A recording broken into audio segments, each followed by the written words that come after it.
Well, today is Saturday, May 16th, 2026. You're watching Roland Martin Unfiltered, the Black Star Network. This is live coverage. This is live coverage of the All Roads Lead to the South National Day of Action for Voting Rights here in Montgomery, Alabama. Now, about an hour ago, the gates open up, and so the program will be starting shortly. More than 5,000 people have registered. We've got more than 150 buses coming from all over the country. Not only that, there are nearly 80 satellite events happening all across the nation, as well as people are gathering. Today is voting day in places. In Louisiana, they're voting today. They're going to the ballot today in Louisiana. Of course, primary in Georgia starts on Tuesday. All of this is a result of the Supreme Court's Louisiana versus Calais decision that completely is decimating black political power all across the South. Republicans in Alabama, this state, in Mississippi, in Tennessee, in Florida, all across South Carolina, North Carolina already gerrymandered, Missouri already wiped out a black seat, Congressman Emanuel Cleaver. Of course, this all started when Donald Trump asked Republicans in Texas to get him 5 seats, wiped out 2 black seats in that state. That led to California responding. Also on Friday, the Supreme Court ruled they blocked Virginia, their appeal, where the voters in Virginia voted for them to change their map to a 10-to-1 map. And so what we are seeing is a war take place when it comes to voting. Republicans are saying it's partisan gerrymandering, but the reality is this is an absolute attack on the rights of black voters, to disenfranchise them. What we are looking at is likely going to be the largest disenfranchisement of black political power since the period of Reconstruction. And so what we have to understand that the only way to respond to what these right-wing conservatives are doing is to have the largest black voter registration we've seen since the 1965 Voting Rights Act. But not just African Americans. It's also going to cause white voters who have been disenfranchised, white voters who are being ignored when it comes to these policies, for them to also to go to get registered. In 2024, some 90 million people did not vote in the 2024 presidential election. And what we have to understand, complaining about things, saying this should not be happening, that means nothing if you don't do something about it. And so a week ago today, organizers started a signal chat, and this began to come together. And in 7 days, this entire event was put together. This was not planned 2 or 3 months ago. It was all a response to that Louisiana versus Calais decision. And then that same Supreme Court allowed Alabama to negate an election that was taking place. Ballots had already gone out. They allowed Louisiana to negate an election, even though historically, based upon Purcell, they say, oh, you should not interfere in elections. So what we have is not a Supreme Court. We have an extreme court that is doing the work of Republican Party. And so there are a number of people we're going to be hearing from the podium today. Also, a number of people we'll be talking to. Senator Cory Booker is here. But first up, we have former U.S. Senator Doug Jones, who's running for governor of Alabama. Senator Jones, glad to have you here. This literally is, and I've been saying it's a state of emergency, and what they're doing, this is an existential threat to black political power all across the South. Yeah, you know, Roland, you're absolutely right. I mean, I was telling folks earlier, it's just stunning that we're here. 60 years after the Voting Rights Act signed, years after it was renewed and by an almost unanimous Congress twice, and we're here today having to have this demonstration and rally to protect voting rights. It's really stunning, but you're absolutely right about who this affects. It is primarily the black population, and you're going to lose representation, no question. But this affects everyone. This is a Supreme Court. This is a legislature that is taking and rolling back everyone's rights these days. Are we good? Yeah, go ahead. Okay. And you know, it's funny when you rattled off the states. It's the states of the old Confederacy. The very states that the Voting Rights Act was designed to say, you can't do what you've historically... Senator hold Jones, 1 second. Guys, what's going on? Why I don't have a 2 shot of the senator? I only got a 1 shot. Okay? What is going on? Okay, I need folks to wake up in the control room. So please, let's go. All right. You were talking about, go right ahead. Yeah, this is the states of the old Confederacy who are rushing to do all of this. And we've got, I really believe, Roland, that there are people of goodwill in this state that are going to rise up. This is also fairness. This is about, and I don't think people are going to stand for it. Well, the thing here is, and what I've said to people, one, we've been calling this. We've been saying this was coming. We've been saying this was going to happen. And a lot of people, a lot of folk didn't believe it. Right. A lot of folk were like, well, we're not sure. And I'm saying it absolutely is going to happen. Actually, we're going to do this here. Okay, we're having a slight technical issue, and I see the delay there. And so let me do this here. I'm going to go to commercial break. Control room, if y'all could go ahead and go to commercial break. Then we're going to come back. We're going to make sure that we get the signal straight as we're live here from Montgomery.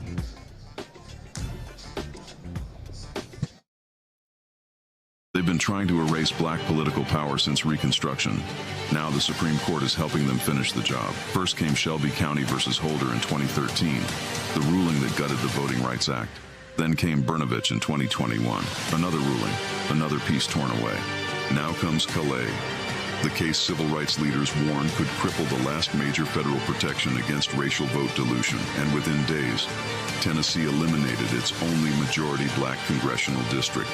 Louisiana, South Carolina, Alabama. The same strategy is spreading across the South. The old Jim Crow used poll taxes and literacy tests.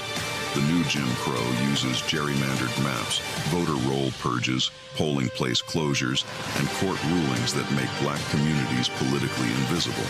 1965 was Freedom Summer. This is Freedom Summer 2.0, because they are still trying to erase black political power, and we will not bow.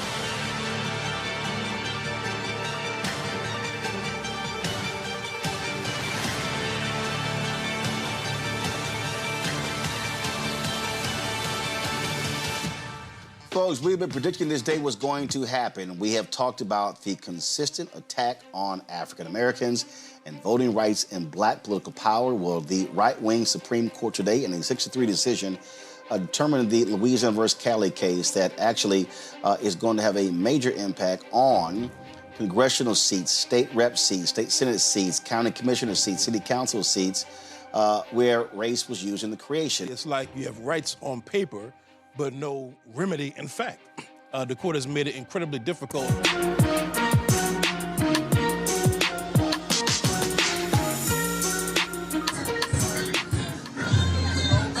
All right, folks, we're live back in Montgomery, so I wanted to make sure we had that technical issue fixed. It is now taken care of. Senator Jones, what I said to folks was, look, we knew what was coming down. We could not trust this court.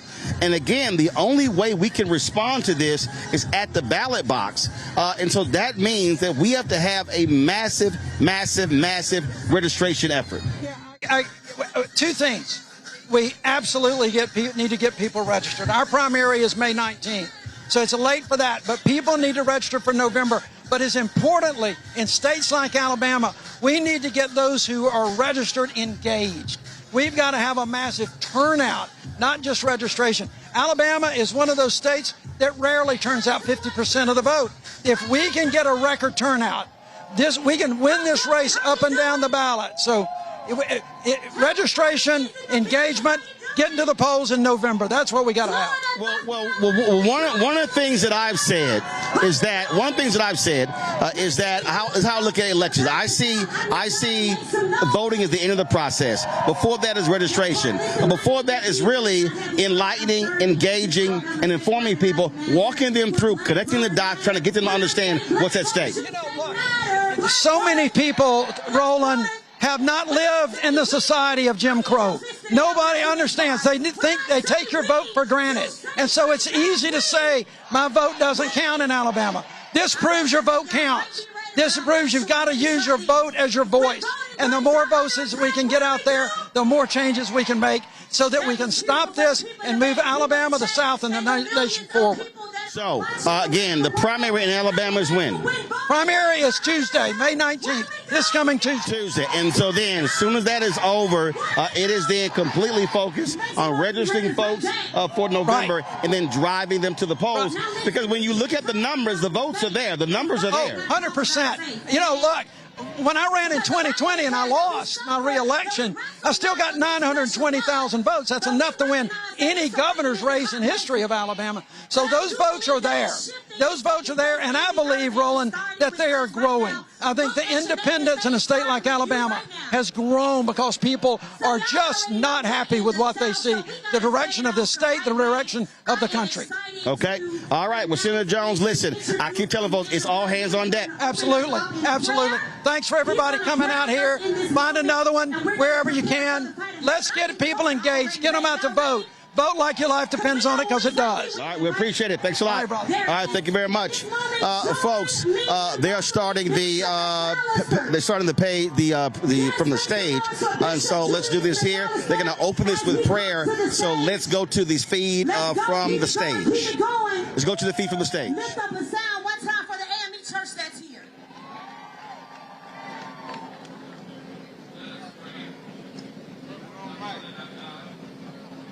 Gather at this moment in salvific history at the Alabama State Capitol, mindful that generations before us marched, prayed, cried, bled, and even died, so that democracy might live and justice might roll down like waters and righteousness like a mighty stream. We pray now for the state of Alabama and for this nation. Touch every elected official. Move in the hearts of every judge. During this uncertain season, be with every congressional leader, every single legislator, and every person entrusted with leadership. God, we ask of you that you turn hearts toward fairness, equity, compassion, and truth. And even now we ask of you on today, let no law suppress the vote of the people. Let no scheme that comes from high and wicked places weaken the rights for which our foreparents sacrificed. Let no spirit of racism, hatred, greed, or corruption prevail over the spirit of justice and human dignity. Remind every congressional leader and every state legislator that they have been called for such a time as this. In this crucial and critical hour, history will remember not the speeches they made, but the courage they demonstrated, the justice they defended, and the people they chose to serve. This is not a season for silence. This is not our moment of hesitation or walk the slippery slopes of political convenience. This is a moment that demands moral clarity, righteous leadership, and steadfast commitment to protecting dignity, rights, and voices of all people. For the word of God reverberates through the canyons of our souls, where it reminds us, if my people who are called by my name shall humble themselves and pray, seek my face, turn from their wicked ways, then will I hear from heaven, forgive their sin, and heal the land. So we declare and decree that our land stands in need of healing. We declare and decree, heal the divisions that separate black and white, rich and poor, urban and rural.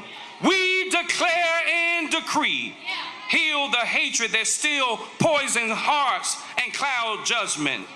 Heal the broken places in our democracy, where too many voices feel silenced and unheard.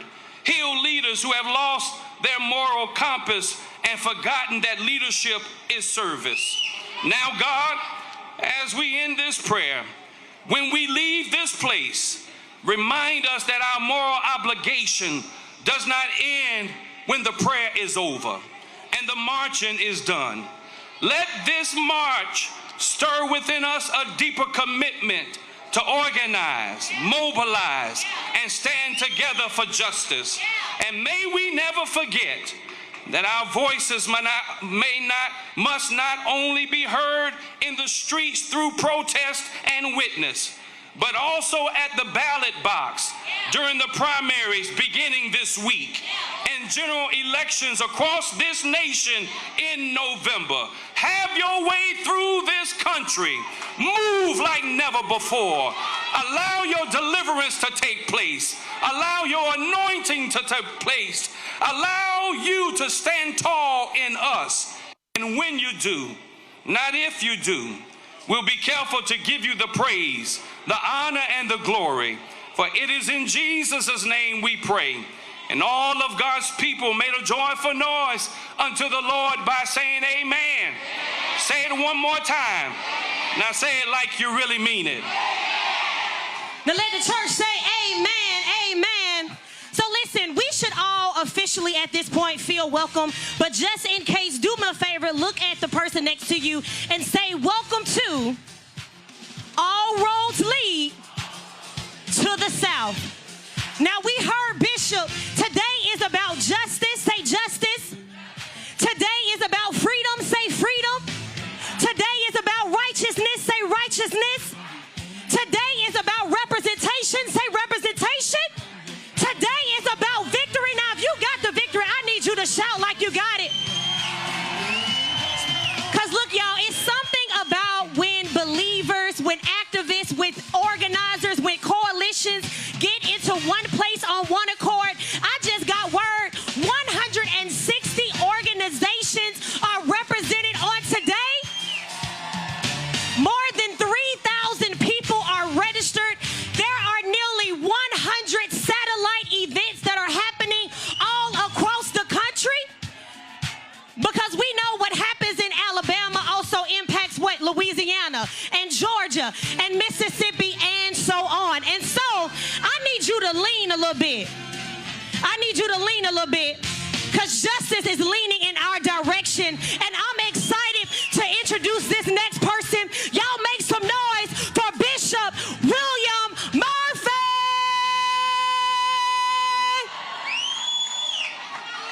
Good morning, family. Let's raise up our national anthem. Lift every voice and sing the words of James Weldon Johnson. Come on, my friend. Let's sing it together. You know the words. Let's raise it up all over this city until they hear it in D.C., until they hear it in the White House, until they hear it in your house.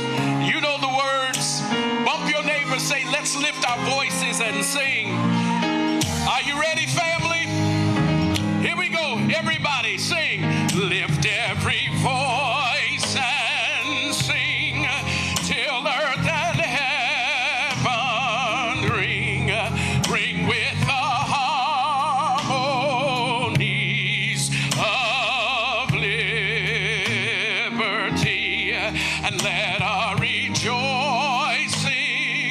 rise high as the listening skies. Let it resound loud as the rolling sea. I need the city to sing a song. Come on, y'all. Sing a song. Come on, Montgomery. Dark past has taught us. Everybody sing a song full of the hope that the present has brought us. Facing the rising sun of a new day. What did we come to do? Until victory is won. You know the words to verse number 2. Stony the rod we trod, road we trod, bitter the chastening rod. Felt in the days when hope, in the days when an unborn had died. Unborn had died, yet with a steady beat, hath not our weary feet. We've come to the place for which our fathers have sighed. Here we go. Let's go to the chorus. We have come. Sing. We have come over a way that the tears has been watered. We have come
people. Can you say the power is with the people? Which of my brother right here is ready? Where you from, brother? Come on, my brother is from Selma, Alabama. With your fist in the air, say the power is with the people. Absolutely. And so we know the courageous acts that took place on the bridge, but how many of you know the numbers? I was really upset with 18 to 39. 55% of the people who voted were 65 plus. 18 to 39 represented only 9% of everybody who voted early. What has to be done to get the largest demographic to understand that they can't be the smallest voting demographic, but they're the largest voting demographic? That's a really great question. It's also good to see you. I'm to take righteous so easy? Folks are not listening to what the solution is. We have a leader here who, in the words of Lord Crusher, ain't never scared. He's actually from my home city. If you go to a state school. Yeah, same as in Texas. Right. Carolina, where our students on the campus are experiencing redistricting, and they can't even have the same ballot box in the look. I got it. And you got to be able to have ballot boxes on campus so that students can easily participate. We got to make it so that campuses right now are afraid to even engage in politics because they think it's political. Nonpartisan voter registration is not a political issue. Now, that's the folks who are in college. Yes. What about those folks who are not in college? So that's the first level, because and also you said interim. I'm the executive director now. Okay, well you didn't tell me. So number two, I didn't tell you that. I didn't say that. Yeah, tag off interim. I'm the executive director. But here's what we got to do for young folks. We got to stop trying to use celebrities and elected officials who are scaring us about what could happen if we don't vote, and start telling us what they're going to promise us so that people turn out to vote. That's why we're seeing victories on the local level, is because people are speaking to the issues that people are saying: affordability, gas, student loan debt cancellation, making sure that everybody has affordable and accessible health care, talking about good jobs, because a lot of students just graduated right now and they don't have work to go to. So we want to be able to talk about the issues that people want to see on an agenda, not the things that people are scared of to try to turn them out, because they're not going to do that anymore. Hold tight 1 second. I want to go back to the main stage. Birmingham Mayor Randall Woodfin is now speaking. Let's go to the main stage.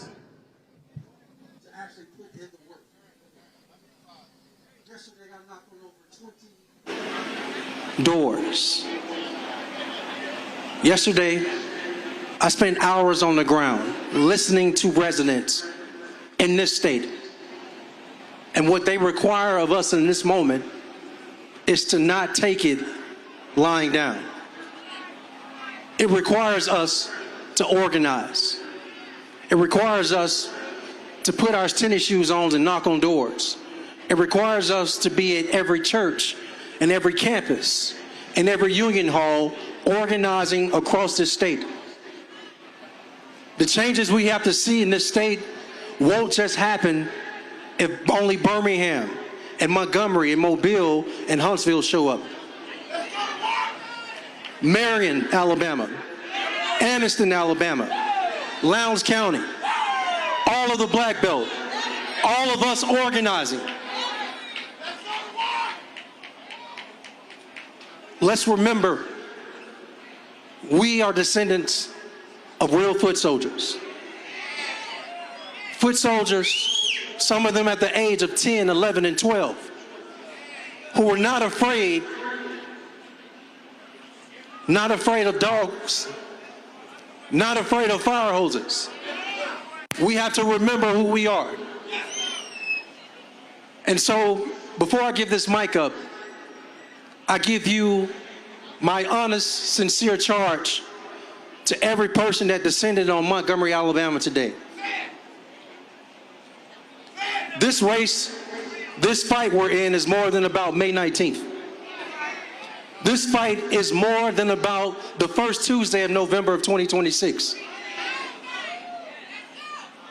We're in this fight for the long game. And that requires you to not give up. That requires you to know how to fight, not just to fight, but how to fight. And it requires you, this moment, This moment requires you not to be silent. It requires you not to give up. And to not only have hope, but to turn that into something tangible.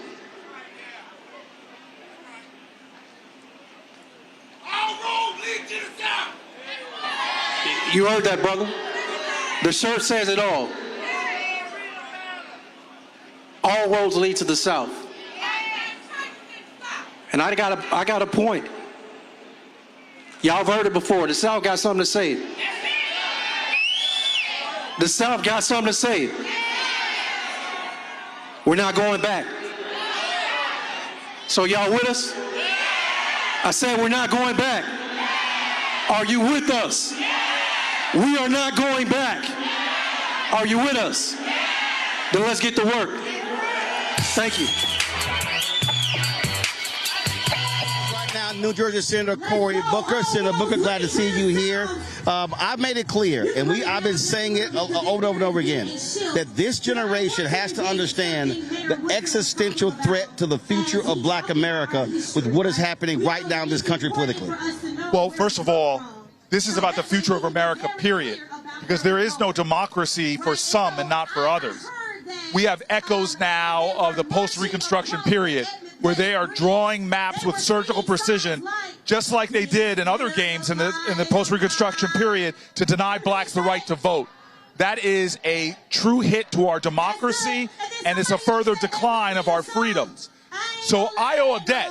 I'm a descendant of a slave that's now serving in the Senate. I owe a debt. There are martyrs of the movement. The ground we walk on was watered with the tears and blood of our ancestors. This is a question. What will we do in our time to match their courage and match their strength that gave us the democracy that we now enjoy that's being taken away from us? See, that's why when I hear people say, we are not our ancestors, my response is, you're right. Because you're not responding like our ancestors responded. And so this is this generation's moment. We can continue to talk about Fannie Lou Hamer, Dr. King, Ralph Abernathy, Constance Baker Motley. We can name all of those, Ella Baker, all of those folks. I'm saying, but 30 years from now, are we going to still be using those names or mentioning people today? Well, I was talking to Brother Warnock in the Senate, and he said, I used to always say in my speeches, people are going to have to wonder what they would have done if they were in those positions. We don't have to wonder anymore. We're in that position. What the Supreme Court is doing is like what they did in Plessy versus Ferguson. I call them the extreme court. Well, we've seen them before, try to take away or deny rights. Dred Scott, Korematsu, I could go through the cases, now Calais. But all of those other times, great leaders rose up, foot soldiers rose up to take back our rights, to secure our rights. The question is right now, are we going to sit back and simply wonder what's happening with our rights, or are we going to stop them? And we have the power. Our ancestors proved it. They made a way out of no way. We have all the power we need. The only thing that will stop us from stopping them is a participation. It's too many people on the sidelines, too many people not realizing the urgency of the moment. Yeah, and what I've consistently said and yelled and screamed, this moment requires the largest black voter registration since the 65 Voting Rights Act. And what I've said to white folks, I need y'all registering white folks. This ain't just about us carrying this burden. Yes, and it didn't in the past. The civil rights movement was a moment of some of the greatest political leadership our country's ever seen. Black folks from Ella Baker to Fred Shuttlesworth, but there were also a lot of white folks, Asian folks, Latino folks. It was a rainbow coalition. Goodman, Cheney, and Schwerner, black and white, Christian, Jewish, died together for voting rights in Mississippi. That's what we need right now, that kind of commitment, that kind of people answering the call to courage. Now, nonpartisan one thing, but the reality is what we are seeing with this MAGA Republican Party and their policies. So it's not just a question of saying we need you to vote. It's looking at the actual policies that are being passed that are anti-black. Project 2025 was filled with a lot of anti-black stuff.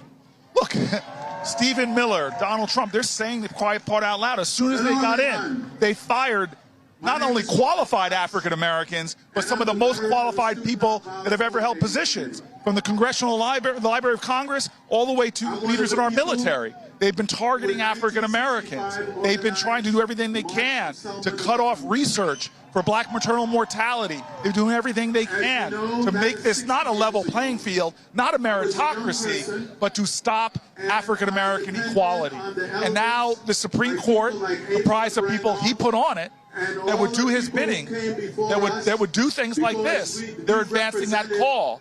All of these are signs of a democracy in decline. When you're so afraid of black voters, when you're so afraid of fair elections, that you're going to do everything you can to rig the map to stop black people from participating, then you know that we have the power. And now we have to respond with the power of the people that I still believe is greater than the people in power. And the thing is, this is called All Roads Lead to the South, because even if we look 4 years ahead, 2030 census, blue states are projected to lose 11 to 14 congressional seats. Those are coming to southern states. So if there is this is absolutely a moment where, frankly, Democrats, if you want to be in the future, they're going to have to massively invest in southern states. But the thing is not just, and this is, and I'll be very specific, what I've been saying to these white consultants, stop thinking it's all television. If you do not put money on the ground, on the streets, in communities, with activists, touching people, and not September, October, no, it has to be January, February, March, April, May, year round, because you got to educate folks on the issues. We live and breathe this stuff. The average person doesn't. Okay. You've been actually saying this a long time. I don't mean to use this metaphor in any way about you being sick, but you've been the canary in the coal mine, chirping away and showing signs that there's a problem far before we saw it. When you don't cultivate your democracy in times that you think are good, you will lose your democracy when things are bad. And so that's the problem. We have been taking places for granted. The Democratic Party hasn't been investing like they should in Mississippi, in Alabama, in Louisiana. Oh, those are red states. No. Give it up on Florida. Oh. So I think this is not a left-right movement. Our democracy, our democratic rights are intrinsically tied to one another's rights. As James Baldwin said when they came after Angela Davis, he said, if they come for you in the morning, they're going to come for me at night. So every other group in America, if you think this is just happening to black folks, you have no understanding of how fascism works. You didn't watch what happened over in Hungary when they started taking away rights and all the people that got hurt. But what happened in Hungary can be an instruction to us, because even with them doing all these things to rig it so Viktor Orban could stay in office, they had record turnout, massive, that swept him out of office and restored their democracy, or going towards restoring their democracy. So that's what we have to know right now. We can do this, but we got to do it. Absolutely. It's called Get to Work.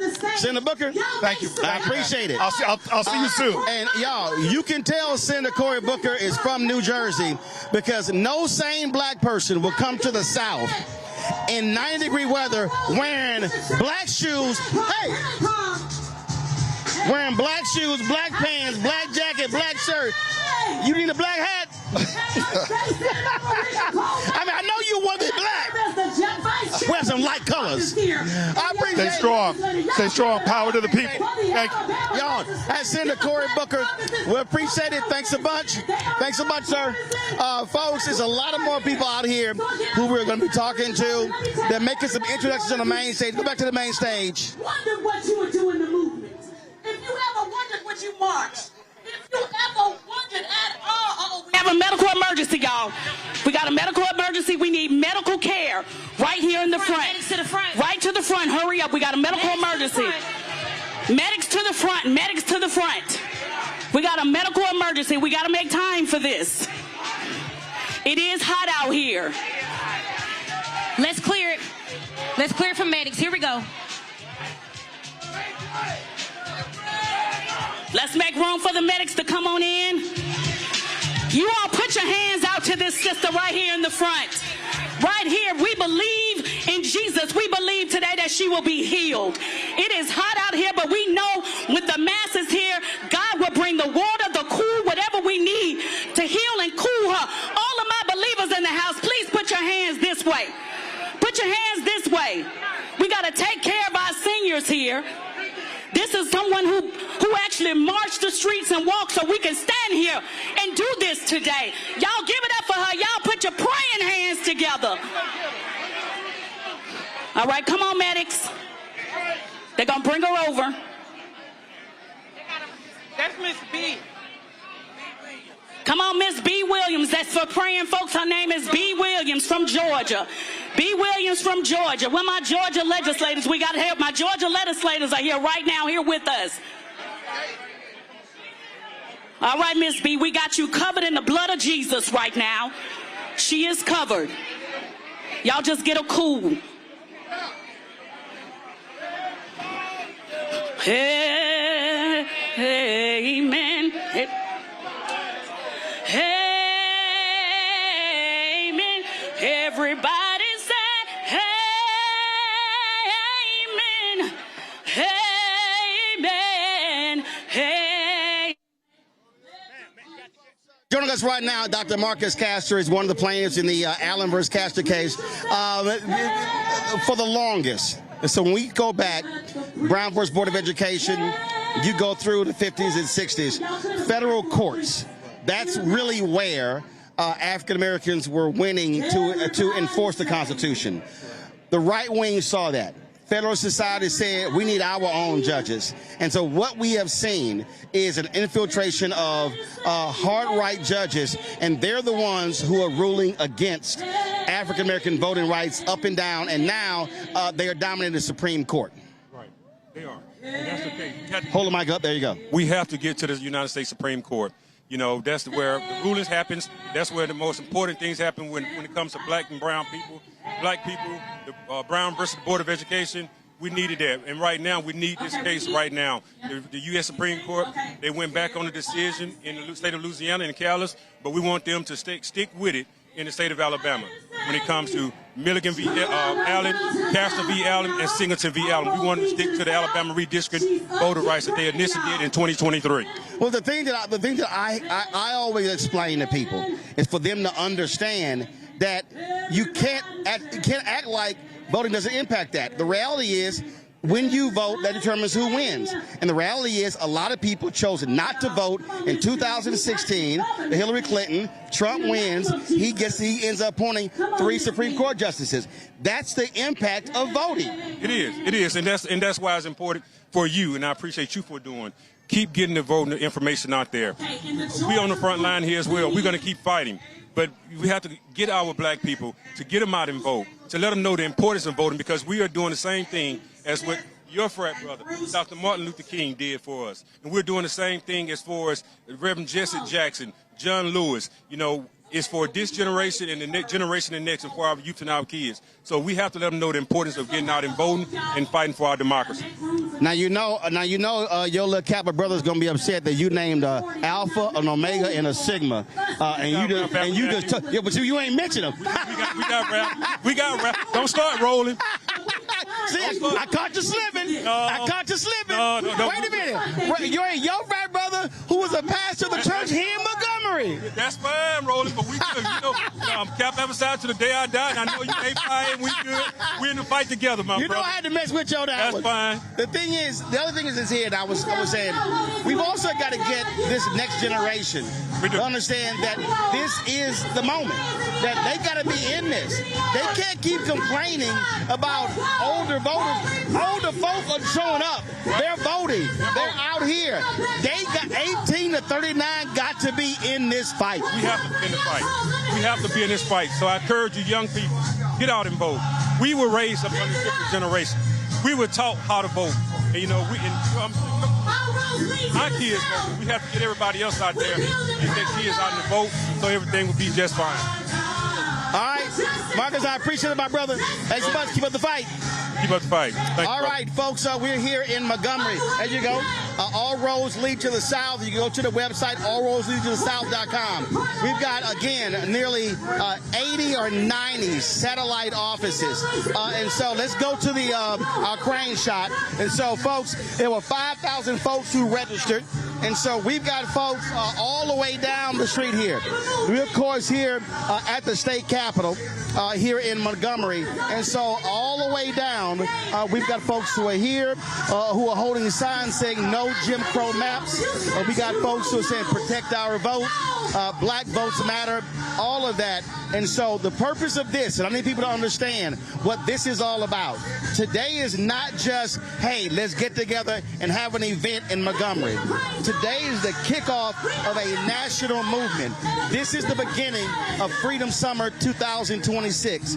This is the beginning of us having the largest black voter mobilization since the 1965 Voting Rights Act. When we talk about the attack in this country, we talk about the attack on this country. We're talking about Texas, Louisiana, Alabama, Mississippi, Florida, Tennessee, North Carolina, South Carolina. That's what's going on. Now, we see what happened in Virginia, where you have African Americans leading the House and the Senate. But folks, what this is about is for us, this generation. And y'all have heard me say this. We love to mention those names. Joanne Robinson and the Women's Political Council here in Montgomery. They're the ones who started the Montgomery bus boycott. We talk about Rosa Parks. We talk about Septima Clark, Diane Nash, all of these folks. Well, we got to understand that we got to be calling present day names.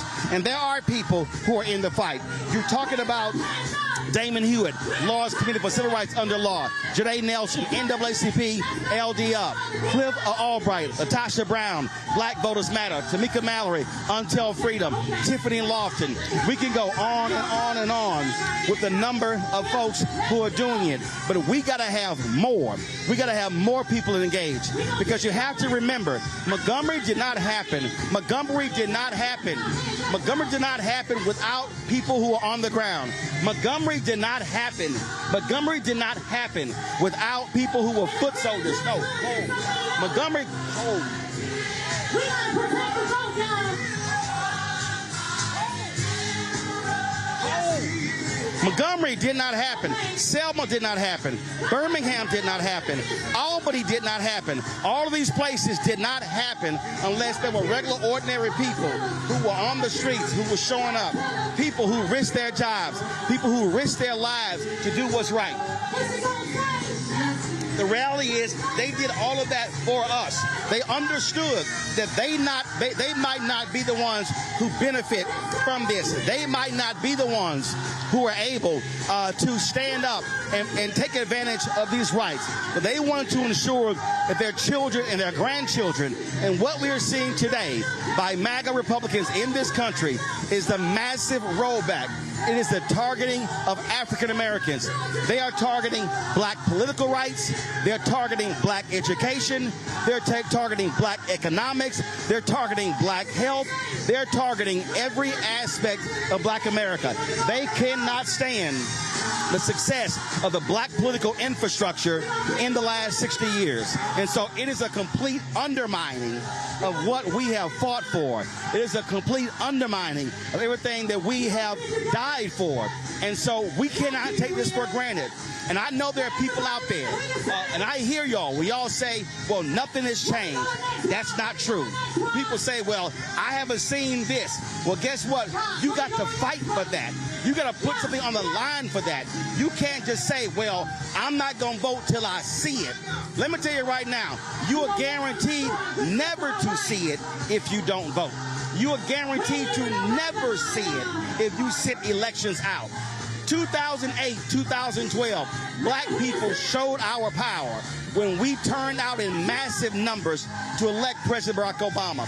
We voted at a higher percentage than white voters for the first time in American history.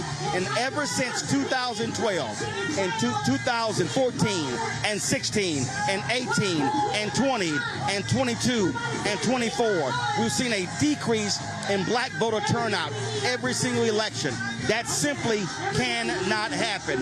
This is the year we have to turn that thing around and reverse that.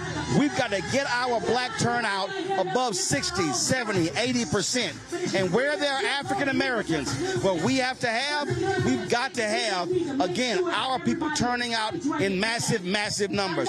That is what is required. And so that is what is necessary. And so what's happening right now, again, we have a medical emergency right in front of the stage. A person is being tended to.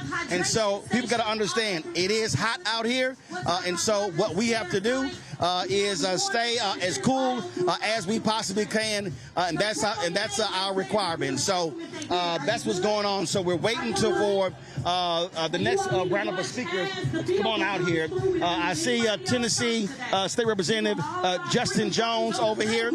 He's here. We're going to try to grab him to come over here. And so we have some other folks as well. You see many of those speakers that are on stage. And so we want to be able to talk to more of them. Again, I see Montgomery Mayor Stephen Reed, who's here, so we'll be chatting with him a little bit later as well. And so let's go to the main stage, Of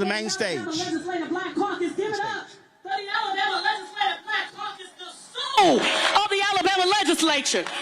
So we're here collectively today along with our sister states in the struggle.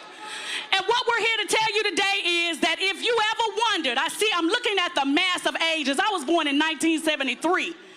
And sometimes I've ever wondered, what would I have done if I would have been present and alive during the movement? Would I have marched? Would you have marched? Would I have participated in a boycott? Would you have done that? Would I be one of the lawyers that's filing those lawsuits? Would I be a freedom singer, singing and moaning for the movement like my grandfather? We're here to tell you, you don't have to wonder anymore. You don't have to wonder anymore. This is our time right now, and we are fired up and ready to go. So when I say fired up, you say ready to go. Fired up! Fired up! Fired up! Fired up! All right, ladies and gentlemen, I'll give you now the chair of the Alabama Legislative Caucus from Mobile, Alabama, Representative Napoleon Bracey. Power to the people! Let's go! My name is Napoleon Bracey Jr., and I'm the chair of the Alabama Legislative Black Caucus. And guess what? We saw this coming. A lot of y'all on your way here today, you passed the first White House of the Confederacy on your way here today. We knew they would do what they're doing, and they have the nerve to tell us that they could better represent us than we can represent ourselves. But let me tell you what we get when they represent us. We get racist ass maps when they represent us. Let me tell you what else we get when they represent us. We get poor education. We get our hospitals closing. We don't expand Medicaid. They bust up our unions. We have a low minimum wage. All of these things is because they tried to represent us. But let me tell you one thing before I go. Hell no to taxation without representation. No taxation without representation. 30 seconds if the delegation could go ahead and start making your way down. Today, we're in a defining moment. Now, we're here gathering today, and we have a lot of excitement going on. But what are we going to do? In the state of Alabama, we have 619,000 African Americans that don't vote in every election. See, that's the difference between the governor's race. We, in the state of Alabama, they talk about my vote not going to matter, but why the hell are they working so hard to take it away? So I got two messages for you today. Let's not sit down in November. Let's vote every time the polls open. Let's have an economic strategy. Let's support businesses that align with us, and let's support black businesses in the state of Alabama. Every movement began and ended with an economic power. So what are we going to do in November? Vote. Thank you, and God bless you. Hello, hello, hello. Montgomery, make some noise. I am the one, the only state representative, Wonderland Gavan. And let me just tell you before they take the microphone, I need you all to understand that we are standing on holy ground. Say holy. Holy. Holy. We are standing on the ground that black hands helped to build. Say holy. Holy. Holy. Holy. We are standing in a place where our ancestors once stood. Say holy. Holy. And we are standing in a place that we will never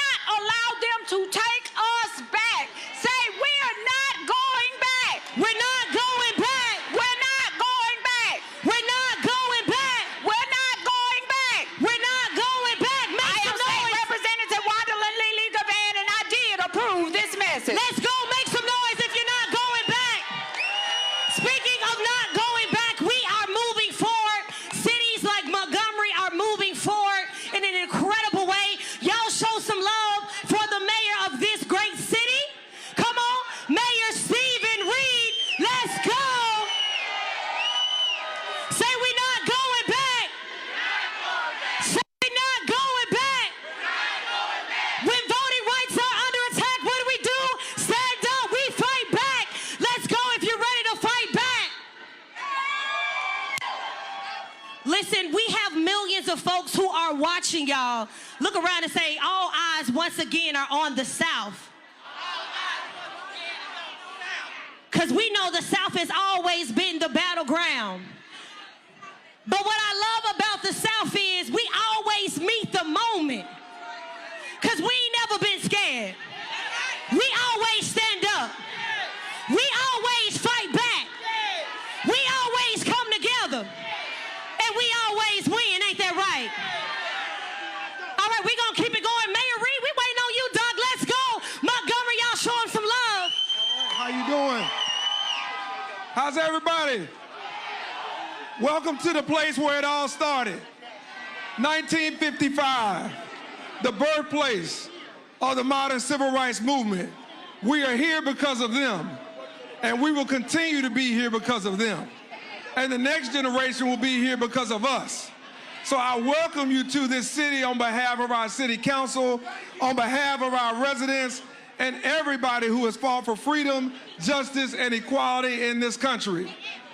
It was just 61 years ago where a pastor by the name of Dr. Martin Luther King Jr. spoke to 25,000 people right here. And he asked the question, how long? Not long. How long? Not long. Because truth crushed to the earth shall rise again, and no lie can live forever. But it's up to us to make sure that we call the truth for what it is, and we call the lies for what they are. We're here in Montgomery not at a stopping point, but at a starting point. We are here in this city because of the spirit, because of the courage and the commitment of our forefathers and foremothers who got us to this point. The most multiracial, multicultural, multi-generational America that exists will not be silenced because of a select few that want to take us back.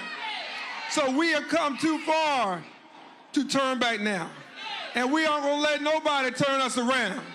And so we're here with the spirit of those who have led, those who have bled, those who have fought, those who have kneeled, those who have pushed back, those who have sat in, those who have stood up, and those who have spoken out. So I welcome you to this city where history is always on top of our minds, where we are living history. But we have to make sure that we don't just end right here today. This has to go through Tuesday, primary day. We have to vote, we have to invest, and we have to partner and collaborate with those that partner and collaborate with us. If they do not share our values, if they do not share our vision, then we should not share our money.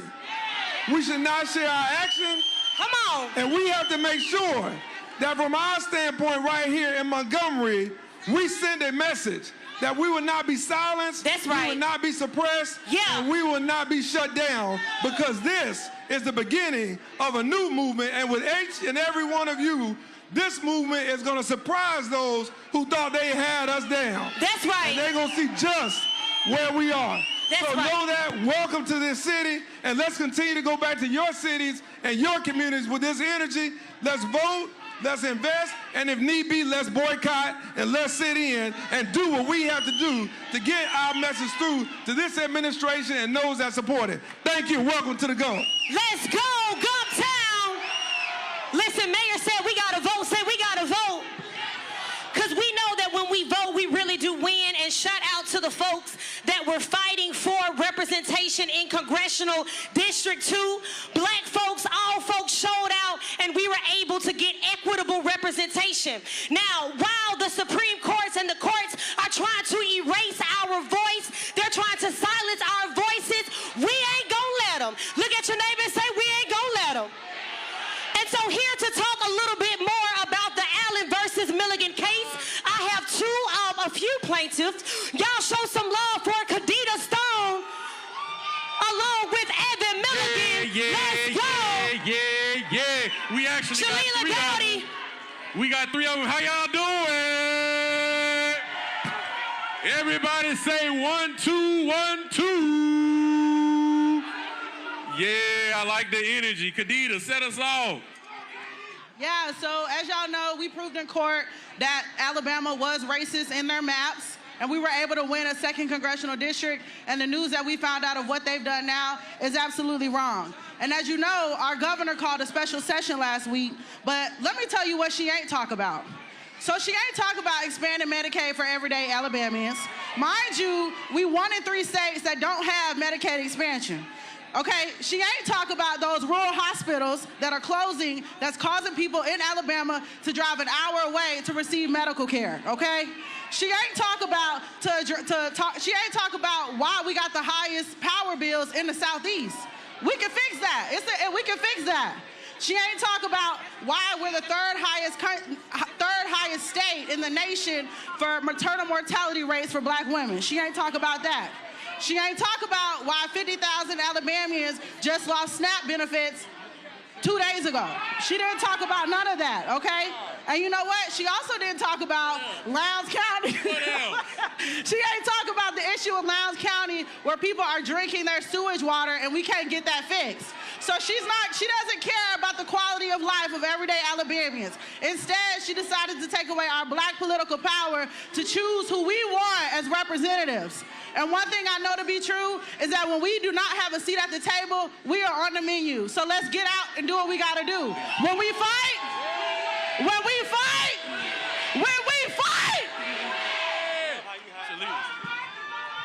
right, y'all, so the fight continues. Although we may not have gotten good news in the congressional maps, we need y'all to meet us in Montgomery next Friday on the 23rd. We are back in court. So we want y'all to help us pack the Vance courthouse. We are not going down without a fight. We are not going back to Jim Crow maps. And we need all y'all to stand alongside us next Friday in Birmingham at the Vance courthouse. Where are y'all going to be next Friday? Birmingham at the Vance courthouse. Thank you.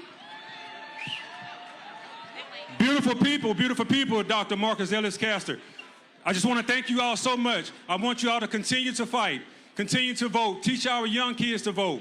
Get them out so we are there for the next generation and the generation after that. Continue to push the voting narrative, but continue to raise our children upright. Love you all. Stay hydrated, stay safe. Y'all show some love for the plaintiffs. We are grateful for their work. So as we can see, it is about litigation. It is about voter mobilization and grassroots organizations that are on the ground day in and day out. Next up, we have Monica Rowley, Executive Director of the Alabama Alliance, along with my good sister. I need them hands clapping. That part. Rodrisha Glasgow, Executive Director of the Ordinary People Society. Let's go. Hey, everybody, I don't hear enough noise. There we go, that's a little better. Hi, everybody, my name is Monica Riley, and I'm the Executive Director of the Alabama Alliance. And we're going to take just a second to go down memory lane. So 61 years ago, a tired man stood on these very steps behind me. He had just walked 54 miles. The state of Alabama had done everything it could to stop him. And when he finally stood his ground, right where you are, he looked out at the people who had marched through tear gas, water canyons, state troopers, and he asked a simple question: how long? And then he had a revelation, and this is a part that isn't spoken about quite often, but he remembered that strangely, the climatic conflicts have always been fought and won on Alabama soil. There we go. We have always been their testing ground here. Suppress the votes, redraw the maps, dismantle the law. That's their entire playbook. They keep running the same play because they don't have another one. That is not power. Hear me say, that is not power. That is being a coward. If Alabama Alabama can be used to test drive attacks on our democracy, then Alabama can be used as a blueprint for resistance.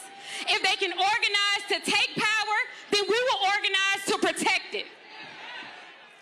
And so I want to talk just a moment to the everyday people who are here, not the staffers, not the lobbyists, the everyday people who realize that I may not know all of the details, all of the bill numbers from last week, but I don't need to know that something is wrong. I don't need to know that suppression is here. You don't have to work in politics. This movement belongs to the people. That's right. It belongs to the people that we love back home. It belongs to the parent that has to choose. We're joined right now by one of our on the table. The teachers fighting like hell to make sure our babies can still learn the truth. The neighbors who organize because their communities deserve safe streets and clean water. These are not radical ideas. This is what the American promise is. So these people, these same people are betting that y'all feel too tired. That's right. They call it lawfare sometimes, but the reality is we are at war. And when I say that, I mean that we are literally fighting for fundamental rights, for rights that were already fought for, already won, already paid for with blood, sweat, and sacrifice, and yet we are retreading the same ground. And we, as our ancestors, are nonviolent, and we're peaceful. Our greatest weapon is our intellect, our strategy, our perseverance, our resilience, and the fact that we know we are righteous in our cause, and we will never give up. And that's how we win in court. That's how we win in the state legislatures. That's how we win with the people, because we have justice on our side. Bad that the Supreme Court is actually, I think they had heard it the other day, their efforts to even stop groups like yours, we've been filing lawsuits. I mean, these folks, I mean, I keep warning people, this is not small things. This is all out political, economic, civil, massive warfare on every front.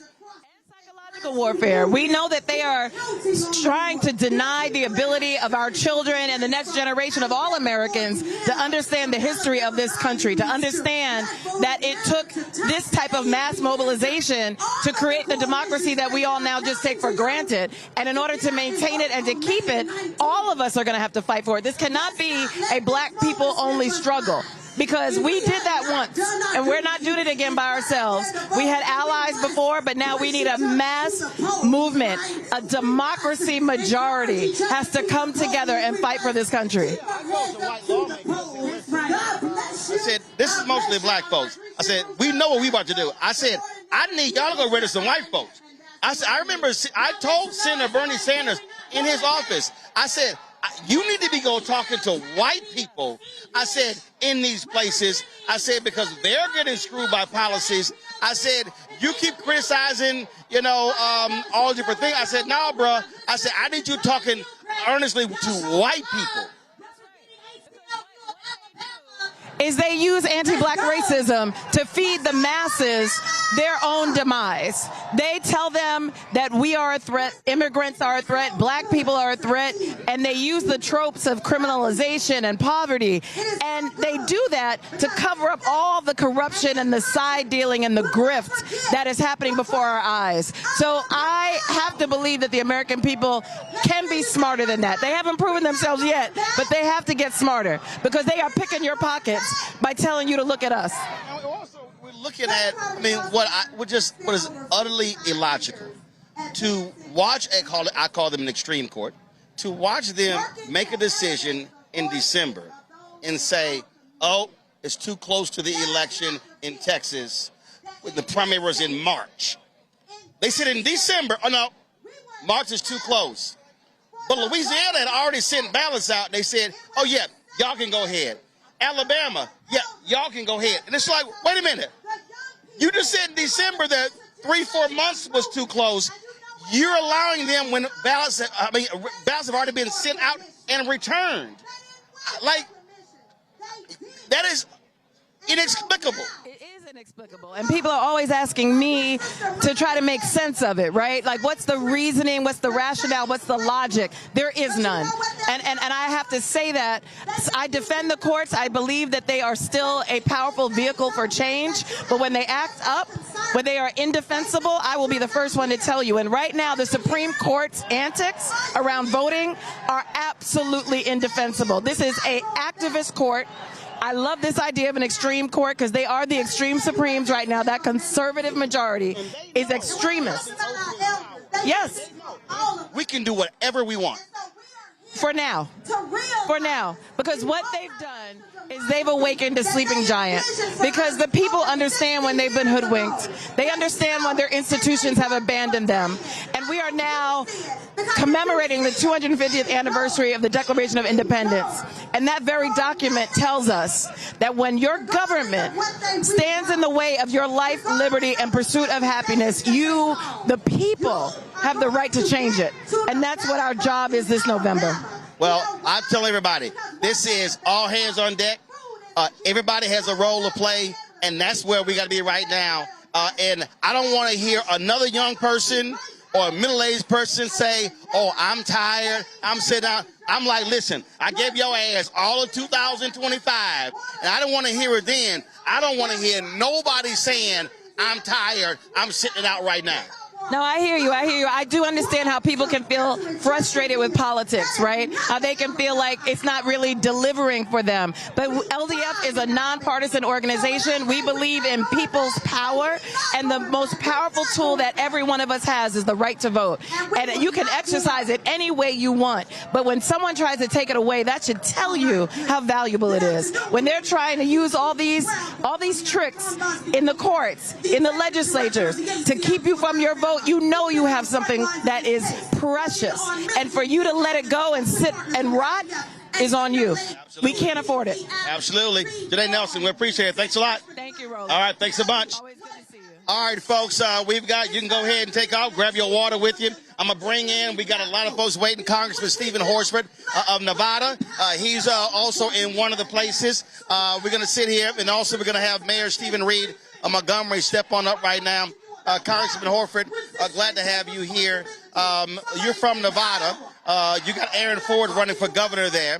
And when we talk about, again, what's happening here, all road lead to the south, we've even seen this I call the extreme court, making voting rights decisions out of a case out of Arizona. And so folk got to understand, this is a north, south, east, west battle. It's absolutely, I'm the first black elected representative to Congress from Nevada. Yes, we won through coalition, but we're one Supreme Court decision away from losing our power. It's our political power and our economic power. And I understand that I stand on the shoulders of those who came before me, but our job is to build power and make progress over time. And this Supreme Court, the corrupt administration, Republicans who are capitulating, are trying to take us backwards at a moment we're not going back. Well, and the thing is, when I keep saying it's all hands on deck, it's literally all hands on deck. We need everybody fully engaged. So that is why this march is so important, because they want us to believe we're powerless. They want to tell us to believe that there's nothing that we can't do. There is a lot that we can do.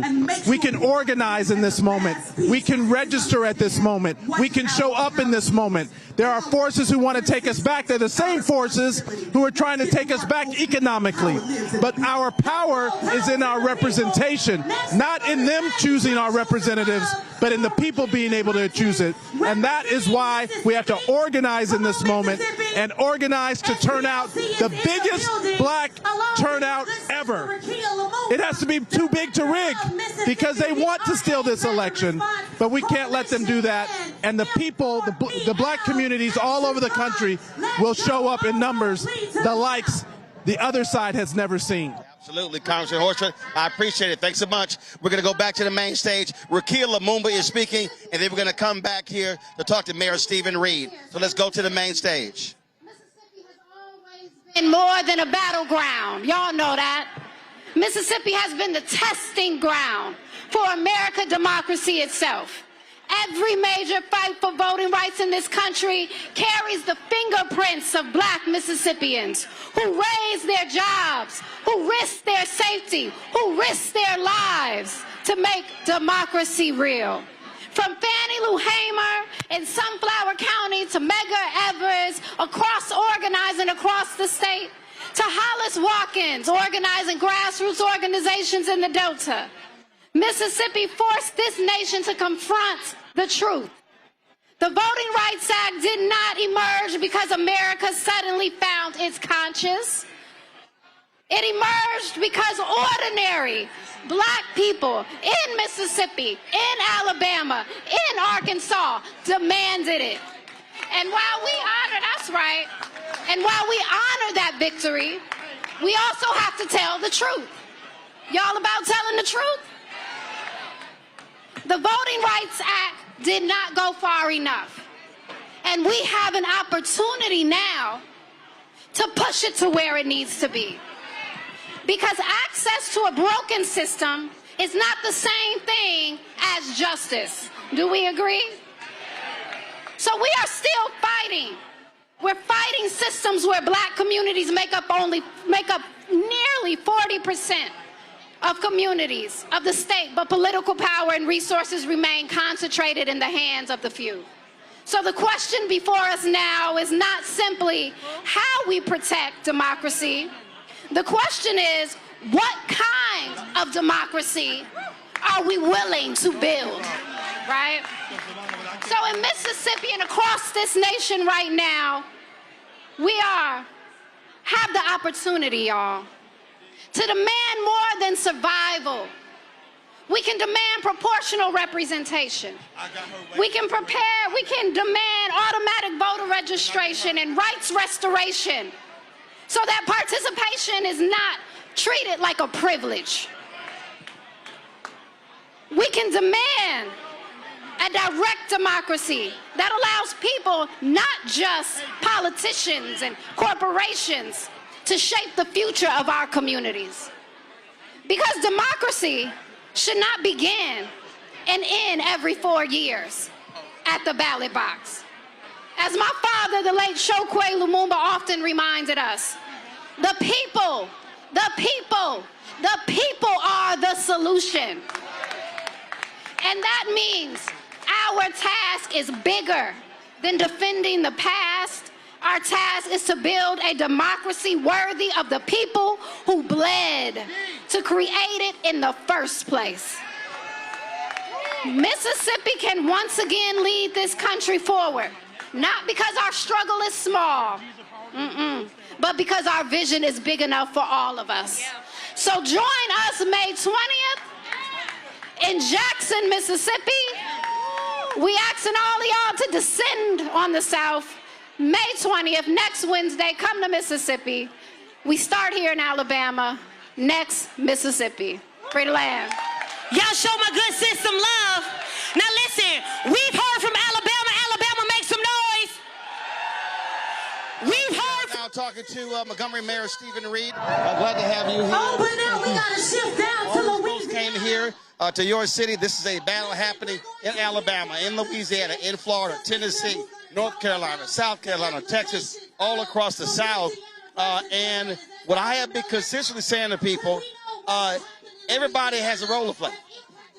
This ain't no, I can take it off. So one time for Lakita. Everybody has a role to play everywhere across this country because the right to vote is on the line. And it's not just the right to vote. People just say, well, it doesn't really matter who's in office. Well, that impacts your finances.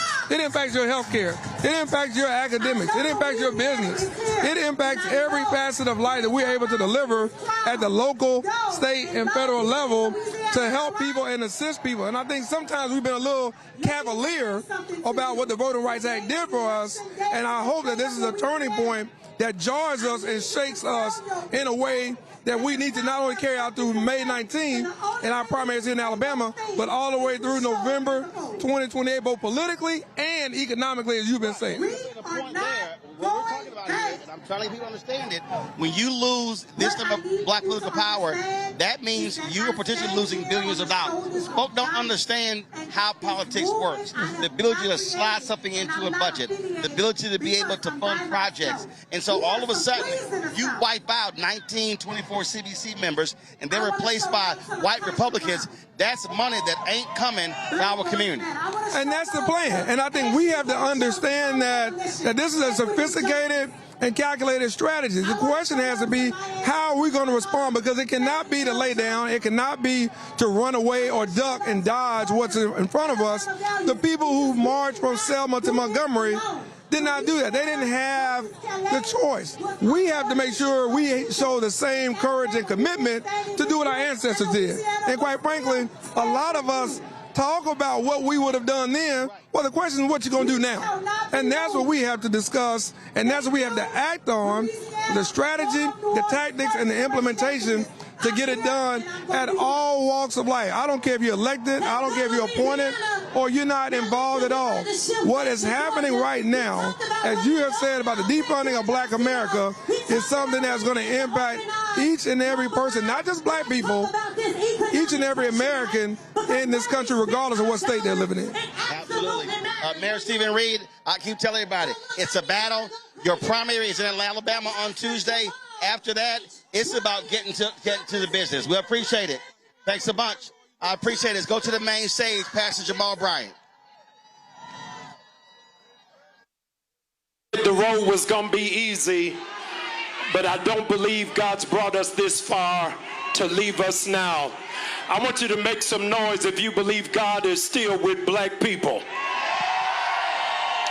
Y'all didn't hear what I said. I said if you believe God is still with black people, make some noise right now.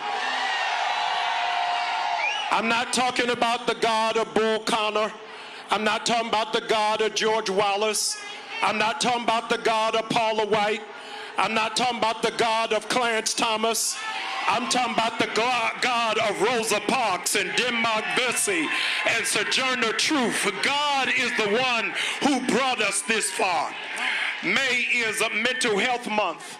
In 1850, Dr. Samuel Cartwright made up a disease called drapetopia. And he said drapetopia is a mental illness for black people who are enslaved and try to run away to be free. I called the CDC to let them know there's a pandemic in the South, because from Alabama to Louisiana to Tennessee to Georgia to South Carolina to North Carolina to Mississippi, I got black people who refuse to go back to bondage, and we are committed to being free. If you're committed to being free, make some noise right now. Today is the death of the Confederacy. Y'all didn't hear what I said. Today is the death of the Confederacy. They are trying to redraw our lines. They're trying to silence our voices.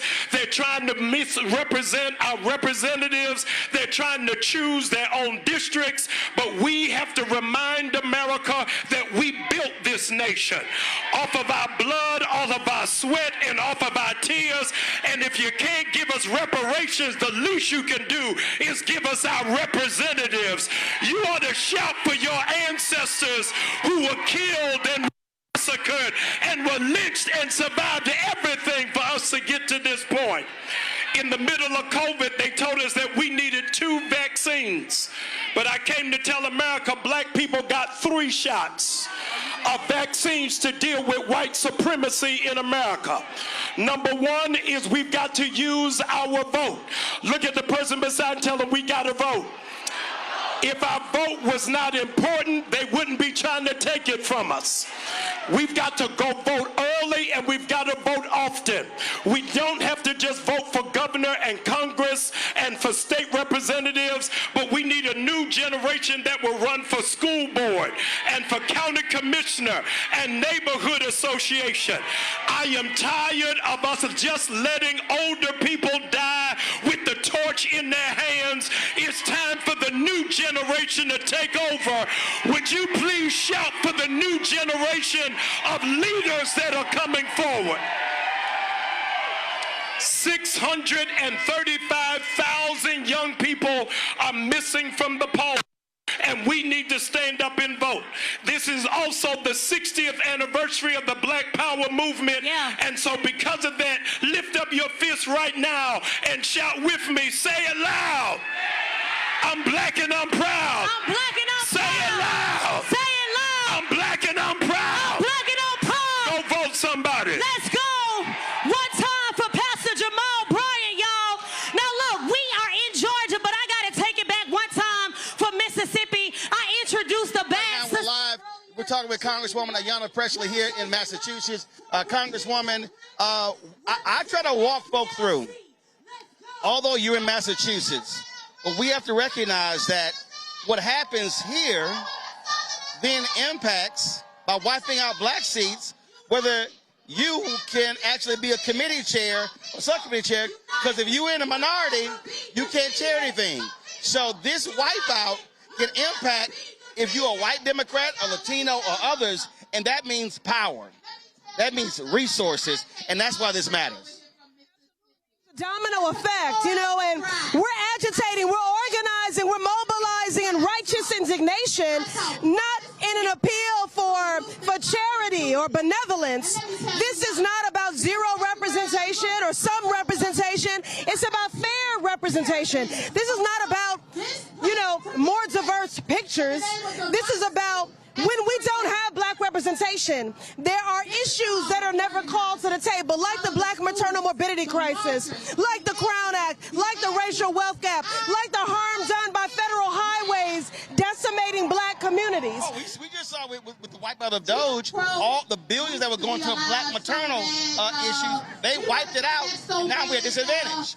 That's right. So, but the thing about this administration, Roland, is that they have been very active in their anti-black agenda, harming black workers, seeking to dilute black power, to decimate black progress, and to disenfranchise black voters. But Dr. King said, when the Voting Rights Act was passed, that it was a victory for black America, but it would enrich the lives of all Americans. So that's why I'm here. From Massachusetts to Montgomery to Memphis to Mississippi, our destinies are tied. I was just talking to Mayor Stephen Reed, and what I keep saying is this is also about the money. When you have the power, you control the purse.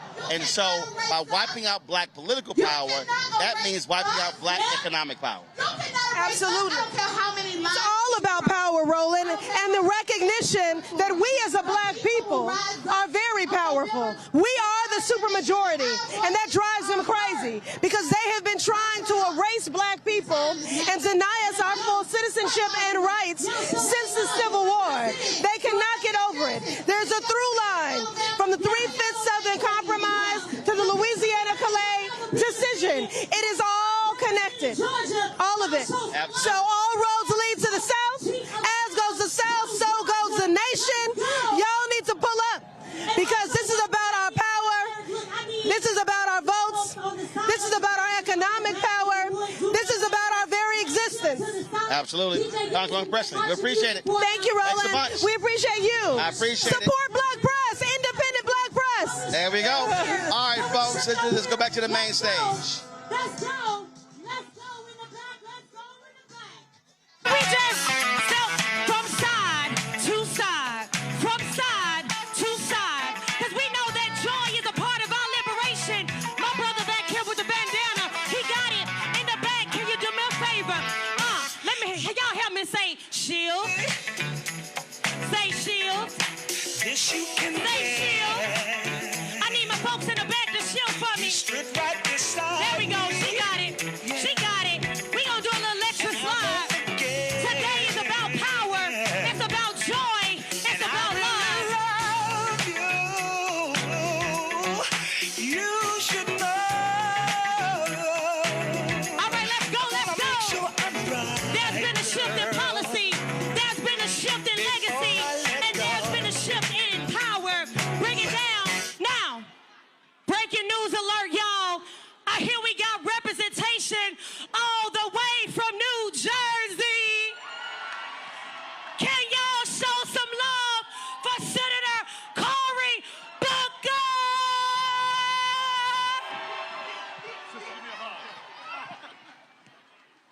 All right, Montgomery.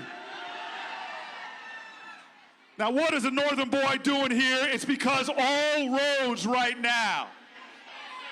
Let me hear you say it again, all roads. I am a young man that remembers where I came from. We all must remember now that this is sacred civic soil that we are standing on. They told our ancestors that democracy could not grow here, but with their hands and their toiling in hot sun and dark nights, they planted the seeds of the fruit we now enjoy. We are here on sacred soil to remember those who fought for us, struggled for us, endured for us, never gave up on us. We are our ancestors' wildest dreams. We are the answer to the prayers of those who came before. But we also stand here with the understanding that the freedoms we inherited from our ancestors, they're not possessions for us to hold. They are rights that we hold in trust, that we were given to be stewards of. You see, a lot of people are drinking deeply from wells of freedom and liberty that they did not dig.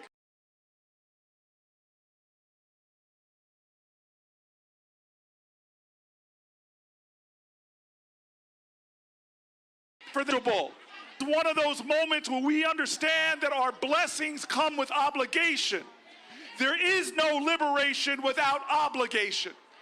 Because if we in our generation do not now do our duty, we will lose the gains and the rights and the liberties that our ancestors afforded us.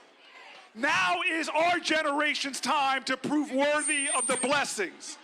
Now is our generation's time to respond to the assaults. You see, we have seen this before, where some people in black robes try to deny or take away our rights. We saw it with Dred Scott. We saw it with Plessy versus Ferguson. We even saw it with Korematsu. But the solution in those days was not to sit back and agonize. It was to stand up and organize and mobilize. Because we still live in a democracy no matter how much they try to undermine it. We still live in a nation where the power of the people is greater than the people in power. We still live in a country that when we fight,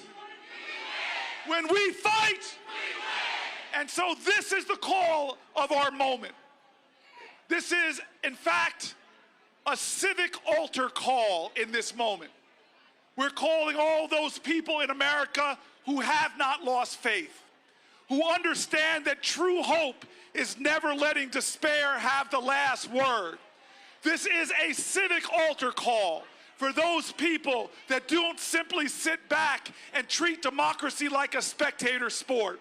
This is a civic altar call for all those who understand that faith without works is dead.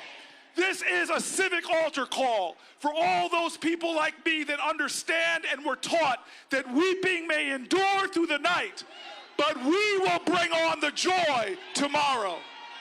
You see, Martin Luther King said it. He said it's not going to be long, but I'm going to tell you. I'm going to tell you right now. Yeah. He talked about the arc of the moral universe. We must bend it towards justice. That's right. So we are here today, but tomorrow we need to go out and organize. That's right. Tomorrow we must prove worthy. Tomorrow we must do the work to answer the altar call and say collectively, here I am, here I stand. Yeah. Take someone's hand and say like our ancestors did and make it true. We shall overcome. Thank you. Let's go. Y'all show some love for Senator Booker. As he said, it's not just about what we do today, but it's also about what we do tomorrow. Amen? Listen, he said it's an altar call. I think the clarion call was made, and it seems like the call has been answered. And it has been answered, as you can see, not just in New Jersey, but also in Georgia. So join me in welcoming Eric Polk, Chief of Staff for Pro Georgia. Y'all make some noise. Along with Portia Miller, she serves as an organizer for Black Lives Matter Grassroots.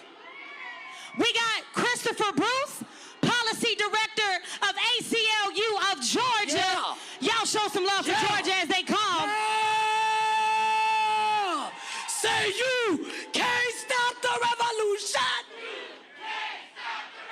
Say you can't stop the revolution. Say you can't stop the revolution. Voting rights is the solution. Say you can't stop the revolution. Yeah, yeah. Let's jump in there. You can't stop the revolution. Yeah. Say you can't stop the revolution. Yeah. Voting rights is the solution. Voting rights is the solution. No justice. No peace. What up, Alabama? It feel good to be home. When I fight for your rights and y'all see me all over this country, just know I take my people with me. We are the most humble, the most self-servant, the most hospitable. But we do not take a fight laying down because we will fight on our backs. They are trying to take us back. That's right. They started in Tennessee. They started in South Carolina. They started in Louisiana. And now they're trying to come to Georgia. But Georgia, I'm going to tell y'all something. The South got something to say. So meet us at the Capitol, June 17th, special session. Because what do we want? Voter rights. What do we want? When do we want it? What do we want? When do we want it? Now, if we don't get it, if we don't get it, shut it down. If we don't get it, shut it down. If we don't get it, if we don't get it, shut it down. We about to shut it down. Let's go. Black Lives Matter grassroots. Next up, we have Christopher Bruce, Policy Director of ACLU of Georgia. Hello, Alabama. Hello, hello, hello. Alabama, what's going on? I can't hear y'all, Alabama. What's going on? What? Look, history has brought us here again. Again, this isn't the first time all these black people have come in front of this Capitol. Last time they were coming for your rights. And what happened? When we fight, we what? When we fight, we what? When we fight, we what? Look, there are people in this country who are trying to silence your vote, right? Now, they try to silence your vote, which means they try to silence your voice. When they're trying to gerrymander your lives, that's gerrymandering your future. What are we going to do about it? We're going to fight. What are we going to do about it? We are going to win. Why? Because we're not the descendants of losers, right? That's right. We're descendants of winners. Yeah. Right? I've never heard of black history or losing history. Black history is the history of people who've been empowered to change this nation. Okay? I come from Atlanta. You know what they say? Atlanta influences everything. Hey, you black people influence everything. Especially this nation right here. Yeah, we got about 15 more seconds. There you go. Yeah. So while the court blew a hole in our voting rights, okay, while they opened the door across the South for attacks against black people. Preacher, how you feel it? They're up here. They're not attacking. Yeah. They're going to win. Yeah. Okay? So let's go. I'll see y'all on the finish line. That part. Let's go. Let's go. Now, with 30 seconds left, I got a state representative here from Georgia. Make it real quick. Don't make it long, but make it strong. We just want you all to know that Alabama, we come from Georgia to support you. Let me hear Georgia in the house. Yeah. That's right. We come to support you, and we know that you will support us when they call us back in on June the 17th. We are all in this together. That's right. Peace. Peace and love. Thank y'all so much. Show some love for Georgia. Now, we know that they have a special session coming up, so it's going to be important that we are continuing to support each other because voting is a part of the strategy, but also, you know, flipping over tables also got to be a part of the strategy. Will you agree? I'm reminded of two words, good trouble. Say good trouble. Now, we got some folks down in Florida, y'all, making some good trouble. Y'all show some love for Juanica Fernandez. Okay, hold on, wait a minute. They said I gotta put some respect on it. If you from Florida, I need your hands up right now. If you ready to make some good trouble, I need your fist in the air right now. As we bring out Juanica Fernandez, Executive Director of State Voices Florida. Y'all show some love. Shanae Jackson, Organizing Director for Florida for All. And last but not least, we got our good sister, Representative Angie Nixon, representing the House of Representatives. Let's go! My good says this is unconstitutional. Yay! Wow. Man, y'all look good. I'm so excited to be here. My name is Juanica. I'm the Executive Director of State Voices Florida, and I'm just so excited to be here with each and every one of you guys. This is a transformational space to be in. And first off, I just want to thank y'all for having me because can you guys hear me? Can they hear me? All right, awesome. I have to say, as a country girl, it feels really good for us to be recognized here in Florida as a part of the South, because normally we get a bad rap like we're not in the South. So thank y'all in advance. But Florida's not all sunshine. What's happening in Florida is deeply Southern. It's deeply American, and it's deeply connected to the same fight communities in Alabama have been fighting for generations. In the same place where we consider that there's a lot of beaches and tourism, we are fighting the same fights that you guys are here today. And I just want to let you guys know that because suppression has evolved, that means organizing has to evolve too. Their attacks have been coordinated, and so we want to be coordinated as well. And that's why we thought it was really, really important to be here with you all today, because it's never been just about one election. It's been about more than that. And voting rights may have been weakened in courtrooms, but that spirit is still alive in our communities today. So with that, I just want to say thank you all for coming out. Thank you for having us, and we hope that we can continue the great work that you're doing here in Alabama. Get it, Juanica! Get it, Juanica! So I want to say this. And y'all laughing, anybody who knows me from Florida knows I don't write speeches. But today I wrote one so I can stay on script and get out of here. So I want to say this. I just left Selma, and I need y'all to feel what I felt. The joy, the love, the people who grabbed our hands and said, thank you for being here. We have comrades who stepped up, no questions asked, to keep us safe. That is the beloved community that Dr. King envisioned.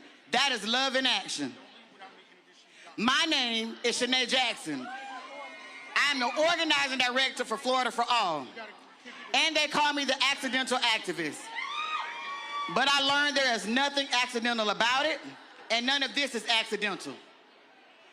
I didn't come all the way to Alabama to be polite, because I don't subscribe to respectability. Because frankly, respectability is appealing to the morals of people who don't have none. I also want to say, fuck decorum. Did you hear what I said? I said fuck decorum. Because decorum is erasure with a gavel. Be quiet, be small, be orderly while they destroy you. And if you dare raise your voice, you're out of order. Not the harm, not the policy, but you. Let's stop pretending that this is about Democrats and Republicans, because it's not.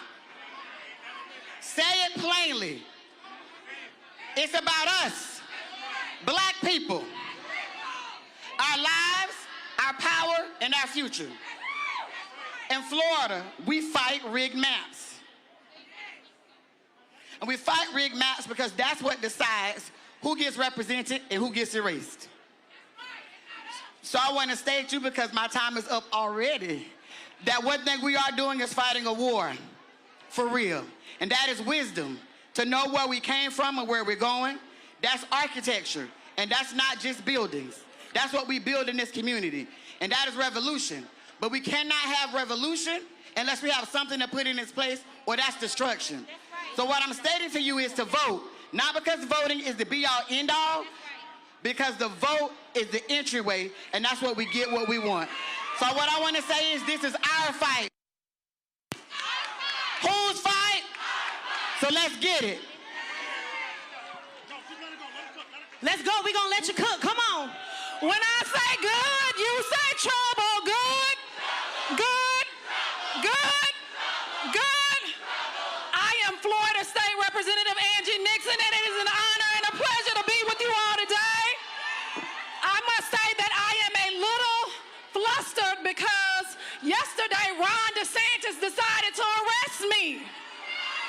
Say shame, shame, shame, shame. Ron DeSantis decided to arrest me because I wanted to schedule a meeting with him about him deciding to draw unconstitutional and illegal maps. Say shame, shame, shame, shame. The problem is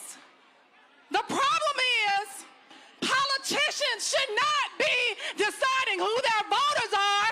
The voters should be choosing their representatives. When we allow politicians to choose who the voters are, it winds up where folks use the emergency room as just regular doctor visits. Say shame, shame, shame. When we allow politicians to choose who their voters are, that means our children get ushered into the school-to-prison pipeline. Say shame, shame, shame. And the reason they get ushered into the school-to-prison pipeline is because these same politicians and their campaign donors have stocks in these private prisons. Say shame, shame, shame, shame. And this is great what we are doing right now. It's beautiful. But I need you all to do more. Whether or not you believe it or not, we are in a civil rights moment. And you need to decide what you want your grandkids to think about you, what you want your grandkids and your great-grandkids to say how you showed up in this moment. Are they going to tell you, are they going to say that you put your head down in the sand and let whatever happened to you happen? Or are they going to say that you locked arms? Yep. And you were accomplices in this fight? And I'm going to end on this note. It is our duty to fight for our freedom. It is our duty to win. We must love and protect one another. We have nothing to lose but our chains. Our chains are bigotry. Our chains are these rigged maps. Our chains are the school-to-prison pipeline. Our chains are the fact that they want to spend $2 billion on a war we didn't ask for. And our people are dying. Those are our chains. It is our duty to fight for our freedom. Yeah. It is our duty to win. Yeah. We must love and protect one another. We have nothing to lose. We have nothing to lose. We have nothing to lose. We have absolutely nothing to lose but our chains. I'm State Representative Angie Nixon. That's right. Fight win. That's right. Say we have nothing to lose but our chains. Say we have nothing to lose but our chains. Listen, this is a political revival, but it's also a spiritual revival. Rally, day of action for voting rights. We have been talking about this for a considerable amount of time. And again, you got thousands who are here. You've got almost 80 satellite events taking place all across the country as well. You've got that going on. You've had people being bussed in from all around the country. And here's the key, and this is the most important thing. This is not about a day. It is not about a moment. It is about creating a massive voter registration effort between now and the election. And the key is this here. First, we got to inform, enlighten, and educate people. Then we got to get them registered. Then we got to get them to vote. That has to be our strategy. Joining us right now is Alabama Congresswoman Terry Sewell. The Republicans in this state have been targeting her district. They've been targeting the district of Congressman Shamari Figures. This extreme court has allowed them to move forward with a map that wipes out his district. And the thing was so shameful is the same Supreme Court agreed that it was racial. Right, and so intentional racism. Right, intentional discrimination. First of all, thank you, Roland. I just mobilize all these people in a matter of days could only happen because of black, independent journalism and folks like yours. But I want you to know that in my bones, I'm moved by this. But it can't just, as you said, be one day or one state capital. It needs to be every southern state capital that's trying to take our vote away. It needs to be every day. And the assignment is clear. The assignment is to organize, mobilize, and vote. We should be doing voter registration drives at every state capital. We should have every Divine Nine group registering more people to vote and taking them to the polls. That's what we need. Representation matters. And if you're not at the table, you're on the menu. And I don't want the people that I represent to be back on the menu. 115 years from the last black person during Reconstruction and Earl Hilliard in 1992. I'm the first black woman ever. We got to break down the barrier, have more opportunities to be represented, to be able to have the opportunity to elect someone of our own choosing and not the other way around. And you know, they're thinking about trying to only do away with one. And I said to them, this is not about no representation or some representation. This is about fair representation. And 2 seats is fair representation. And the thing that I have been saying for our people is that they can be stopped, but it requires a massive mobilization, and you have to make them pay at the ballot box. Absolutely. And, you know, I think that's what they're scared of. The browning of America is real, and they're exerting all of their power while they have power. And this Supreme Court is complicit. 6-3, I mean, the fact that the Supreme Court 2 years ago in 2023 in the Milligan decision gave us our seat, upheld Section 2, and now all of a sudden they're throwing that map out and they're allowing Alabama to use the very same map that they were going to use back then. It's crazy. Well, and the thing is, here's other things here. You got your sign right here. It said, vote like your life depends on it. Of course, featuring Congressman John Lewis. And this is what I've been saying to young voters. I don't want to hear, oh, you know what? They're young. We shouldn't be asking things of them. The reality is, John Lewis, Marion Barry, Diane Nash, these people were 19, 20, 21. People don't understand. They were kicked out of college. There were presidents that said, if you go and get involved with that movement, we're expelling you from the university. These people put it on the line. So I don't want to hear somebody who's young say, oh, I can't get involved. No, yes, you can. And I also don't want to hear anyone who says, I feel powerless. My vote doesn't count. If your vote didn't count, they wouldn't be working so hard to actually change your vote. And here's the thing, when you don't vote, that's a vote. You're voting for someone else to decide your fate. So we need people to vote. We need them to vote in numbers that they've never seen. And I think the only way we can get there is that those that are not registered to vote register, and those that have the ability to vote, please turn out. But the thing turn out and vote. But the thing is, though, we've shown we can do it. When we look at the 2008, 2012 presidential election, black people voted at a higher percentage than white folks, and they're going to history. And so my deal is, we can't go here and then go here. No, we got to go here, then here, then here. It has to. We got to maximize our power. Absolutely, absolutely. I can tell you that Shamari and I feel like we're not standing alone. 22 members of Congress came with us today. 22 from every religion, from every color. They came. Because here's what we know: we're there when they need us. When all of these allied partners have to step up and show out. When the LGBTQ needs us, we're there. When the Jewish community needs us, we're there. When the women community, so we need everyone to be there. This is not a black issue. This is not a CBC issue. This is not a Democrat-Republican. It's a right versus wrong. And it's wrong to dilute our power. Absolutely. Congressman Terry Stewart, we appreciate it. All right, thanks so much. Thank you. Vote like your life depends upon it, because John Lewis says it does. Absolutely. We're going to go back to the main stage. Pastor William Murphy out of Atlanta. All right. Let me hear y'all. I will see the goodness of the Lord. One more time, throw your hands up. I will remain. I will see the goodness of the Lord. My grandfather used to sing a song that said, I will trust in the Lord. I will trust in the Lord. I will trust in the Lord until I die. Let me hear you, Montgomery.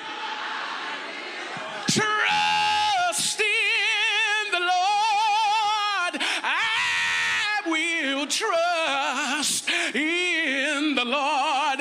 Yes, I will trust in the Lord. I refuse to die. Now wait, Bishop. 15 seconds. I'm going to stay on the battlefield. Let's go. I'm gonna stay on the battlefield. Clap your hands. I'm gonna stay on the battlefield. You say,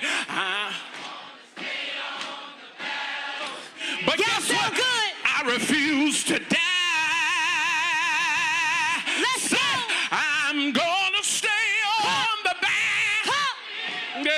And I'm gonna go back to the ballot box. I'm gonna stay on the back. But I refuse to die. Yeah. Let's go. Now, speaking of the battlefield, I got 3 bad sisters that's been on the front lines of the battlefield all the way from Tennessee.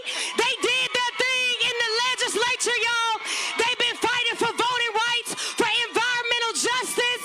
Y'all make some noise for Tequila Johnson, founder and CEO of the Equity Alliance, Tequila Walker, executive director, Memphis for All, and Amber Sherman, Tennessee lead organizer. Oh my God, they have taken over the stage representing Black Voters Matter. Y'all show them some love. Y'all ready? If you don't see an organizer with a bullhorn, you should question that organizer. Hey, hey! Ho, ho, ho! These racist maps have got to go. Hey, hey! These racist maps have got to go. Ho, ho! These racist maps have got to go. Ho, ho! Has got to go. That's right. Give it up for yourselves, Black people. Look at us, y'all. Look at this blackness. In the face of adversity, in the face of erasure, in the face of division, in the face of everything racism, we stand united. Yeah. What's going on, y'all? I am Tequila Johnson. I am the CEO and co-founder of the Equity Alliance. We are the largest Black-founded, Black-led, grassroots, power-building organization in the state of Tennessee. And all these red hats you see represent the organizers that have led us to this moment in our state. I am a daughter of the South. I am from Tennessee, the state that rushed, almost broke a leg to redraw the maps and make them more racist like they needed help. But let me tell y'all something. I didn't bring my black ass all the way to Alabama to talk about no goddamn maps. I didn't come all the way to Alabama to talk about no politicians. I didn't come all the way to Alabama because a political party sent me. I came to Alabama to talk to us because this moment is about us. This moment is about us. This is about us. That's what I'm talking about, y'all. Because let me say something that may make a few people a little bit uncomfortable. I ain't never needed no map to find power.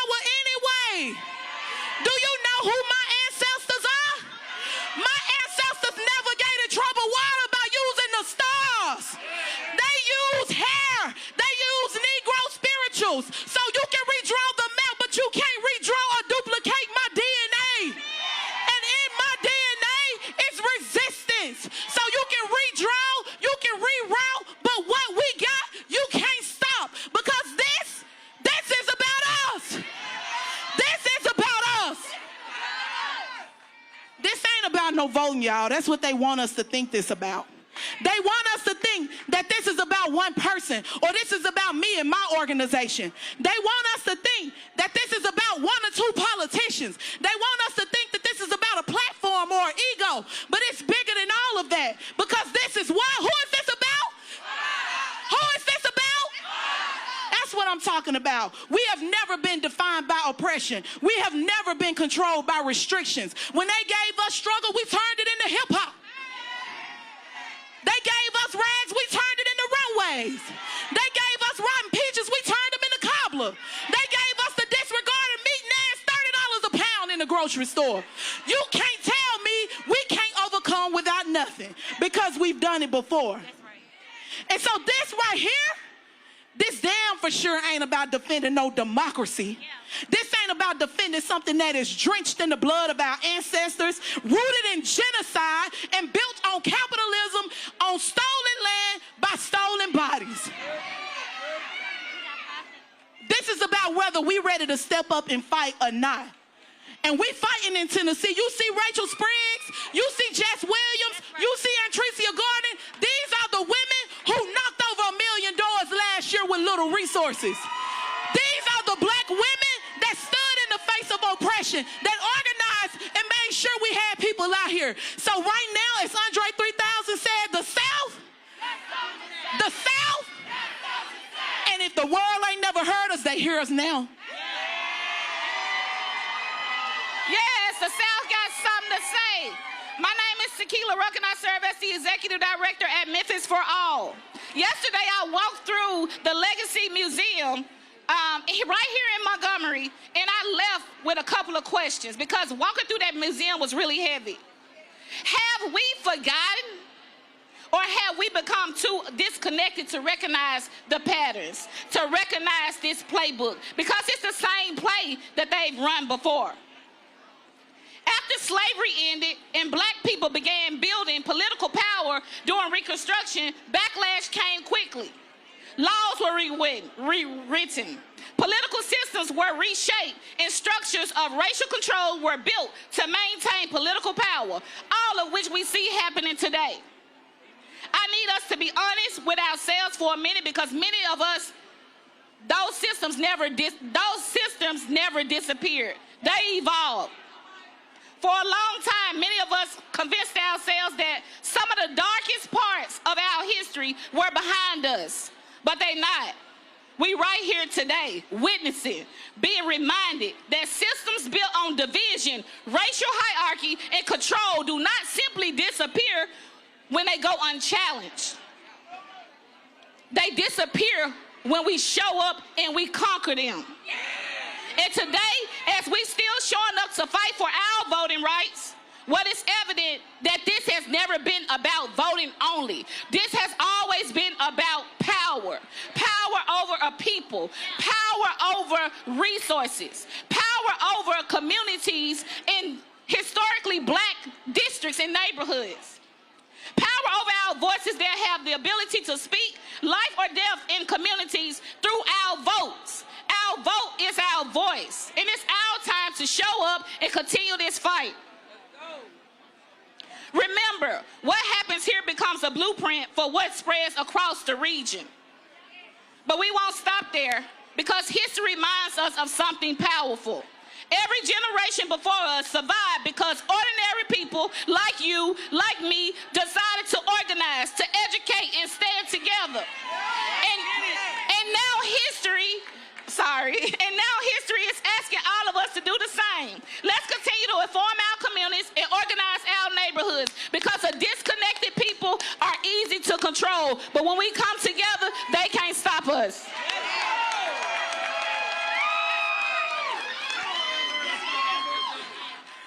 What's up, y'all? My name is Amber Sherman. I'm the Tennessee lead organizer for Black Voters Matter. And I just want to talk about the goal of us actually coming here. So the goal of us mobilizing in Montgomery is for us, for our people, to leave activated. And so I want to talk about what our next steps should be. It's time to tap into our ancestral playbook. I'm sure y'all have heard your grandparents or your elders say things like, there are freedom lessons in a book, we just got to take a look. Everything I've organized comes from the tactics and the practices of those before me. The Dr. Pauli Murrays, the Fannie Lou Hamers, the Claudette Colvins. Black women have sustained this movement. And no matter how much our labor was taken for granted, our legal analysis being used without credit, our story being told it doesn't fit the perfect mold of what a civil rights leader looks like, we have continued to sustain this movement. Because that's what black women do. And we need to study the lessons left by these brilliant organizers. Because the types of attacks that we're under will require the Fannie Lou Hamer style of organizing. Which means all of us working together, doing the grassroots organizing to meet the people where they are and get them to the polls. The type of attacks we're under will require the Dr. Pauli Murray style of organizing, which means trusting the work of black women as policy analysts and strategists to write policy that liberates us all. The type of attacks we're under will require the Claudette Colvin style of organizing. Not fitting the mold, challenging stereotypes, changing the narrative of what it means to be a leader in this movement. Now is not the time to panic. It's time we tap into our ancestral playbook. Our ancestral playbook is deep and vast, with the history of black women leaders organizing in the background. Now it's time we bring them to the forefront. Y'all show some love. All roads lead to the South rally, day of action for voting rights. We have been here all morning, actually since yesterday. This kicked off about 1 p.m., and so we are halfway in. You've got more speakers here, and so we're going to talk to Congressman Glenn Ivey right now. Congressman Ivey, real quick, you finally have your Senate president in Maryland who decided to wake up and realize that he needs to stop standing in the way. Yeah, we got the state Senate president. I don't know what he was thinking, but hopefully he woke up after the Supreme Court eliminated the Voting Rights Act, basically, and then the Virginia Supreme Court blocked the popular vote there. So, I don't know why he didn't do it before, but we definitely need it now. I mean, the sense of urgency has to be there. Maryland has to step up.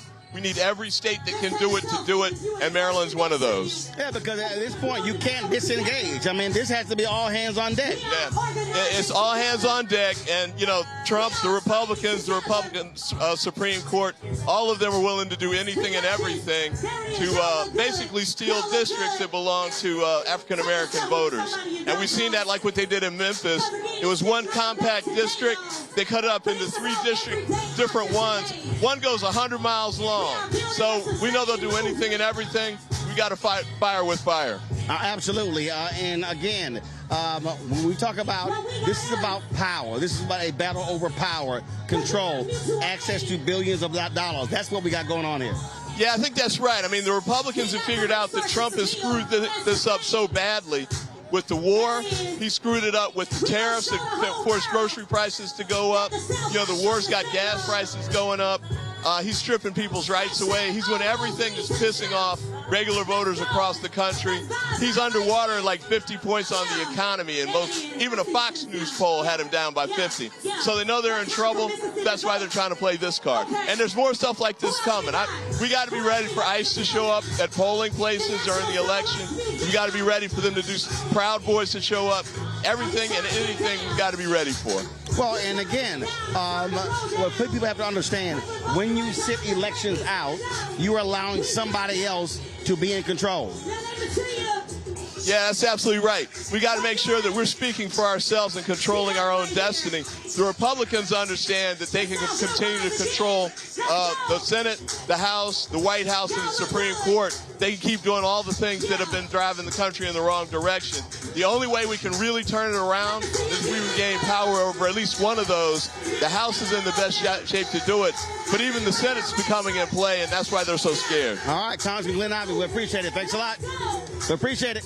Thanks so much, man. Keep up the good work. Yes, we'll do. All right, folks, they're trying to get them a little activated here. They're doing a little dancing up here. Let's go back to the main stage. Bag it up. And it starts right here, right now. Yeah. I got them shaking their booties like Congo, man. Oh, they got it up front. Tennessee didn't come to play. In the face like Gonzo. What time for Louisiana? I'm taking change, it's my time. Yeah, I'm new to the game, but y'all might wanna say your whack raps. All roads lead to the ballot box this Tuesday. If you ready to vote, put your hands up. A girl told me that a man that could if you got your voting plan, with the tools. Put your hands up. Now, I'm a ladies, let me see it vibrate. Yeah. And when it's over, you ain't gonna need your bird. Let's go. Make you bend your back here on the ground. I want to see you up. Like. Okay. When I say we, you say fight back. We. When I say we, you say fight back. We. When I say no, you say Jim Crow no. No. Hey, big girl, make her bag it up. Let's go. Make her bag it up. Hey, big girl, make her bag it up. Make her bag it up. Hey, big girl, make her bag it up. Make her bag it up. Y'all show some love for Tennessee in the building. Make her bag it up. Bag it up. Girl, wobble it. Keep it going, Tennessee. Keep it going, Tennessee. Let's go. Y'all make some noise for Tennessee.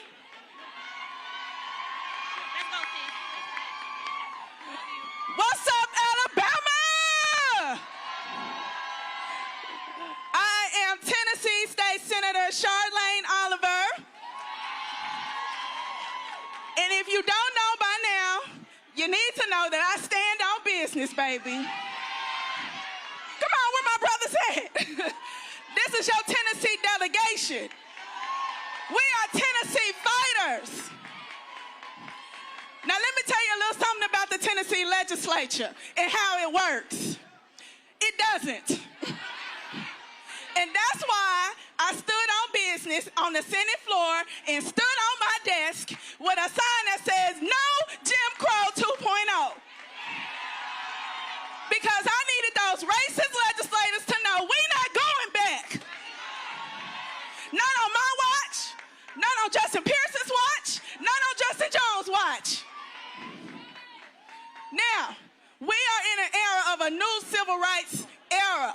They are trying to take us back to a time where we couldn't vote, or where they didn't have people like us in the legislature. But once again, we not going back. And why did I stand on my desk? I stood on my desk for my ancestors. I stood on my desk for Fannie Lou Hamer. I stood on my desk for Gloria Richardson, Ella Baker, Ida B. Wells. I stood on my desk for the people who got us here. I stand on my desk for my children, for your children. So let me tell you a little something else. We need to fight with all we got. We need to fight with the Alabama legislature. We need to come together with the Mississippi legislature. We need to come together with the Tennessee votes. We coming together with Georgia, with South Carolina. We gonna pack a big punch in November, and we gonna punch them in the mouth with our votes. What you need to understand is they may draw some racist maps, but we are the South. This is our South. The South belongs to us. The South got something to say, and we gonna speak real loud and clear in November. That's right. Now, what you also need to know is we need to invest in people like Pearson, people like Charlene Oliver, because we are standing on the front lines. We are the front lines of the resistance. So it's time to build a new South with fighters like us in Tennessee, in Georgia, South Carolina, Florida, Mississippi, Alabama. The time is now, guys. Give it up for Senator Charlene Oliver. God bless extraordinary black women who stand on business, who fight for our freedoms, for equality, and for justice. Give black women a round of applause. You saw our folk Tequila and Rachel and Tequila and Amber, LJ. We have a movement because black women refuse to bow down. Black women refuse to quit. Black women refuse to give in. I'm Representative Justin J. Pearson, a candidate for the U.S. Congress in Memphis, Tennessee.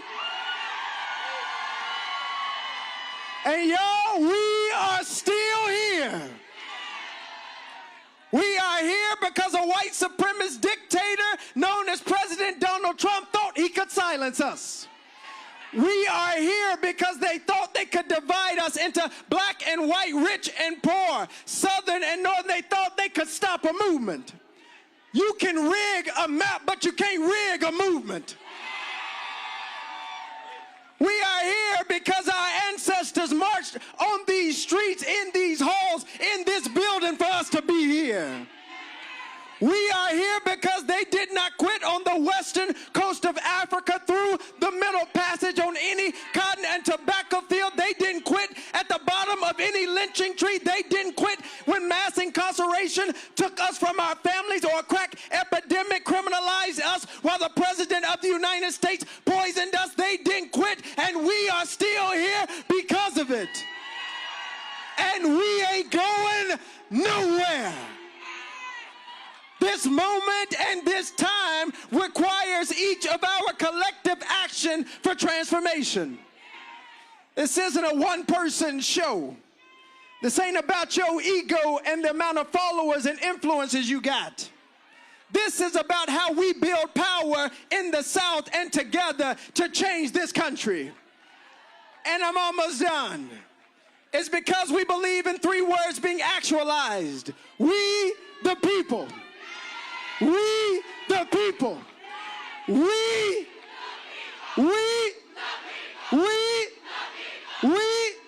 the people who believe in democracy. We, the people who will not bow down. We, who will not quit. We, who will fight until justice rolls down like waters and righteousness like an ever-flowing stream. Let's get to work.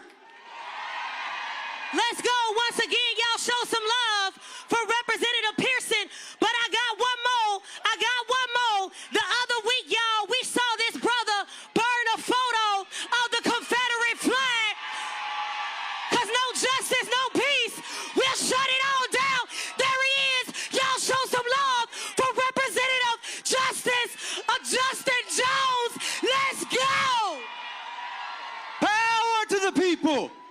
Power to the people. Power to the people. Last week we walked into the Tennessee Capitol in 2026, and when we walked out, it was pre-1965. We walked out of a Capitol Klan rally with Chief Grand Wizard Cameron Sexton and Governor Bill Lee. We come in the tradition to say that we burned the Confederate flag because we want to let them know that we are not going back, and that we will burn this Confederacy down. Whether their names are Governor Kay Ivey or Governor Bill Lee, Governor DeSantis, Governor Landry, Governor Abbott, we stand in tradition to say that we're not going to let you stand in the doorways of our democracy. That we are sick and tired of being sick and tired. That they're waging war on black folks in the South. But we know how to stand up and fight back.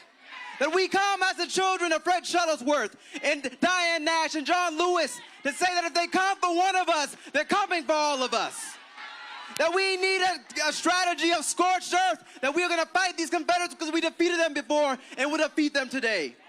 That now's our time to stand up and let them know that we stand in a tradition that says that if you come after us, we may not be a swing state in Tennessee and Alabama, but we will swing back on you. That we will fight back. That you can't kick us when we're down. And so we send a message to the nation that the South is a front line of democracy. And we stand with this Capitol behind us because we know that it represents the Confederacy of the old South. But we represent a new South that is multiracial, multi-generational, pro-black, pro-justice, anti-poverty. And so we come here today with a very simple message to the governors of Alabama and Tennessee and Mississippi. We will see you in the streets. We'll see you outside. We'll see you at the ballot box because we're voting you the hell out of here. You mess with the wrong people. You know who taught us and who trained us. And it's time to turn up the heat. I know it's hot out here, but it's time to turn up the heat of justice and burn this Confederacy down. Power to the people. Power to the people. Power to the people. Thank you.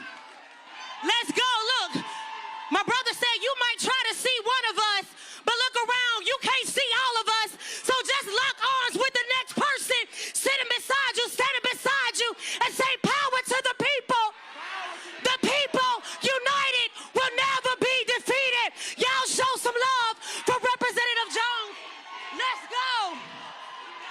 Y'all got it. Y'all got it. Y'all got it. Now, as we're locking up, as we're locking in, we got to show some love for the members of Congress that are representing us every single day, that are doing their big one right here from Alabama. Show some love for Congresswoman Terry Sewell and Congressman Shamari Figures. Keep it going, along with other members of Congress. And big shout out to the Congressional Black Caucus.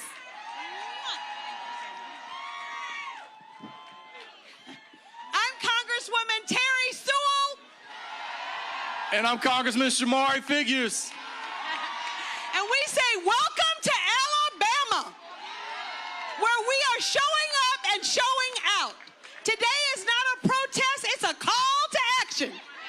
And we need y'all to act. We are joined here by our colleagues from the members of Congress from Washington, D.C.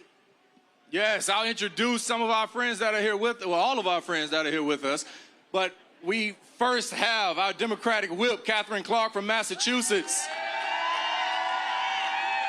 We have the great Joyce Beatty from Cleveland, Ohio, or Columbus, Ohio. Columbus, Ohio. We have Melanie Stansberry all the way from New Mexico. We have our former Congressional Black Caucus Chairman, Stephen Horsford from Las Vegas, Nevada. We have the great Sarah Jacobs from San Diego, California. We have Maxine Dexter from Oregon. Tim Kennedy from Buffalo, New York. Glenn Ivey from Maryland, PG County, Maryland. And Congressman Gabe Amo, you would never guess his state, Rhode Island.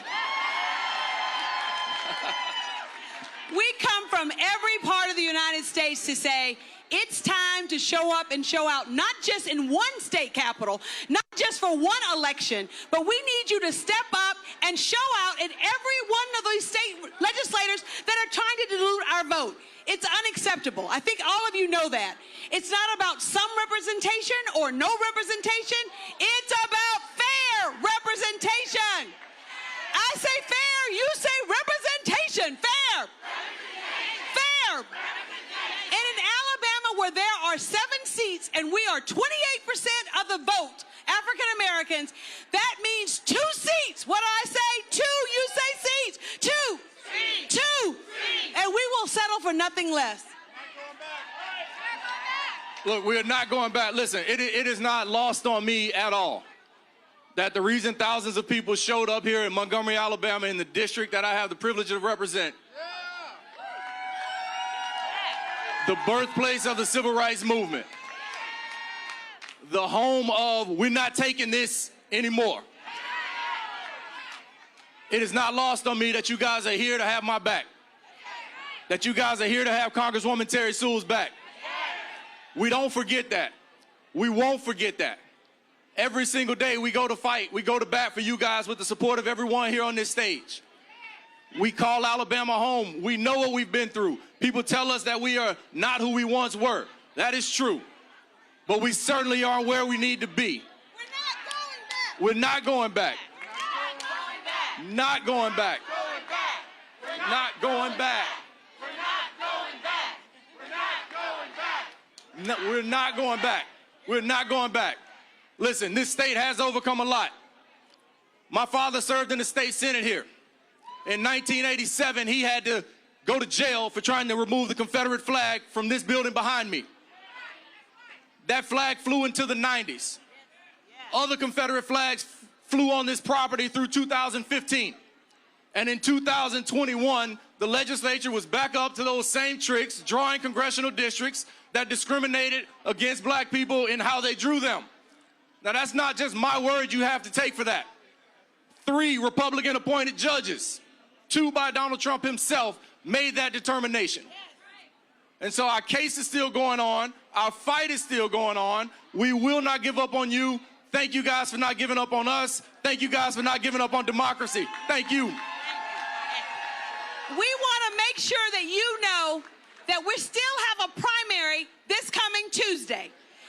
So when I say vote, you say now. Vote. Now. Vote. Now. It is so important that your assignment, your mission from today is to get out and organize and mobilize and register people to vote, and we have to go to the polls in the numbers that we did for Obama in 08, Obama in 12, because when we overperform, we win. When we fight, when we fight, I could not get off the stage without having my minority leader say a few words on behalf of all the members. Thank you so much. Montgomery, they don't know what they started, but they know we're gonna finish it together.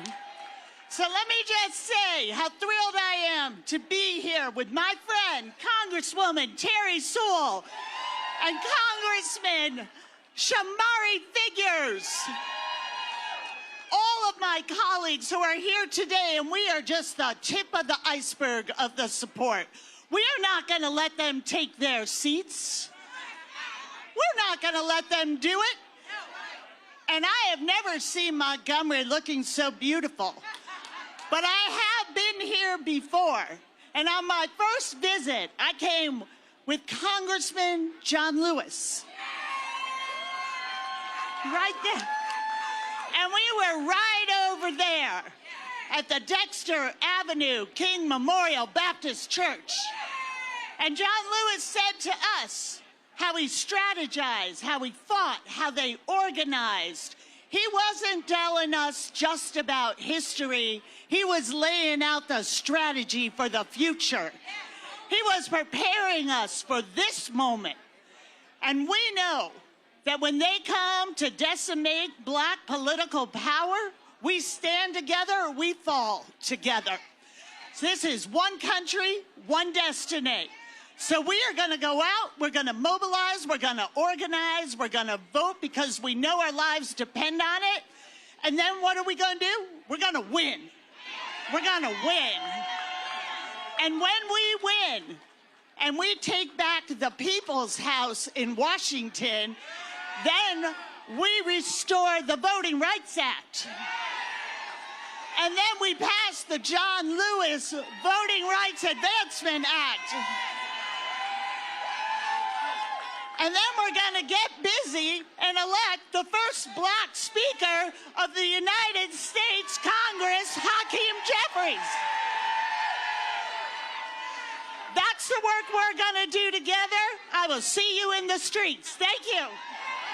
Okay, I'm closing it out with the words of John Lewis. The last time he was on the bridge in Selma, Alabama, his body was riddled with cancer, but his voice was strong. He told us what we have to do. We must never give up.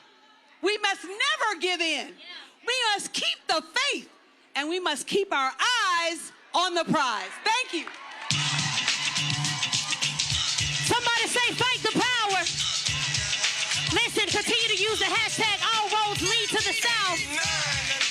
They said that we have surpassed 3 million posts on Threads, y'all, that our message is breaking through.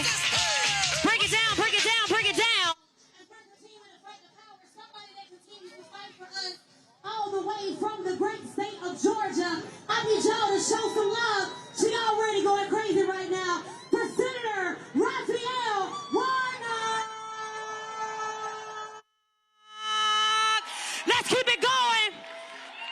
When I say fight, you say the power. Fight. Fight. When voting rights are under attack. Oh! Okay, Georgia, let's go. You ready? Let's go. Where the fans at? Where the fans at? Fans in the air. Fans, they gave me 30 seconds. Let's go. Let's go. Let's go. Over here, come on. I got my boots on. How many boots on the ground do we have? How many of y'all know we knocking doors? We making phone calls. We about to send a message. Oh, here we go. Here we go. Let me see if I can. Let's go. Get up by your seat. Where you at? Let your body move. Fans in the air. Cowboys and cowgirls. Boots on the ground. Boots on the ground. Let's go. Fire barrel rolling. I'ma get my 10 seconds. Let's go. Hold it, hold it, hold it. Hey, let's go. Yeah. Once again, y'all, make some noise for Senator Raphael Warnock. If you got boots on the ground. Got my boots on. Come on, Senator. I got to put you on the spot. I got to put you on the spot. You ain't got a fan, but you can wave your hand. Listen, just wave your hand and give God glory for the Reverend Doctor. Yes, sir. Hello, Alabama!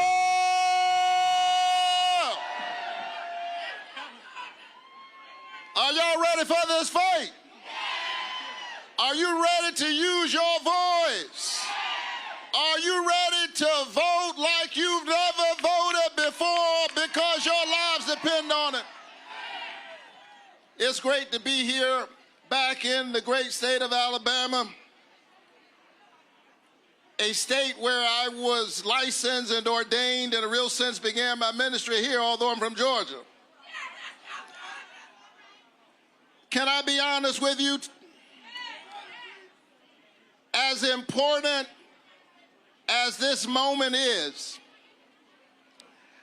I wrestled a little bit about coming here today.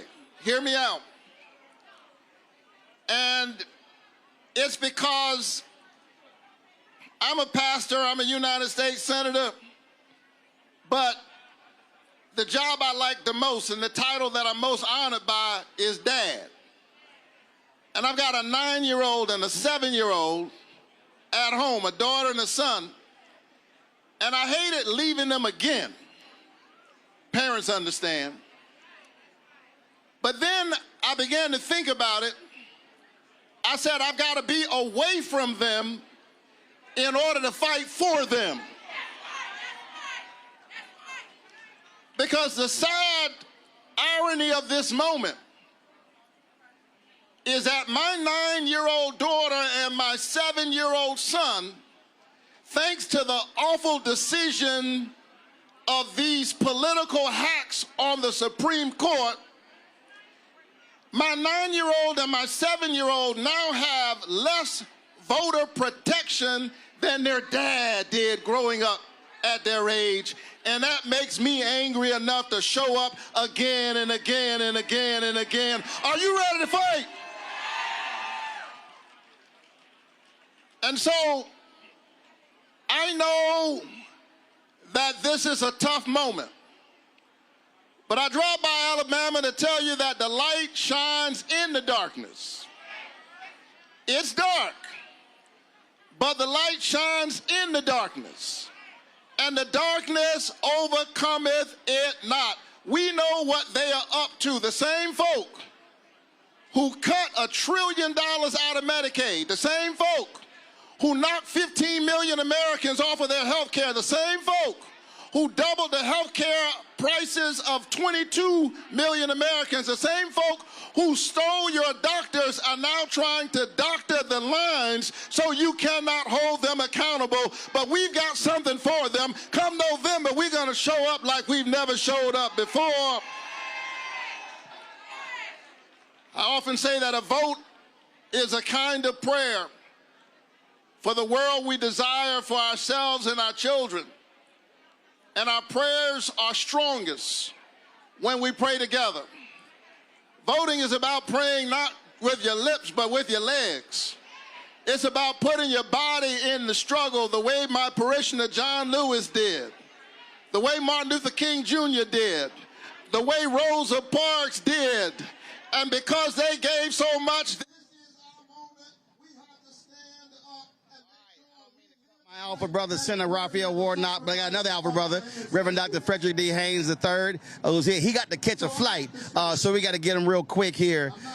You run through the primary, you run the general for Congress, and when we talk about this voter mobilization, if there is a moment in this generation for the black church to prove its worth for our people, this is now. Exactly, and Roland, for me, what you said about 70% should be our minimum going into November. 70% of eligible black voters. If the black church mobilizes itself, we got 70% in the black church. And so right now, because every Sunday we have a captive audience, my thing is, you're not a member of Friendship West, if you don't have both a membership card and a voter registration card. There you go. And if every church would make that their mantra, Doc, 70% would be something we could easy. So when I was there in January, y'all had Right. the MLK teach-in, which was a training deal. I told Mayor Stephen Reed of Montgomery, every week that needs to be happening. Yeah. So in every city, every week, and the churches can just jump. They ain't got to do it by Right. themselves. Say, we going to take this week. Y'all take next week, take next week. So when people need to get educated on politics, that's where we have to do it.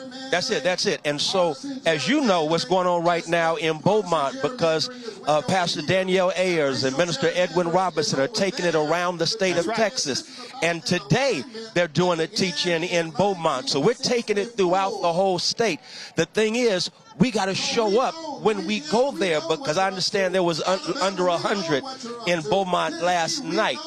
We got to do better, because there are more of us than that. And so we've got to step up. But that's why I'm saying, if it's every week, now it's, I like that. So it's like, fine, you miss Saturday, Right. fine, it's going to be next Saturday. Next Saturday. And then next Saturday. And the reason I keep saying with the churches, they have buildings. They're already paying light bills. They're already paying Wi-Fi bills. So you already have the infrastructure. Right. So the question is, do you just want to do it? Right. So just using what we've got to get where we're trying to go. And then after we register people, now you take all those churches with vans and buses and create our own Uber.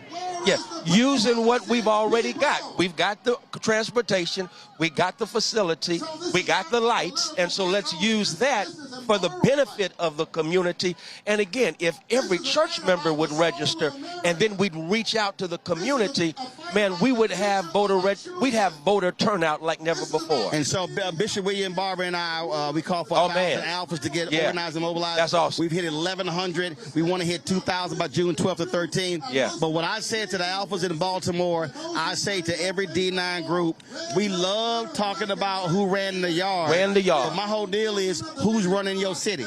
And so the county. To me, that's the challenge. So I don't want to hear you shout your letters and how great we are. Right. Are you organizing, mobilizing in your cities? I mean, that's it, Doc. I've taken that speech. I've always called your name, but the bottom line is I was convicted because we ran the yard at Bishop College, but so what? We out of college now. We grown people. We need to be running the city, running the county, running the school district, running the state. If we're not running on that level, then all of that back in the day was just talk. And as far as I'm concerned, it means nothing now. Absolutely. Pastor Ann, you got to fight to catch up. Proud of you, man. Thank you. Thanks so much, and thank you for giving us voice and vision, because we need that. But more than that, you about strategy. And Roland, if we ain't talking about strategy going in, the reason we're in what we're in right now, they had a strategy. Yes, they did. We got to have a strategy with our vision. Absolutely. Yeah. Let's go back to the main stage here in Montgomery. Every summer I grew up in Savannah, but every summer I went down to my grandmother's house. And one day I was moving around in my grandmother's garden. And as we were moving around, a snake showed up in the garden. True story. And my grandmother, Lucinda Brooks from Waycross, Georgia, she wasn't impressed with that snake. She just took an axe and in no time flat, chopped his head off. The snake that had been moving, when she chopped off his head, it began to move even more vigorously. And it frightened me because I was a little boy. I didn't understand that that snake was moving vigorously, not because it was living, but because it was dying. They know that the old order is dying. And we're going to march together. We're going to vote together. We're going to fight together. We're going to stand together until we win. God bless you. Keep the faith and keep looking up. Come on, y'all show some love for Senator Warnock. Now listen, he talked about death, so we got to talk about the resurrection, because we recognize that the resurrection is here. Why? Because the power is here. Why? Because the people are here. Y'all make some noise. Now, amplifying the voices of the people. I got 3 letters, y'all, that have been changing the game. Now, we in Alabama, lean in, but all the way from New York, make some noise for AOC.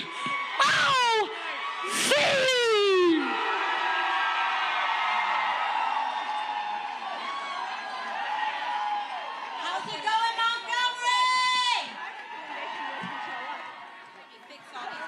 microphones here. There's a lot of them. I love you too. One second. How are we all doing today?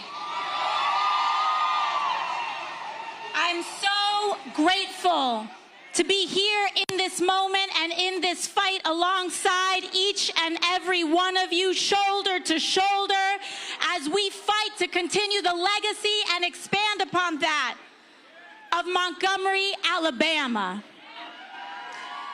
I was with Senator Warnock last Sunday, and we were at Ebenezer Church in Atlanta.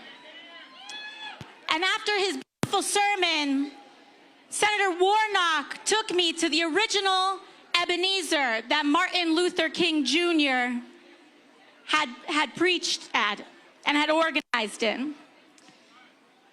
And we sat inside that sanctuary. And what had struck me was how small it was. And Senator Warnock turned to me and he said, this sanctuary only fit 300 people. And he said, Congresswoman, can you believe that this sanctuary of just 300 people changed the world?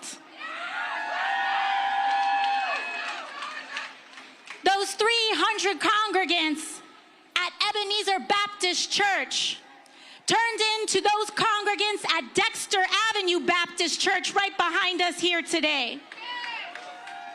And from Dr. King's work right here on Dexter Avenue, we saw the launch of the Montgomery bus boycotts.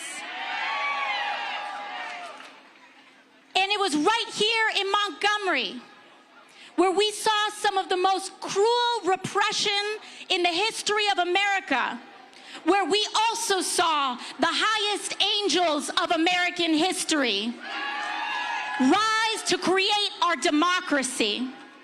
Because it wasn't until the Voting Rights Act of that was passed that we even had a democracy in this country. There was no democracy in America until every human being born here was guaranteed and protected the right to vote. But we know what happened after those bus boycotts. And we know what happened on the trail to make sure that we got that legislation passed. Because with every expansion, there is an attempt at regression. This Supreme Court, under Justice Roberts, is part of that long history of regression and repression in America. But they do not triumph, Montgomery. You triumph, Montgomery. And I am here today because I want to make sure that we all understand that Montgomery is not alone, that you all are not alone. And for all of those watching today, when they ask, what do we do in this moment? I feel helpless. What action can I take? It is time for the North to pull up to the South. It is time for New York to pull up to Alabama. It is time for all of us to come to Georgia, to Louisiana, to Tennessee, to Mississippi, and let them know exactly what they have uncorked with this injustice. They think they can draw us out of power. They do not know the sleeping giant that they just awakened. Because it is not a coincidence, and our whole country must understand that it was not until voting rights were ratified in this country that we got the Great Society. Because when Black Americans have the right to vote and that vote is protected, our schools get funded. When voting rights are protected, health care gets expanded.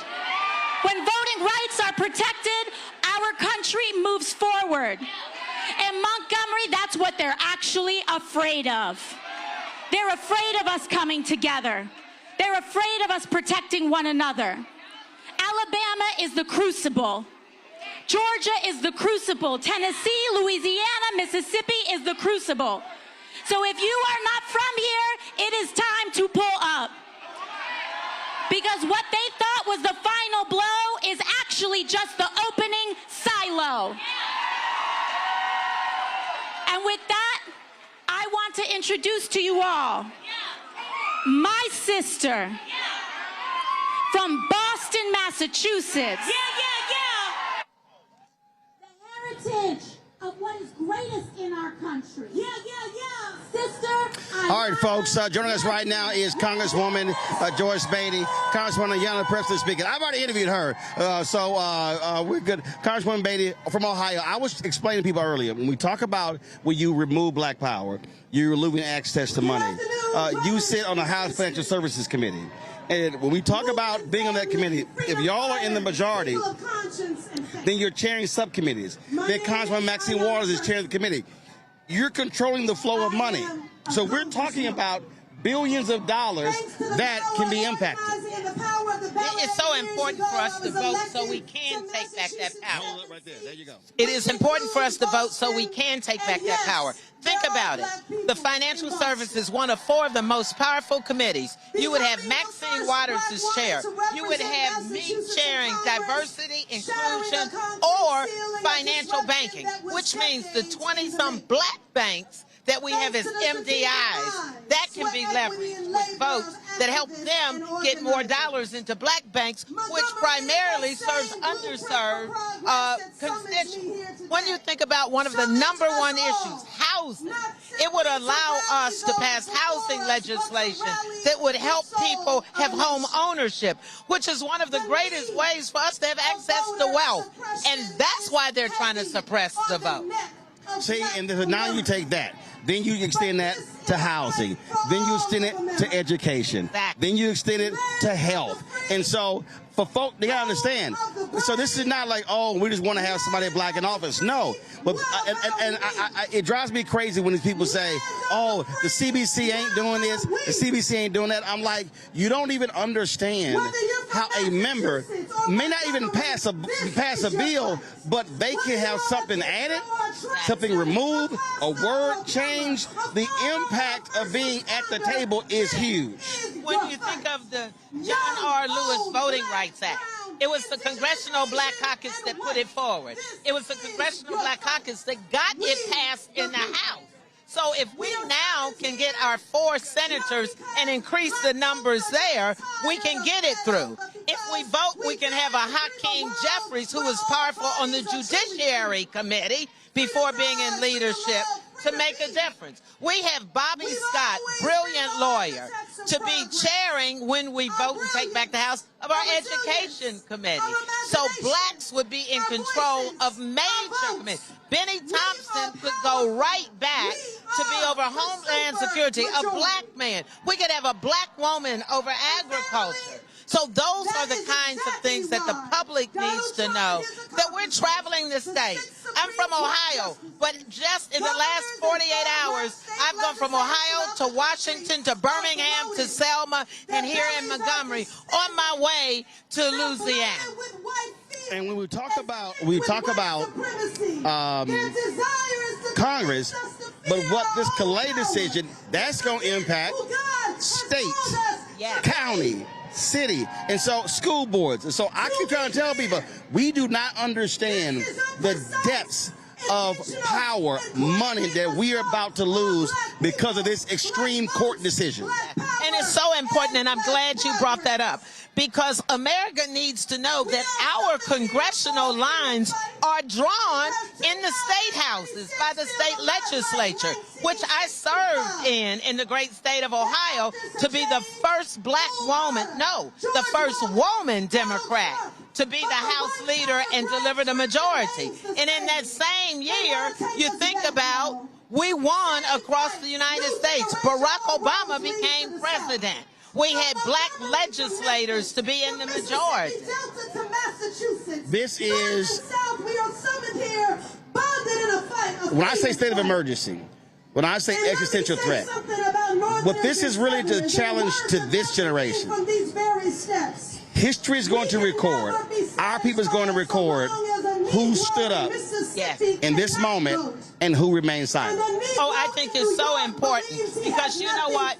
People might not remember what you've said. People might not remember what you do, but they remember how you make them feel. And when we travel and when we fight and we stand up, people feel like someone's fighting for you. And that's why I'm out here. I'm not being performative. I'm not being a show horse. I want to be the pace horse, the person that paces the fight, the person that's out front. No matter what the cause is, we have to galvanize and we have to be unified. Absolutely. Councilwoman Joyce Beatty, we appreciate it. Thank you. Thanks a bunch. Thank you. Folks, let's go back to the stage with Congresswoman Ayanna Pressley from Massachusetts. An America that has paid the reparations owed to black people. An America where voters pick their representatives instead of politicians picking their voters. An America where the black leadership and power of Shamari figures in Terry Sewell is recognized not as a threat, but embraced as essential. Family, a more just America is possible, but only if we organize for it, only if we fight for it, only if we vote for it, and we will.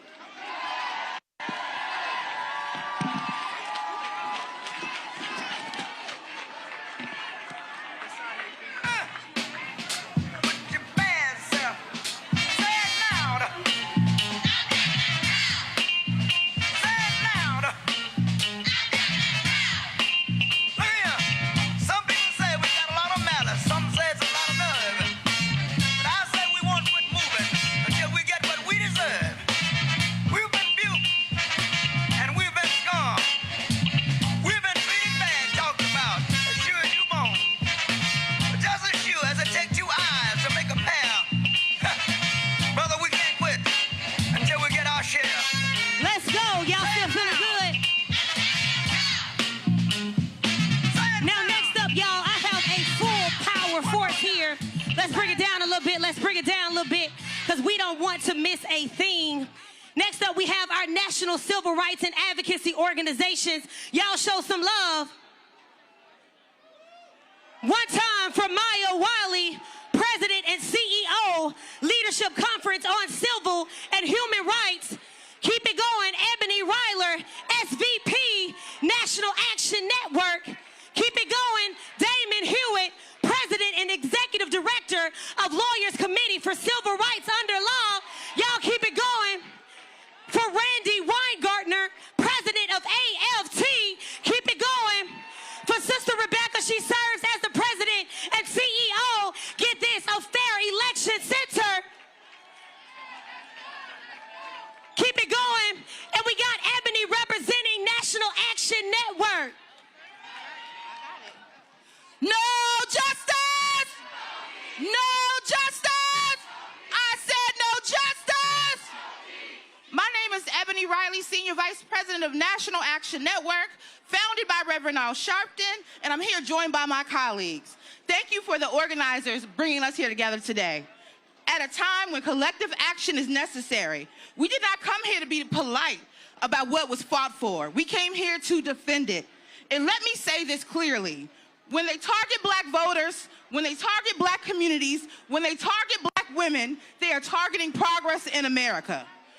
That is why we cannot afford division, distraction, or silence in this hour. In this summer of activation, organizations will continue organizing across this country. And in that same spirit, we will gather in Washington, D.C. on Friday, August 28th, on the anniversary of the March on Washington to defend our rights, our representation, and our future. Let's be clear.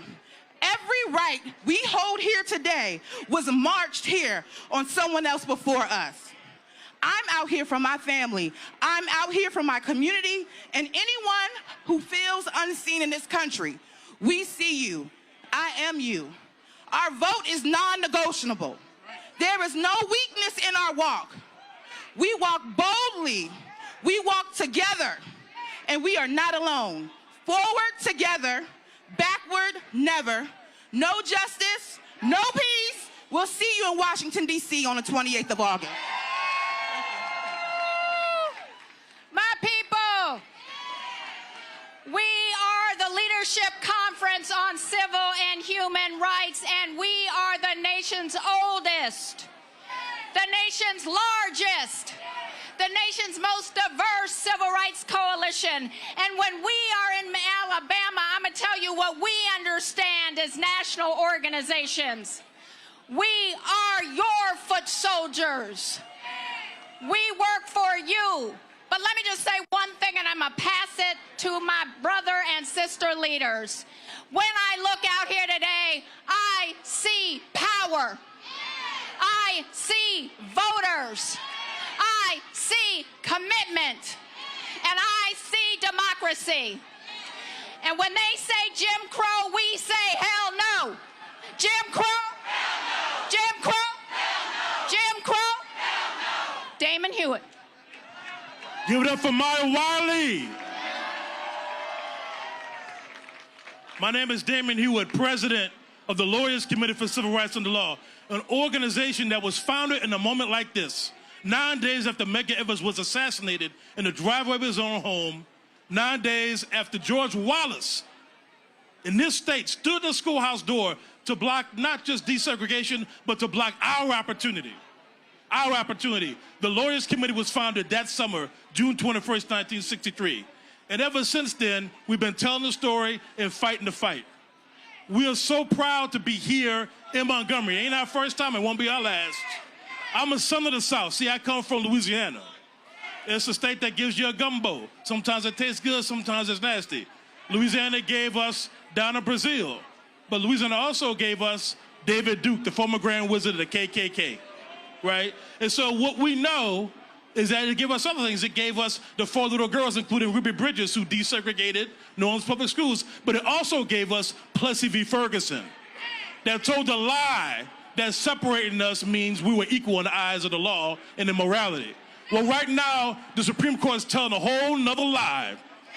This Louisiana v. Calais case is a lie and a half. They're saying efforts to fix any voter suppression against black people is unconstitutional.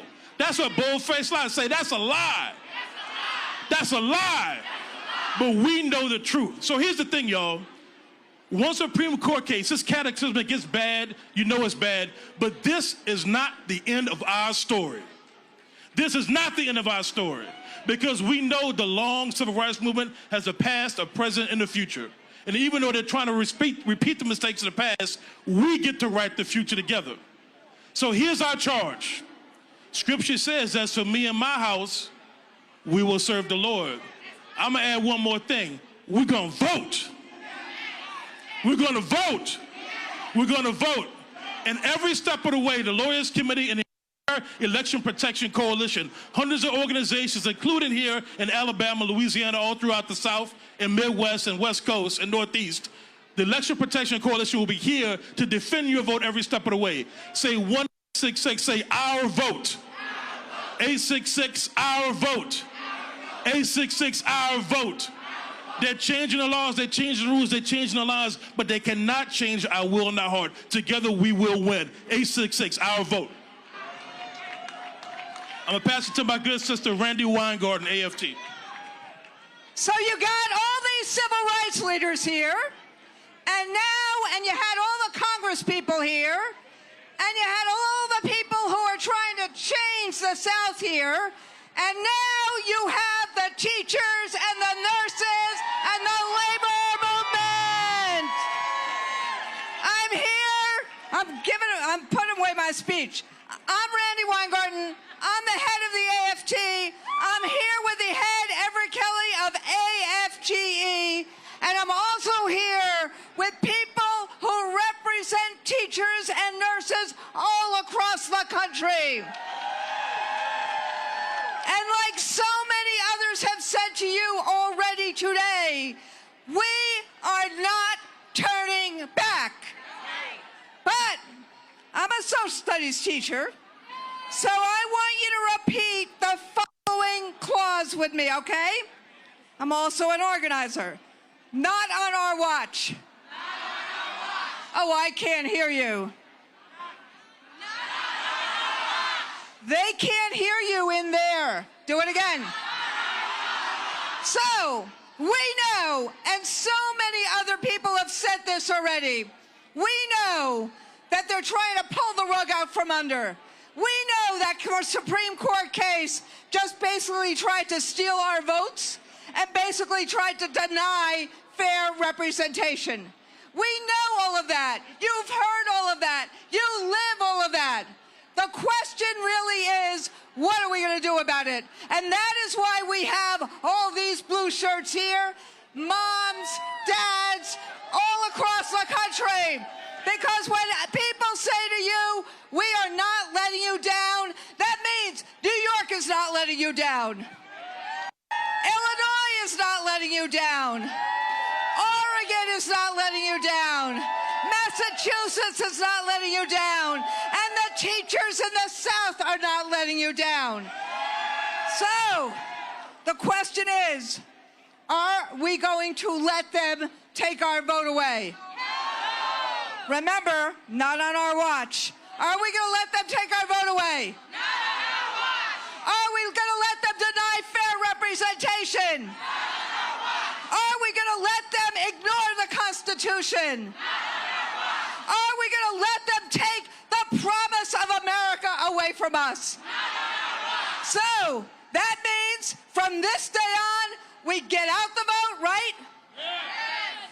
We mobilize the vote, right? Yes. We don't let them turn us around. Are we ready to fight? Yes. Are we ready to fight? Yes. You see these fighters up here, for all of you. We are fighting together for the promise of America. Thank you. She did that. I'm not sure who's emceeing, but I'm going to help out. We're going to turn next. Are you emceeing? Okay, go ahead, brother. Good evening, brothers and sisters. My name is Everett Kelly. I'm the national president of the American Federation of Government Employees, representing 800,000 federal and D.C. government workers. And I'm here to tell you today, I am not a stranger. Born about 60 miles north of here in Goodwater, Alabama. And at the age of 3 years old, I began to experience racism firsthand. My mother worked at a restaurant there in Goodwater called the Old Hickory.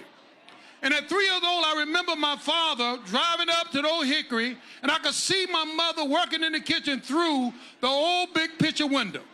And as a child, I just ran before the car stopped. I was already out and running to see my mother. And I was stopped dead in my tracks at 3 years old saying, you can't come in this way. You got to go around to the back. And brothers and sisters, I still have flashbacks. And I'm here to tell us today that we are not going back.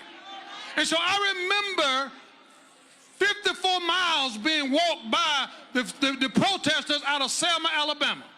And they walked so that I would never have to go to the back again. They walked so that my mother wouldn't have to guess how many marbles was in the jar in order to vote. That's why they marched. And brothers and sisters, I'm here to tell you that I see it over and over and over again. But we are here. We're here to win. I'm going to stand with you because I know this. I know that the scripture says when the enemy comes in like a flood, the Spirit has raised up a standard against it. Now that standard is a reminder to the devil that God has done it once and God will do it again. How many of y'all know God is still watching over us and he will do it again? What we got to do is stand here and fight, stand here and vote. Don't give up. Keep praying, keep marching, keep trusting God. Will you do that? Can we fight together? If we fight together, we will win together. I love you. Thank you, Alabama. I'll always be a part of Alabama. I love you. Thank you, thank you, thank you. Powerful, brother. Powerful, powerful. Give him another hand. Next, we have my sister in justice, Rebecca Carruthers, President and CEO of the Fair Election Center. Rebecca.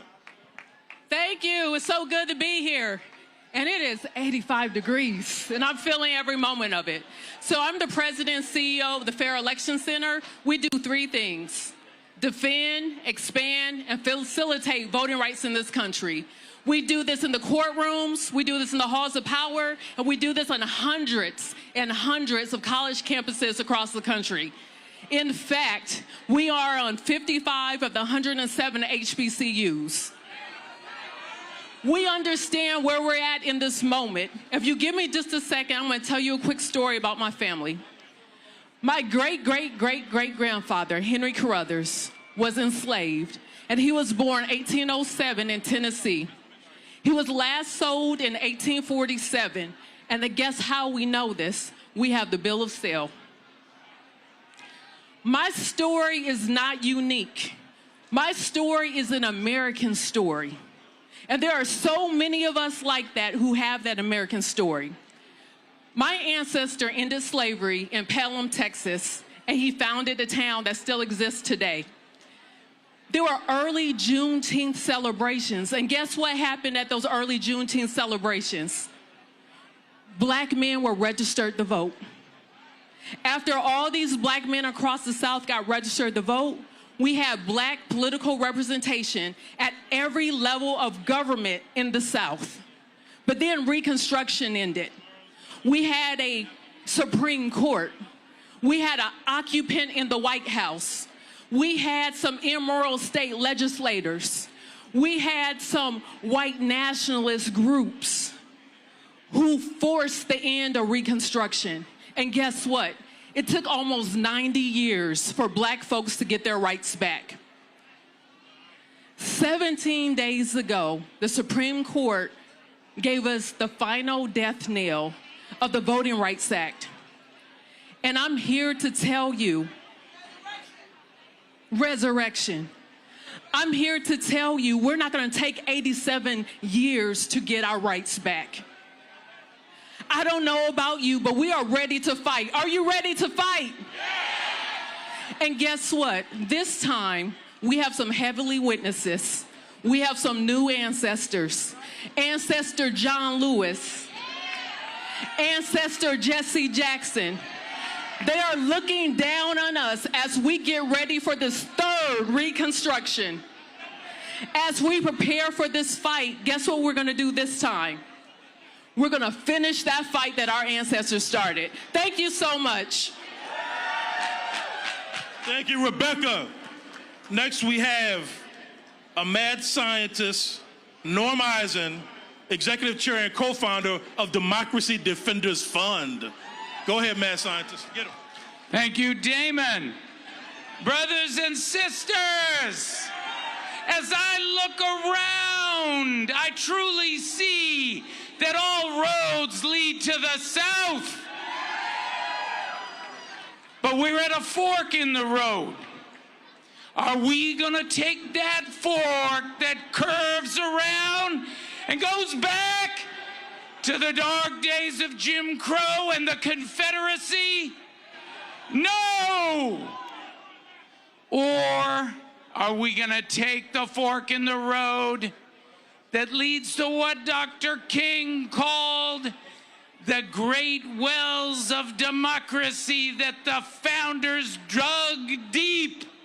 That's the road we're gonna take.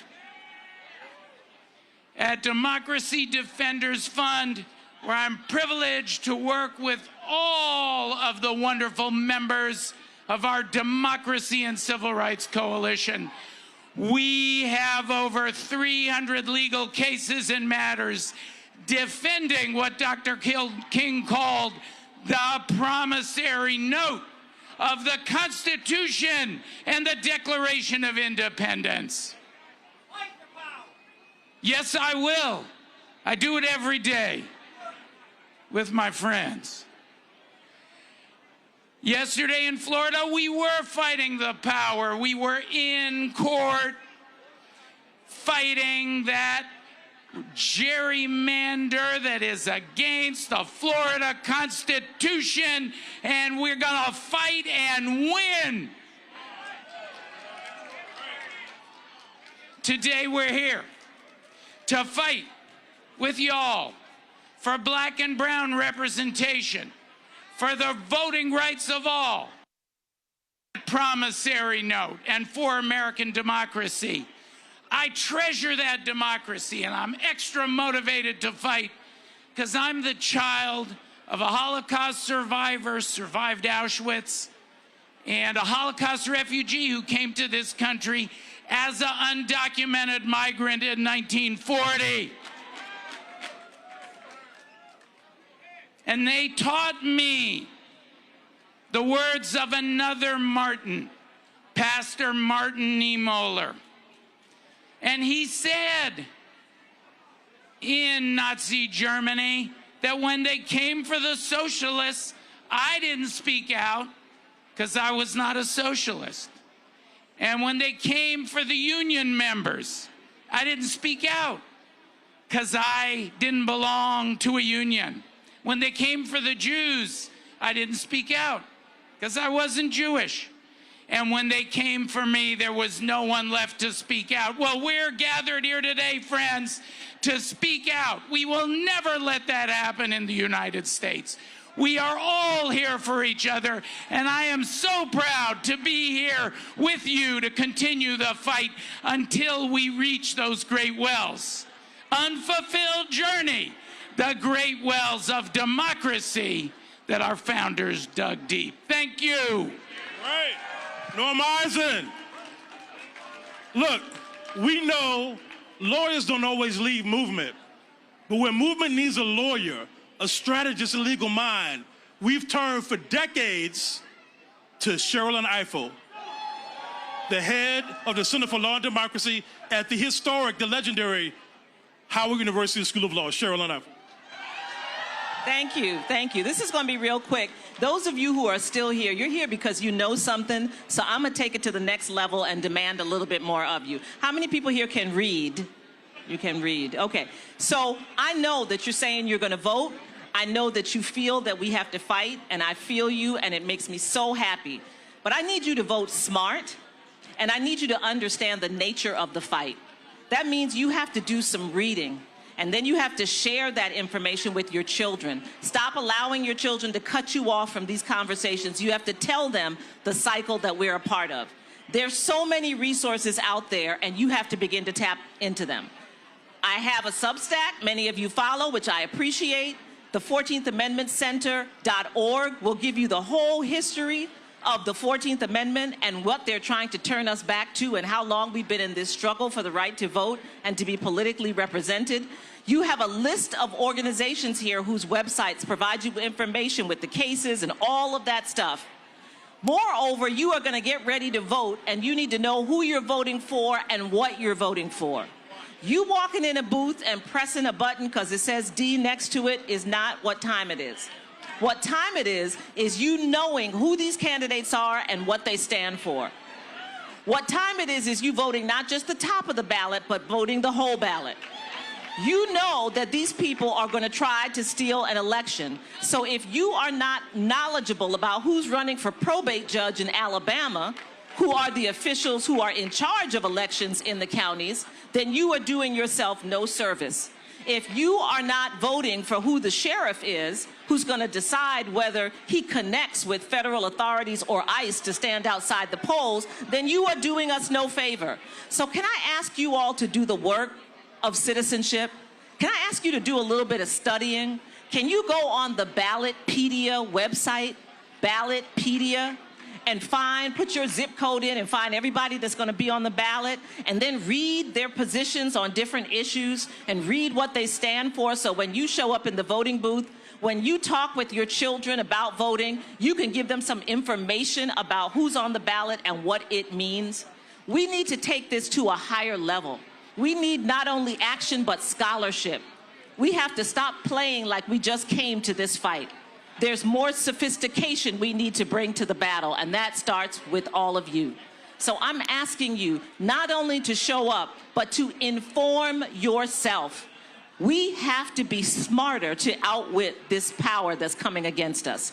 We have power, we have voices, we have numbers, but we have to understand the nature of the fight so we can work a strategy. I love you all for being here today. You have another lineup of great advocates and speakers. Please stay and listen to them. Please go on these websites. Please inform yourself. Please stay in this fight, not just this year, but next. Don't let the election happen and then you say, oh, we didn't win, so now I'm out. This is a never-ending battle. That's why we're standing in front of this place. It's that long that the battle's been going on. Thank you all so much for being here today. Come on now, listen. My good sister asked a good question. She said, what time is it? It's freedom time.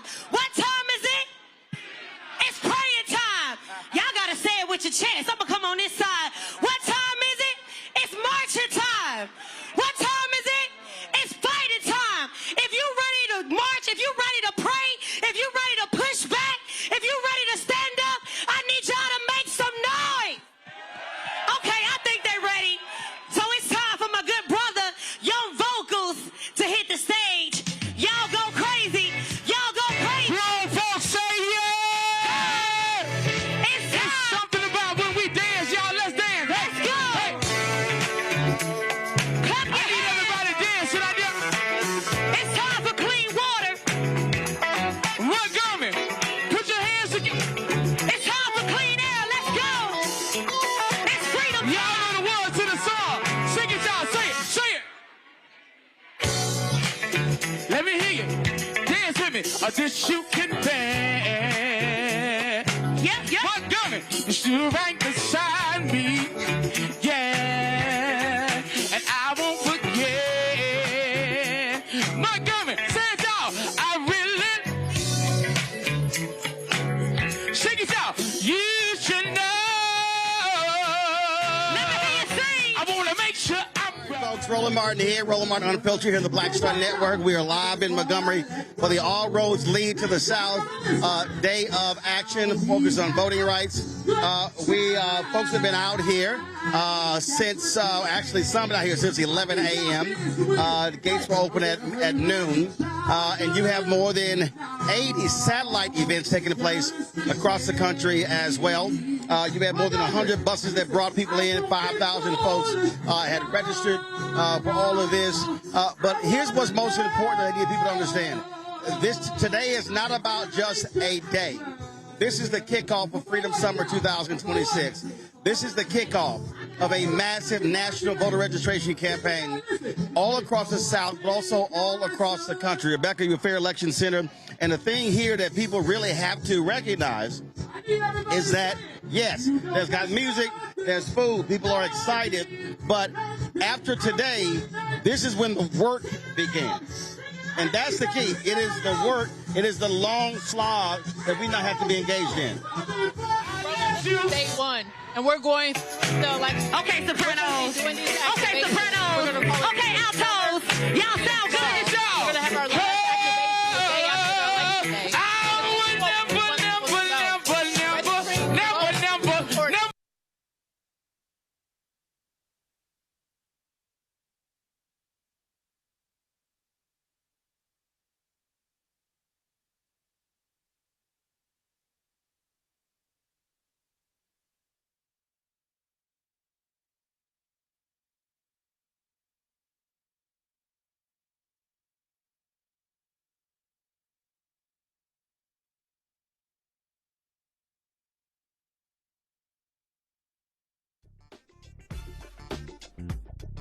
never.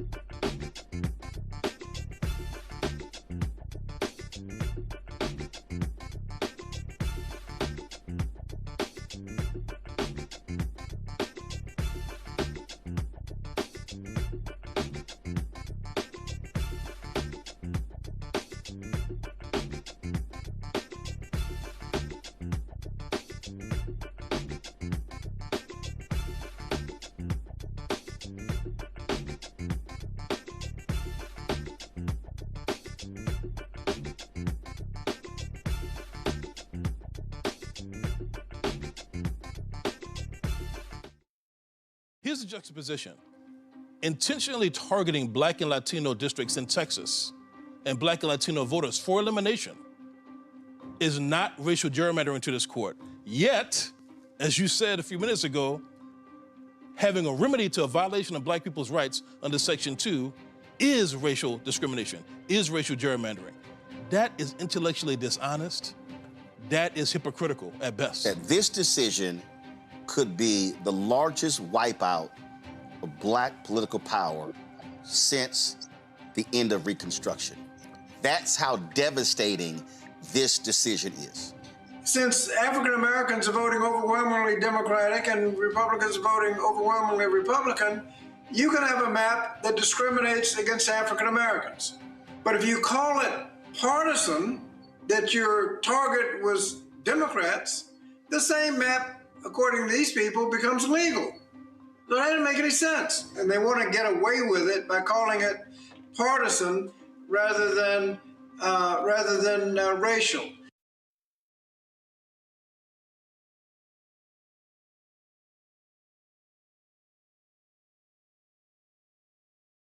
And I can tell you, they're telling themselves because these people are not against partisan redistricting. You know, we are at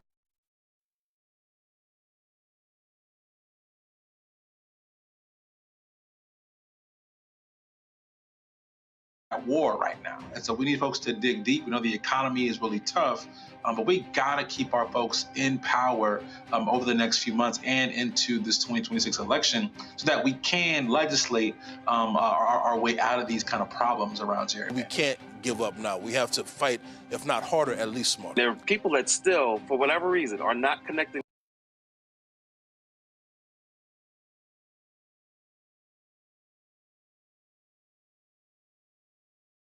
the dots to whatever it is that you are feeling is directly connected to this issue.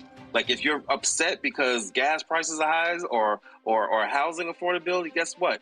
That's a function of not having representation or of being represented by people who are anti-black, who are anti your life. Those things are directly connected. Whatever thing it is that people are feeling right now, you know, feeling the effects of this war that this country is in, or like I said, the prices, or the high unemployment for black women and for black men, or maternal mortality. The crazy man Kennedy was testifying in front of Representative Summer Lee talking about maternal mortality, and he didn't even want to acknowledge that black women die in birth at higher rates than other women in this country.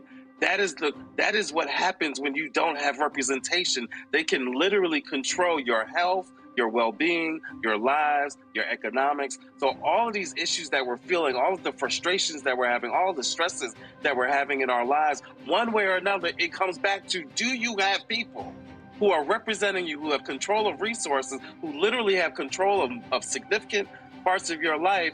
That's what's at stake when we're talking about voting rights or redistricting. It's not theoretical. It is the thing that very much connects to every issue that you care about, everything that affects your quality of life.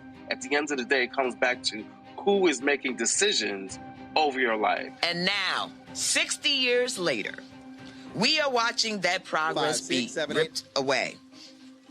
With its decision in Louisiana v. Calais, the Supreme Court has opened the door to a coordinated attack on black. A sleeping giant. All right, folks, Roland Martin here. We're back. We had a power issue, but it's always a plan B. Rebecca, you were talking about this is day one of what this action is all about. I got it.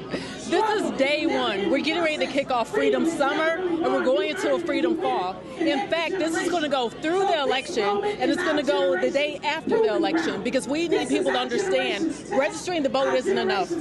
Showing up to vote and making sure your ballot counts isn't enough. But once we have elections, it's time to hold people accountable, and it's time to bend truth to power, because we're seeing too many people get in elected office, and they're not doing the things that we need them to do. We're seeing too many people who aren't accountable, and it's time. That time is over. Like I mentioned, the last time something like this happened that we saw with the John Roberts Court, it took 87 years for black people to get their rights back. We don't have time to wait 87 years to get our rights back. So this is a full-on fight, and this time we're going to fight to finish the fight. Well, and the thing, when we talk about, no, leave it plugged up. Leave it plugged up. Bring me the phone. When we talk about, when I say the slaw, what this also means coming out of here, what is required for us is to also, and I was talking to Freddie Haynes about this here, we've got to have citizen education training every week. In every city, some church, some community, community group. Somebody has to be doing it. And if 50 show up, 50 show up. If 100 show up, 100 show up. That's what has to happen. We can't go, oh, well, we invited a bunch of people, only 30 show up. Focus on the 30. Tell those 30 to invite 30 next week. That's called relational organizing. And we have to return to Saturday schools because this is going to be a fight. We're not going to win this fight just in the next few months. We're going to have to commit at least to a decade because this time we want to make sure in the Constitution, as we rebuild in this third Reconstruction, we want to make sure that these rights are permanent because there should never be a Supreme Court that could take the rights of black people in this country. And we've had enough. We're not going back, and we refuse to take 87 years. And, you know, there's a book that I'm working on that speaks to black organizational leadership. And what I've often said is we've got all these black organizations. So we have capacity. It's simply unutilized capacity. So it's two things. We have to coordinate and have a unified strategy. One sound, one voice. The other thing is we have to fund the movement because this costs money. It costs money to have people in every city doing the research, doing the work, and doing the training. This isn't something that can be done for free. And when I think about our second Reconstruction, the Civil Rights Movement, I think about all those celebrities and athletes who funded the movement. I think about all those corporations who are willing to fund the movement. And in this day and age, it's all hands on deck. Don't be afraid of the occupant in the White House because he's only going to be here for so long. But guess what? We're going to be here after. After that's over, we're going to be here. And we need people willing to step up and fund this movement. You know what's one of the things that's interesting, and some, you know, I try my best to ignore stupid people, but you got some fool, Alex Clark -T8H, on here who said, we want to get paid just like Roland Martin was, $350,000. Well, first of all, I got to remind y'all that was for advertising during the campaign. And I love the Negroes who complain about us getting $350,000 in advertising, but they're silent on the white folks that got $600 million. And what they also don't understand is what you just laid out. And this is not about being arrogant or cocky, but folk gotta understand, this is called infrastructure. This event, we're streaming it out to 30 to 40 other pages across the country. We got crew here. We got crew in D.C., with a crew in Selma. That costs money. And so when people say, well, man, we need folk out here working. We need folk, well, you want folk to volunteer? It has to be funded. The movement has to be funded. Look, people would spend $200 to go to a baddie brunch, right? We don't need any more baddie brunches. What we need is actually real things happening in our communities because people are hurt. And in order to have real change, you have to have funding. That's the purpose of resources. Resources isn't for the sake of capitalism. It's for the sake of community. Right. Like, it's a little hard to take people around the country and broadcast from 8-10 cities, and you do that because you got to pay for gas, you got to pay for hotels and airfare. That people don't understand. And so we are often sitting here asking our leaders to do stuff for free, but then folk want to say, well, how do we get what comes back to our community? That's what happens when you mess about your political power. You put folks in who now can bring resources back to our community. Look, I have a staff of 32. That's 32 families that are dependent on making sure I'm raising money so they can get up every day and do their jobs. Like, this isn't something that happens for free, but here's the thing. We have to be willing to invest in our community. We have to be willing to invest into a better country. Because we invest in other communities. Don't you get weary. That dollar leaves so fast, doesn't it? But it's time that we keep that dollar in our communities so we can actually build a better future. Absolutely. Rebecca, always a pleasure. We appreciate it. Thanks a bunch. I also, y'all, she dressed for the weather. I told Cory Booker, I said, Cory, how you come out here with black shoes, black pants, black shirt, a black jacket? I said, you ain't spend no time in the South. Look, when I said it was 85 degrees, it felt like it's 105. Oh, there you go. Luckily, we got a little breeze. Rebecca, we appreciate it. Thanks a bunch. We're going to bring over Tennessee State Representative Justin Pearson. He spoke earlier on the stage. We're going to bring him on out here.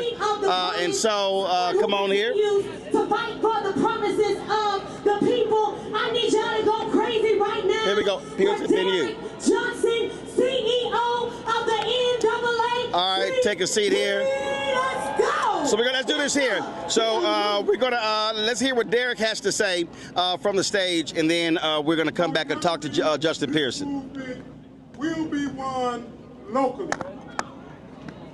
This movement must be won locally.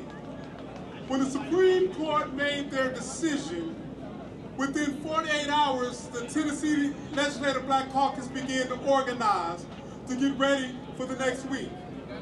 When the Supreme Court made the decision, communities in Louisiana filed a petition to recall the governor within 48 hours. This movement will be won locally. When the Supreme Court made the decision, groups say we need to convene in Montgomery to initiate the fight. So, this movement must be won locally. For those of you who study the civil rights movement, it was never about a demonstration or a march. It was always about the people. For those of you who understand the impact of the civil rights movement, it was always community-centric led. What we must do here is ignite the power of the people locally to carry the movement forward. With that said, all roads lead to November's election. All roads lead to November's election because the reason why they are seeking to take the power from the people is a result of the power of the vote that you have displayed across the former Confederate states. It's no coincidence that the states that are reacting first are the former Confederate states. Texas, Tennessee, Mississippi, Alabama, Georgia now, South Carolina now, and Florida. We will prevail because we must organize locally. Now, as we get ready to leave from here, on Tuesday, there is an election in Georgia. If you have people in Louisiana, call them now. There's an election right now. If you are familiar with what's going on in Florida, call people now, because the fight that we have to take on is locally. Now, one of the things I'm going to conclude with this, that our history have taught us, that every time we came together, we won. Every time we strategized together, we won. Every time we leveraged both our voices, our vote, and our money, we won. In this moment, we will win because we are in this fight. So when we fight, we win. When we fight, we win. When we fight, we win. Y'all keep it going for the NAACP. Now representing Fair Fight Action, I need y'all to go crazy. We got our good sister Lauren Wargo and Amar Patek. What's up, Alabama? All right, folks. All right, folks, we're going to bring on Representative Justin Pearson, chat with him. Representative Pearson, listen, this battle, it's southern states. That's what the target is.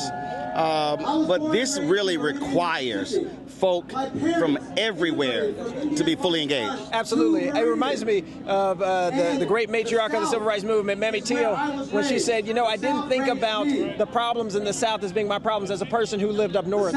For black folks and people across the country of good conscience, you got to realize that the litmus test for our country's progress isn't Massachusetts and California. It's what's happening in Mississippi, Alabama, Tennessee, Texas. And right now, they're the neo-Confederacy. They are literally reviving their ancestors' dreams of stripping away our voting rights, taking away our ability to articulate and challenge the systems of oppression that we're dealing with. Well, but the thing that I was talking to Congresswoman Joyce Beatty about this, and Congresswoman Ayanna Pressley about this, and that is the reason it all goes together, because if you get rid of these black members in the South, frankly, they're Democrats, they're not Republicans, then what you're doing is you're decreasing that representation, and now who controls the House? Who controls the Senate? And so it all goes together. So if you're black in New York State, if you're black in California, if you're white in Illinois, well, guess what? This is impacting you because MAGA Republicans want to consolidate power, and they want to put those Democrats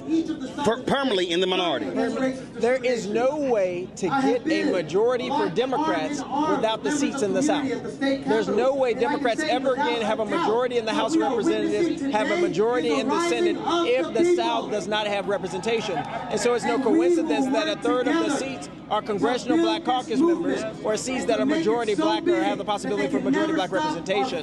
And so that is the truth. There's no, if you care about national politics, there's no national political power for Democrats if Black people don't have power, and at least 50% of Black people in the United States of America live in the South. So this isn't a place that can be abandoned. This isn't a place that can be neglected. And for everybody who's in New York, for everybody who's in California, Massachusetts, show up. I'm running for Congress. Other people are running for Congress. We're fighting in state houses. Show up in some committees. Show up with some organizers and say, we are in the fight for our life and for our democracy right now. Not only that, what I also say, and I've seen these folks populate on YouTube, and you'll have these folks who will go, oh, you're shilling for Democrats. Democrats haven't done this, haven't done that. I then say, okay, give me your 5 issues. My deal is very simple. Do I believe in expansive voting rights? Yes. Do I believe that we should have same-day voter registration? Yes. Do I believe in civil rights legislation? Yes. Do I believe that we should be providing contracts, federal contracts to African Americans? Yes. Do I believe that we need to be educating our children and ensuring those resources are coming to Black neighborhoods and not just the white neighborhoods? Yes. Well, my deal is real simple. I will pull up candidates who are, so again, for me, this is not blue, red. It's not donkey, elephant. For me, it's Black. I am making a conscientious Black decision with my vote, and the reality is when I do that, it is not for MAGA Republicans. This is part of the reason that they cracked our district in Memphis, because they don't want to change their policies or their politics to actually convince us that they're a party that cares about us. So, and this is what I try to explain to Stephen A. Smith and others. They're not trying to compete for Black votes. No, they're trying to steal Black representation or dilute Black political power because they don't want to let go of white supremacy. At the end of the day, they're not attached to any ideology other than white supremacy. How do we build more power for ourselves, consolidate more power for ourselves, and consolidate more power for the rich, the powerful, and the billionaires? That is not the same thing that the rest of us need or are fighting for. And so they don't want to change how they're thinking about things. They want to steal and rig the election. So you were running for Congress. You were running against incumbent Congressman Steve Cohen. They've now changed the districts. I saw your tweet, so he decided to retire. So, but you made it clear you're moving forward. Absolutely. I'm still running in the 9th district. You can try and rig the election, but you can't rig our movement and the momentum that we currently have. Whether you're in a rural area or an urban area, you care about whether or not you have enough money for food. The gas prices being skyrocketing because of an endless war with Iran.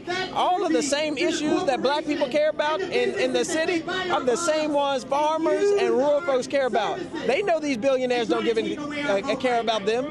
And so we get the opportunity now to go across 15 counties to go and fight for those votes and show them a different vision. Because Republicans have put us in a horrible spot in this country. And whether you are living in an urban area, rural area, suburban area, you know that to be your reality. Your life is not better today than it was before this administration. Absolutely. Always good to see you, my brother. Keep giving them hell. Every single day. Yes, sir. I appreciate it. Thanks a bunch. All right, appreciate it. I'm going to bring in now Damon Hewitt. Damon Hewitt is the leader of the largest committee for civil rights under law. Earlier we talked to, man, you don't need that jacket. It's too high. Put that jacket down. I don't even know why you trying to put a jacket on. It's too damn high for that jacket, Fred. Corporate nigga in the courtroom. Yeah, but you ain't in the courtroom. You outside. We outside for real, Roland. We outside literally, figuratively. They're trying to put us outside the power structure. And so this is a time we have to reconceptualize what does Black political power look like. If we measure it only in the number of congressional Black caucus members we have, that's not going to be the measure right now, or even the state legislature. We have to measure it in different ways. We have to flex it in different ways, too. Yeah, absolutely. And again, what I keep emphasizing This is not, when we say black political power, we're also talking about black economic power. We're talking about black health, black education, all these things, because those elected officials, their job is to ensure that dollars are coming to our community. And so when they start doing what they're doing, what that ends up means is that money is going to be driven to other communities and not ours. Well, here's what's the next step. We know that this whole game is happening on Louisiana v. Calais and all the redistricting because we've been winning. Because we broke the partisan supermajority in Mississippi based on the case that we had the Lawyers Committee litigated with ACLU on the strength of Mississippi community organizers. They know that what else is coming is the Census 2030. Yep. Remember what Trump did with 2020 census? They got slapped back in the Supreme Court, but it's a different game now. They're not going to make the same procedural errors they made before. They're going to do it even worse, better for them, but worse for us. And so census is all about where resources flow. Billions, trillions of dollars in resources. And so this is really about starving and choking our community. You starve the political power, you starve our First Amendment voice, you starve our bodily autonomy, you stifle our vote, and then you take all the money and run. That's what they're doing. And listen, and I've been yelling and screaming this, but our people have to understand really what is at play here. And they have been angry with our success since the Black Freedom Movement. Well, exactly. I mean, this is prolonged get-backs. That's what this is. It's really like the lost cause, not of the Confederacy, but of the old Dixiecrat South, right?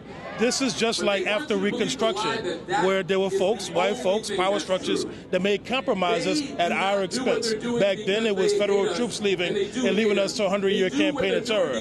Now, it's corporations, it's higher education, it's some elected officials, frankly, who are making compromises, doing cowardly things, or doing the even more cowardly thing, which is no thing at all, at our expense. And so we have to call them to task, not just through the ballot box, but in other ways as well. Absolutely. And when I said to Janae, you know this well, I mean, the reality is our civil rights lawyers are literally engaged in massive warfare every single day in these courtrooms. Every day. I mean, we're here right now with the people.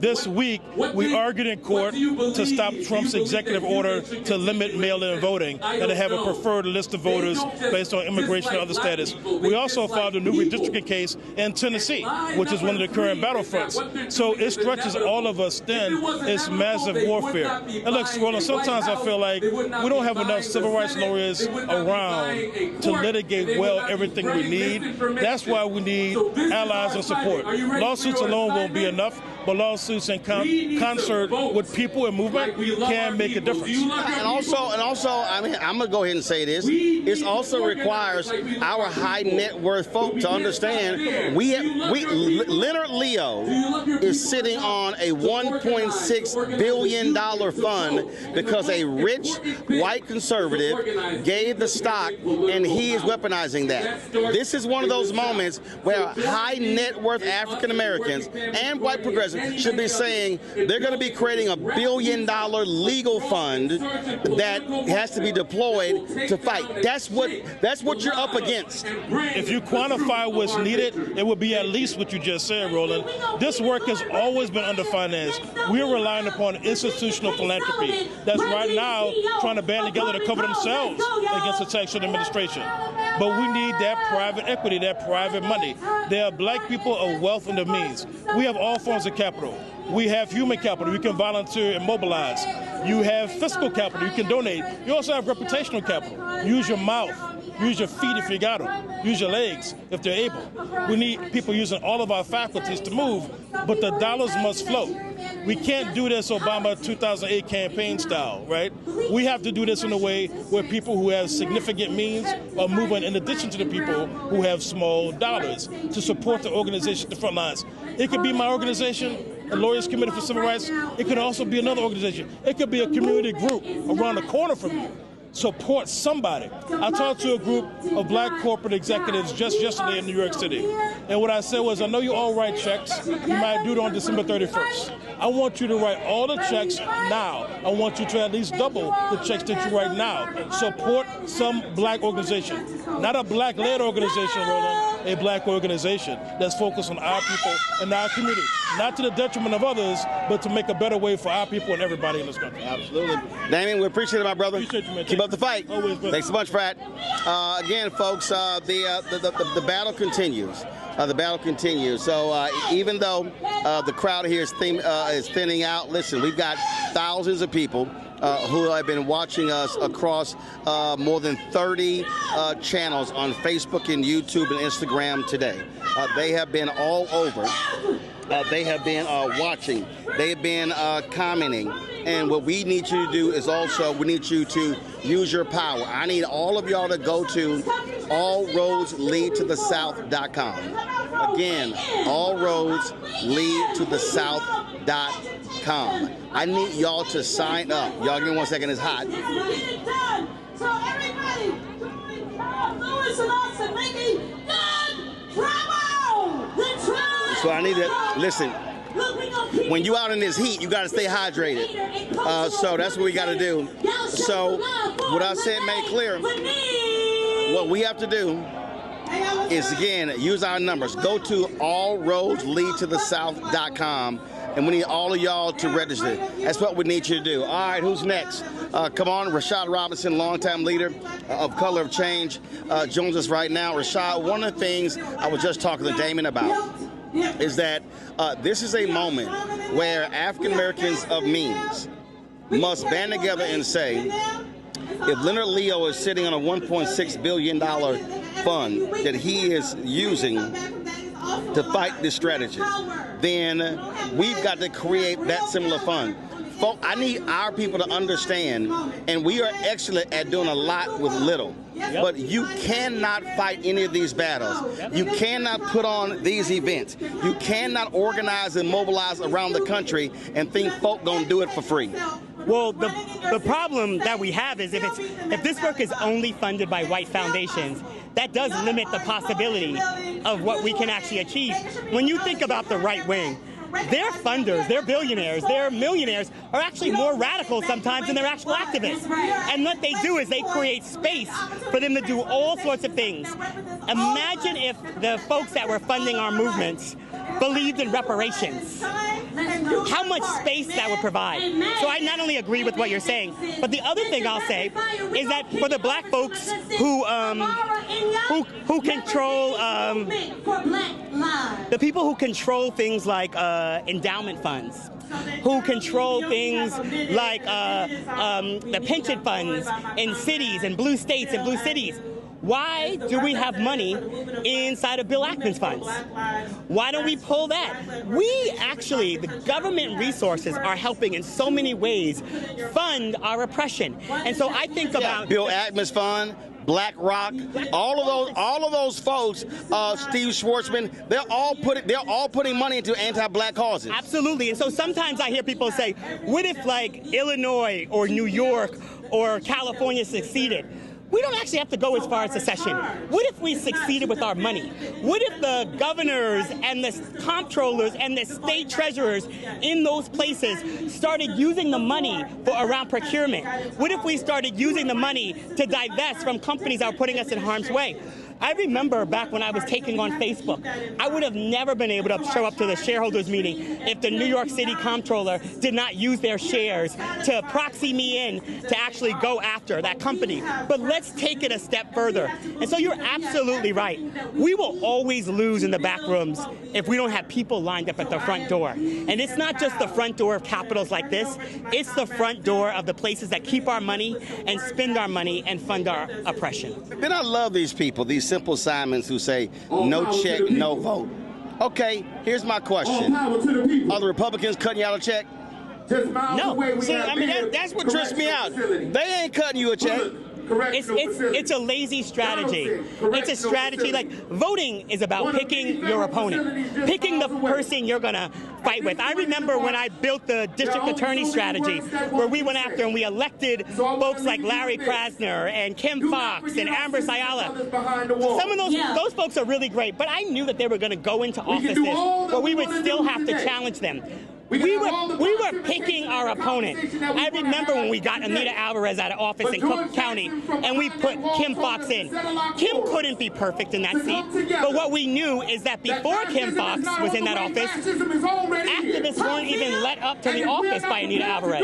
When Kim Foxx got there, we got up there. We got to do real work around changing, getting people let out who had marijuana arrests, about stop prosecuting for low-level offenses. That was about picking the people we're going to fight with, pick the people we're going to argue with.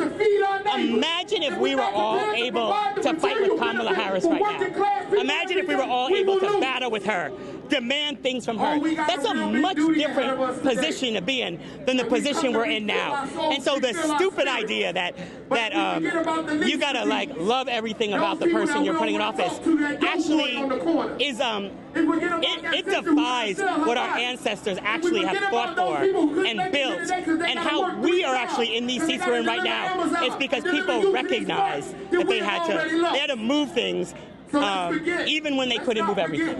Yeah. I mean, listen, I think back when Herbert Hoover ran, here was a white man who was a Republican who was leading the Lily White movement. Yeah. And there were black folks who voted for him because they said, we know what he's doing, but we know what his evil Southern Democrat self is going to do. Yep. That's a good one. It's like, I mean, this is strategy, and we have to be in a much different conversation about what that looks like. I mean, this is also why I talk a lot. My book that comes out in July, I talk a lot about profiteering. I talk a lot about corporate power. I talk a lot about the corridors of power, whether it's like government, big tech, Hollywood. How do we have a strategy that takes on all the places that put us in harm's way? And in this era where we're not going to achieve everything through government, we're also going to have to look at how do we take on those places that make the decisions in our lives? And how do we think about power, not just as the written rules of policy, but the unwritten rules of culture? Rashad Robinson, I appreciate it, brother. Thank you, brother. I appreciate you. Thank you. I appreciate it. All right, y'all, that's Rashad Robinson there. I'm going to sit here and talk to Derek Johnson, the CEO, NAACP. So he's doing a quick interview over here. So we're going to wait on him. As I said, we're getting to the conclusion. It is a 5:03. This started a little late, so we're in the final stage of our speakers right now. And so we are going to be closing this up very soon. And so what I'm doing is, like I say, waiting on Derek Johnson to finish his interview over here before he comes over. And so he's making his way over here right now. And so we'll take a few questions with him. Derek Johnson, CEO, NAACP. Derek, we had thousands that registered. Buses came from all over. And what I have been saying, day, moment, but this is the kickoff to what has to be summer, fall. Take it through November, but also beyond November. 27, getting ready for those elections in 27, the state races, the local races, then 28. And so we cannot act as if we have a breath when it comes to elections. There are elections somewhere, somehow, every year in this country that we got to be motivated and in position to impact. But you know, the system is working just like they designed it. We got to break it. We got to overwhelm it with votes so we can break what is happening. It's no coincidence that a Supreme Court decision will come down and the former Confederate states are reacting the way they are. Starting with Tennessee, Louisiana, right here in Alabama, Mississippi, Florida, now Georgia, South Carolina. We are in a moment, it's an inflection point, where we have to move away from this big national conversation and get to local communities and organize in states, because the fight is in those southern states, and the fight is where 55% of all black folks live. That's the former Confederate states. How are you positioning? You've got some 2,000 chapters. And so what is the directive that you're laying out to them to how they need to be moving? NAACP, nonpartisan, speaks to an agenda, not a party. But what is that plan of action for those massive number of chapters? Well, everything we do has to lead to November. We built out a robust database. When we convene in Jackson, Mississippi on the 20th, we will have people from all across the state. They will leave there with their assignment. Everything we need to do is about the assignment. It's not about the speech. It's about the work, the outcome. The outputs are great, but the outcome is what we're looking for. So across the southern landscape, majority of our members and units are in the South. The work that we have to do is in rural communities, in suburban communities, and in urban areas. And our job is to impact the formation of public policy, and you got to do that at the polling place. One of the things that I have said directly to white politicians, white leaders, I'm like, yo, we don't black folks. We need y'all to go talk to white folks. Y'all need to be having those conversations. I told Senator Bernie Sanders direct, I said, you need to be having the hard conversations with white people in West Virginia, Oklahoma, North Carolina, South Carolina, when it comes to the issues. I'm like, we get it. And that needs to be happening. And I think all too often, a lot of these white elected officials or organizational leaders don't really want to have that tough conversation with their own people. You know, we represent 13% of the population. We can anchor a movement because of our moral arc, but they got to do the work. At the end of the day, I don't want to see white people come to my community talk to our folks. We can talk to our folks. We need them to talk to their folks. Someone mentioned the equivalence of this was a Supreme Court decision around abortion. I say, no, how is that the case? He said, well, it encouraged white women. Well, white women voted almost 52% for Donald Trump. So we, at some point, it has to break. White supremacy cannot be the order of the day. If you're going to have a true representative democracy, other communities got to stand up in this moment. All right, then. Last point here, and that is what I've said. Everybody has a role to play. This is not, you know, there's a lot of our folk, a lot of young folks, your brothers and sisters I heard in 2025 said, oh, we're tired, we need a break. I'm like, all right, I gave y'all 2025. I don't want to hear that break shit in 26. I'm like, this is all hands on deck, everywhere. You know, there will be a catalyst moment, whether this is the spark, the Supreme Court decision spark, but we got to wake up. If you care about economics, this is important to you. If you care about education, this is important with you.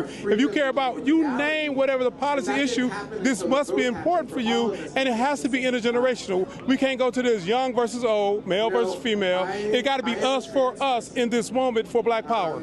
Absolutely. Derek Johnson, President, NAACP. We appreciate it. Thanks a lot. All right, thank you. All right. Take care. Folks, again, we are almost coming to the end. We still got some speakers on stage. Let's just do this here. Let's go to the stage and let's hear some of those speakers. And then we come back. We're going to talk to the State Representative Justin Jones. So we're going to go to the stage right now. At the center of every movement that has happened in the world. Show some love for Black Women's Round Table and Black Youth Vote! I was trying to see how long I can hold it. Hey, I'm Tamika Ramsey Brown from the great state of Michigan. Because we have people from Michigan and Mississippi, and we gonna fight for y'all like we want you to fight for Michigan. I'm Cassandra Brown, Florida Black Women's Roundtable. They are arresting our sisters in the legislature and they are taking our seats, but we are still here. We are still here. I am Sandra Lee Williams and a member of the Black Women's Roundtable from Georgia. I represent workers. That means I am a member of labor, and I'm glad to be here, and I want you to repeat after me. When we vote, we win. I'm Christina Q from South Carolina Black Women's Roundtable, and right now Donald Trump is trying to take our maps and trying to make it more Republican, but we are going to fight back, and they're going to wake a giant that they cannot fight, and that's our people power. Hey, hey, hey, Alabama, I'm Commissioner Sheila Tyson. I represent Black Women Roundtable for the state of Alabama. I want you to know the game hasn't changed. Instead of sticking the dogs on us, they are putting... Hey y'all. y'all. Welcome to The Other Side of Change, only on the Black Star Network and hosted by myself, Bria Baker, and my good sis, Jamira Burley. We are just two millennial women tackling everything at the intersection of politics, gender, and pop culture. And we don't just settle for commentary. This is about solution-driven dialogue to get us to the world as it could be and not just as it is. Watch us on the Black Star Network, so tune in to The Other Side of Change.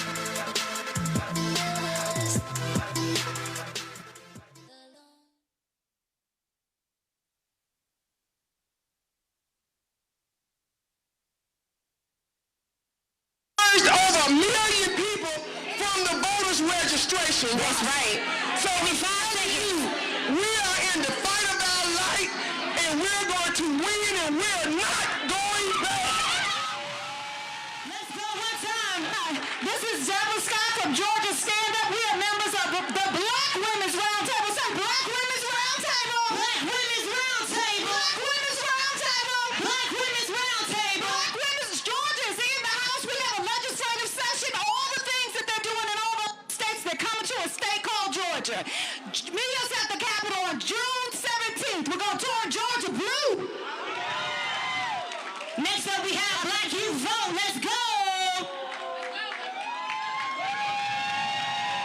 We got 1 minute, rapid fire. Hello, everybody. My name is Daryl Coles, National Project Coordinator for Black Youth Vote, and it's truly an honor and pleasure to be standing among you amazing fighters right now in this critical time in history. As we all know, all roads lead to the South, and that's because the South isn't just a region, it is the heartbeat of the movement, it is culture, it is political power, as you could clearly see from all the speakers that came to speak to you guys today. So I just want you guys to know that Black Youth Vote and Rise, as long as we have breath, we will make sure the South continues to lead, and we will fight for a democracy that fights for all people. And with that being said, please help me welcome Angel Purdue. Give me 30 good seconds. Hello. I just wanted to say that when we show up, we show out. And voting matters. We have to show up and we have to gain back our power. Let's go. Next up, rapid fire, 1 minute. Give me Ashley Lee Henderson, founder of Utopian Visions. Y'all lock in. We got a few more. We gonna finish strong the same way we started. What's up, good people? I need some energy. I came a real long way. I've been out here in this heat too. How you doing, good people? Now listen, I imagine you came out here because you wanted somebody to tell you what we ought to do next, right? Y'all got a whole bunch of people tell you what color the water is that we're drowning in today, right? But how many of y'all actually want to do some meaningful work to change what's happening in this country? I'm not by myself, right? So let me tell you what my assessment is. My assessment is that these politicians are bought and paid for by multinational corporations. Do you agree with me? So I'm from the great state of Tennessee, so you know they just redistricted us just like last week, 8 days after the Calais decision, right? And because they did that, I was curious, who bought and paid for these politicians in Tennessee? And my estimation is that FedEx spent a lot of money on these politicians. You know what I'm saying? So I want you to get your phone out, get your phone out, get your phone out. And when you get your phone out, I want you to go to fixitfedex.com. Fixitfedex.com. I want you to go to fixitfedex.com because my estimation is if they bought these politicians, then through these Jim Crow maps, give me 3 whole more seconds. Then we ought to go after their bank accounts. Right? They try to take our vote, we control the economy, right? So I'm going to say fix it, you're going to say FedEx. Fix it! FedEx! Fix it! FedEx! Let's be about that work, good people. Show Ashley some love. Last rapid fire, and then we're going to hear from our core organizers of today. Somebody make some noise. All roads lead to the South if y'all still having a good time. Next up, we have William Barnes, President and CEO of the National Urban League. Y'all make some noise as he comes. All right, hey cousins, I'm so happy to be out here. My name is Tyler Litt, and I'm the National Urban League Young Professional Guest mic. Check. Check.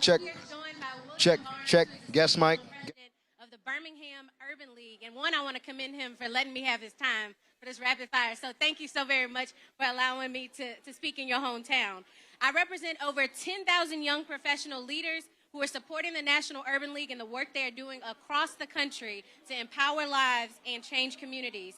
There's something so surreal and beautiful about being in Montgomery. It's all about responsibility. And as a young leader, I want to say we are here today, tomorrow, to that call. We are the leaders that you have been looking for. Selma was never just about a bridge. Montgomery was never just about boycotts or a march. And justice was never meant to be temporary. So we are ready to fight and to make sure our communities are protected and empowered. History and the world are watching, and I'm more confident now than ever that we got us, we got this, and let's get to work. God bless you. Y'all give it up for it. Give it up. Let's keep it going. Now, when I say all roads, you say lead to the south. All roads, you got to say it nasty. All roads. Yes, sir. Now, I need everybody forward. I need all of your cameras out because we're going to introduce the organizers, the visionaries of today's event. Oh, wait a minute. Hold up, wait a minute. Y'all thought we was finished? Y'all still feeling good? Come on, we got a quick word. Y'all show some love for Brother Vince Evans. Y'all still with us? All right. We're about to end, but before we do that, we got Pastor Glasgow. But I want y'all to wait 10 more minutes because today could not happen without some very powerful leaders in this country. When the Voting Rights Act decision came down a couple of weeks ago, there were a singular group of leaders who pulled this off. Y'all, we pulled this off in 8 days. That's what y'all did. So, Pastor Glasgow, I'm going to get you to come up here for your 1 minute, and then I'm going to introduce the people who brought us here today.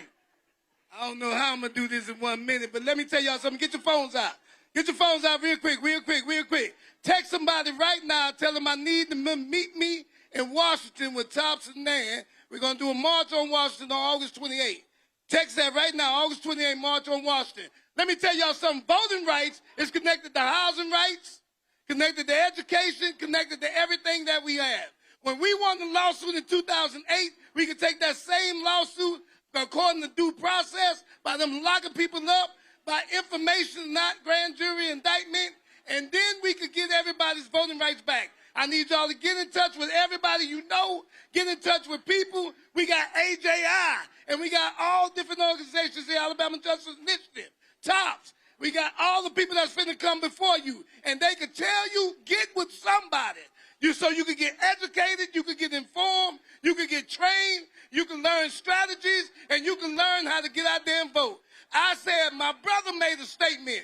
He coined the name, no justice, no peace. No justice, no peace. No justice, no vote, no win. No vote, no win.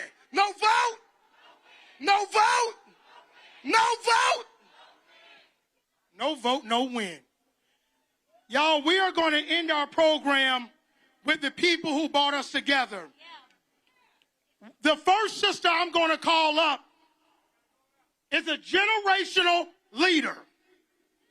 She leads the Legal Defense Fund that has come to this state for decades, fought for over 80 years. This is the woman who went to the United States Supreme Court and argued this case. I am pleased to introduce the Director Counsel, a bad, powerful sister, the Honorable Janae Nelson.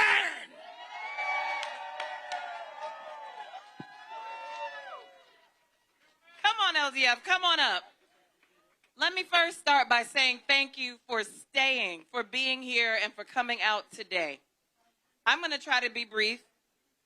I also want to thank our co-conspirators in conceiving of this amazing moment and getting everyone here. I want to especially shout out Dewana and Trey and all the organizers who did the work. Exceptional, exceptional. But let me say this. They say that justice moves slowly. I say sometimes it needs an accelerant. Sometimes you have to throw some gas on that flame. And what we did today did just that. We showed up and we said that that defeat in the courts does not mean a defeat in the streets. That we need to not sit on the sidelines. We need to come out, be outside, show our faces, be together. When I stood in the well of the Supreme Court with the support of an amazing staff and amplified the voices of Black Louisianans, I was trying to convince 9 justices that Black people deserve an equally weighted vote, that Black people's right to vote secures democracy for everyone. And they did not take the invitation. Shame, shame, shame, shame.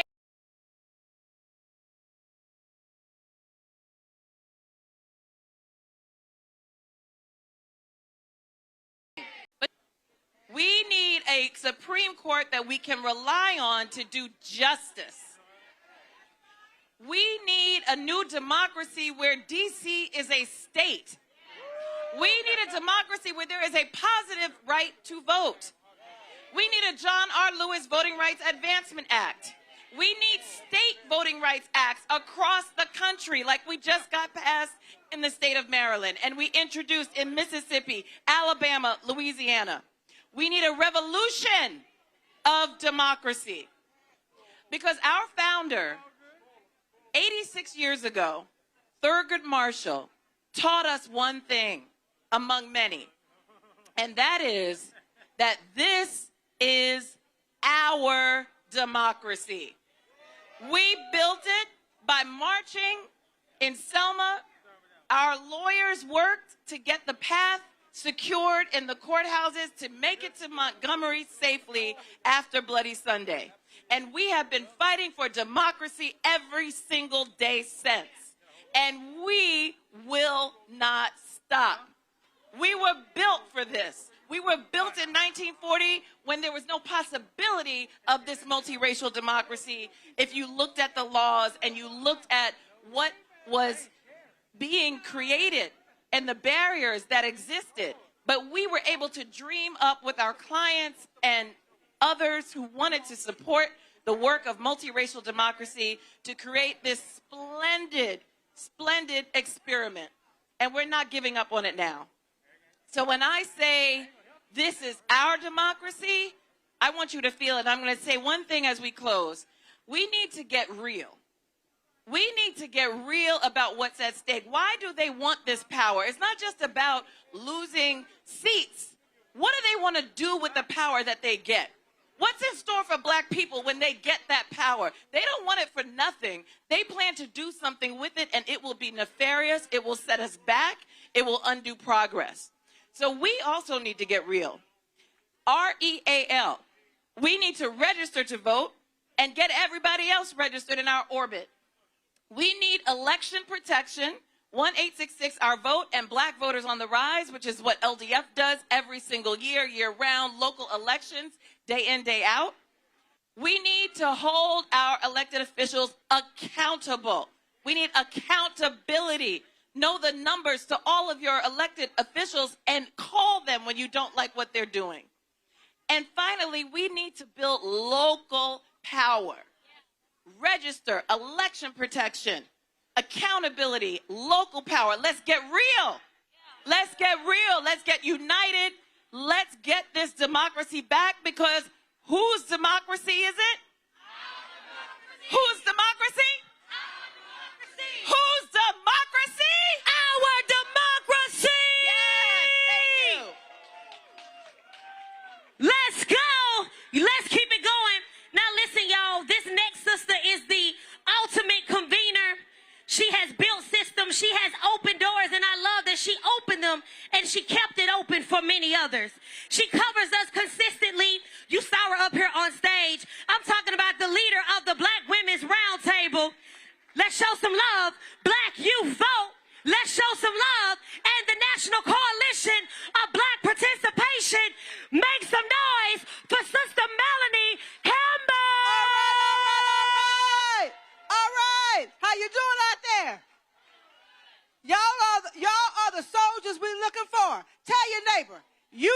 soldier we're looking for.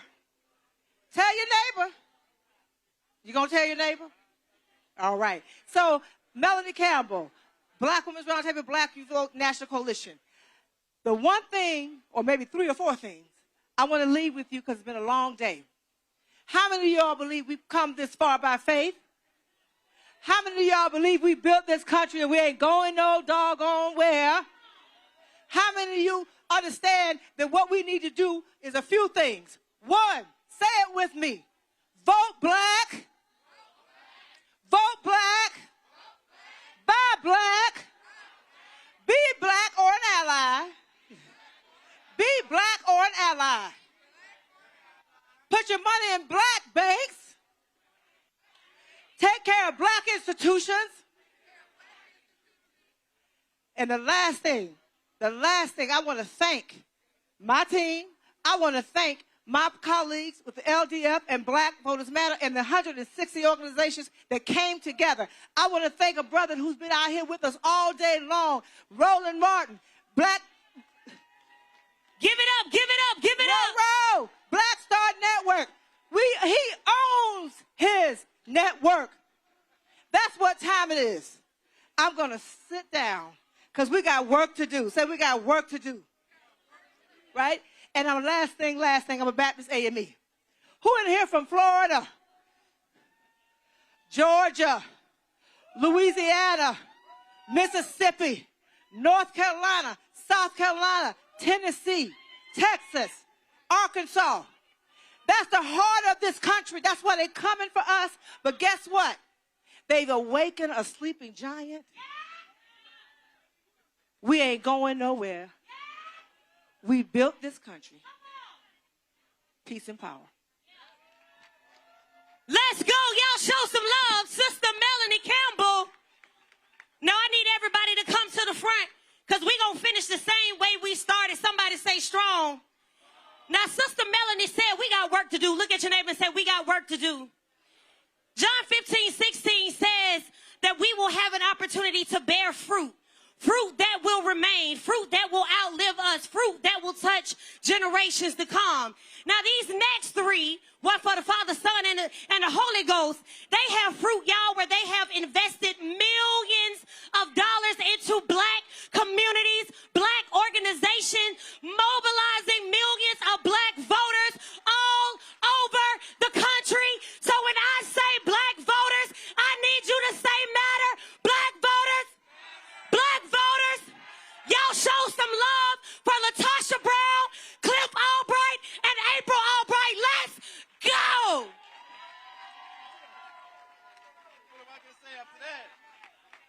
What am I going to say after that? Y'all give it up for the best MC I've ever seen, D. Reed.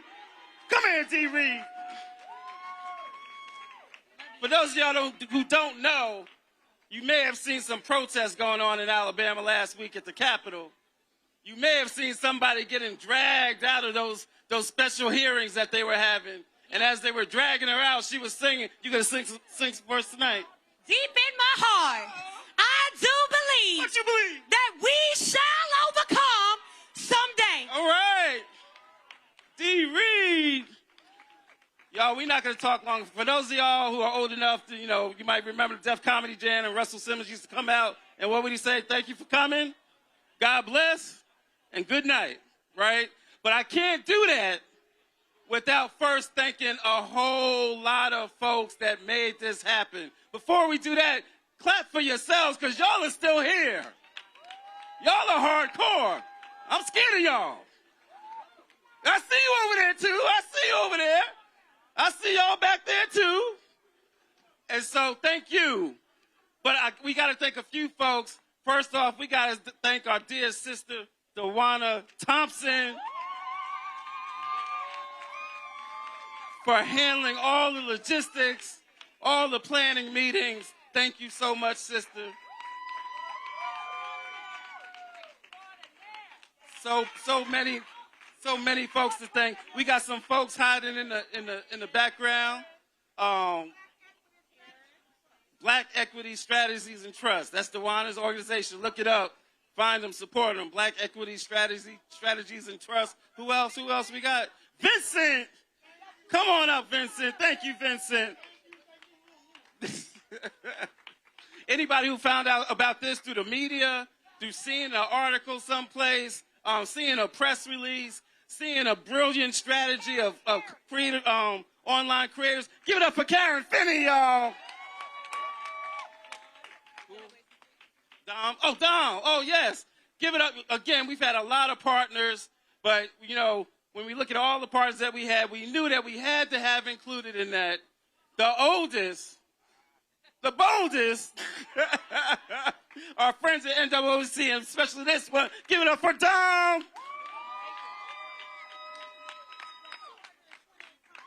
That's right. We got to give it up for the 228 partner organizations that signed up. We got to give it up for y'all. We had a lot of folks out here, but guess what? We also had over 80 satellite events all across the country. We are not alone. And all roads lead to what? All roads lead to what? And who else? Oh, our staff. Y'all, you know, a lot of times you'll see us, you'll see me, you'll see Latasha, you might see April, but this is not an organization, Black Voters Matter, of 3 people. We've got an amazing staff. Some of them are walking out there. They still giving out stuff, giving out waters and fans and all of that. And we got some of our team that helped to plan some of the logistics behind this. Give it up for our very, very special, she's April #1. We got 2 Aprils. We go back and forth between April #1 and April #2. Today, this is April #1. And then, of course, our anchor partners, who you've already heard from. Huh? Who I think? Help me out now. All the volunteers, all the organizations, Indivisible, that was a huge help. Here. Listen, it just took an incredible amount of people to pull this together. We are sitting in a city that literally welcomed us and gave us all the resources. Y'all help me thank the city of Montgomery and Mayor Stephen Reed. We appreciate him. We want to thank our partners at the state capitol and at the state house. They did actually come together and make sure that we had what we needed. We want to thank our amazing, amazing production team that made sure that we could come together and hear everything. We had screens all the way down Dexter Avenue, y'all. We want to thank all of our, we absolutely got to thank Roland Martin. Y'all give it up for Roland Martin. This man made sure that we had so many networks across the country streaming this information live. We were in, I think, over 3 million people's homes today. So this is a big, big moment for all of us. And I want to thank LRY Media, all of the people who came to the voting village, because we have what? Elections on Tuesday in Georgia and Alabama. We can't come together and forget that we still got work to do. So it's still voting time, right? It's still voting time. Thank y'all. Thank you to every single person. We appreciate you. And to my daddy, who held down the stage on my behalf, Pastor Don Thompson and Janice Thompson, I love you.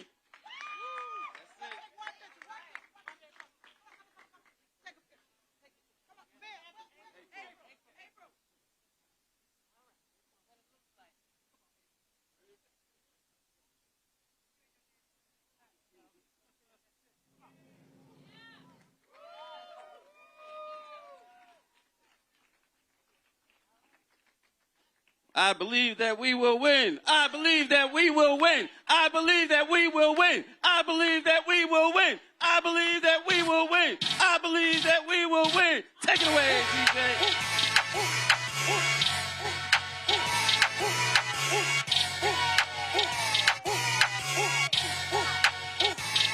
Running to the checker flag, running through the red light. 12 can't be good, they won't pull over. Thank y'all so much. All roads lead to the south.com.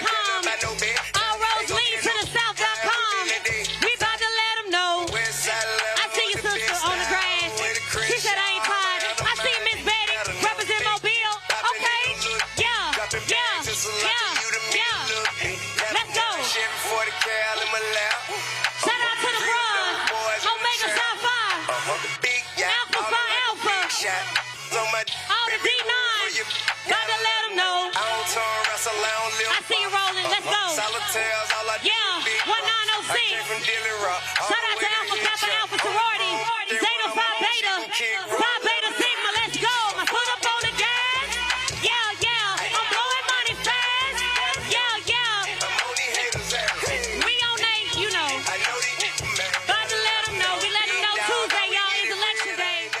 folks, that concludes All Roads Lead to the South. This thing started 9 a.m. local time. We were in Selma. Of course, covering what's happening there. And so that started with a church service there. Then there was a solemn march that went across the Edmund Pettus Bridge. And so that was taking place there. And then we came here to Montgomery, where this event started. Again, this started about 4.5 hours ago. A number of speakers here. We talked to a number of elected officials, grassroots activists. Y'all, this is about the kickoff to Freedom Summer 2026. If you understand the history of Freedom Summer, it was when those black and white young folks traveled down south to Mississippi, to Alabama, to register folks to vote. The work of CORE, the work of SNCC, the work of SCLC, the work of the NAACP, National Congress for Negro Women, National Urban League, the Big Six organizations, the work that they put in made the Black Freedom Movement possible.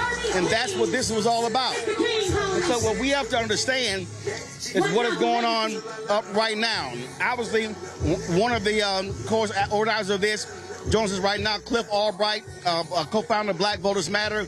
Cliff, folks were sending me a text. They were like, well, hey, how does all have, this all started literally 7 days ago.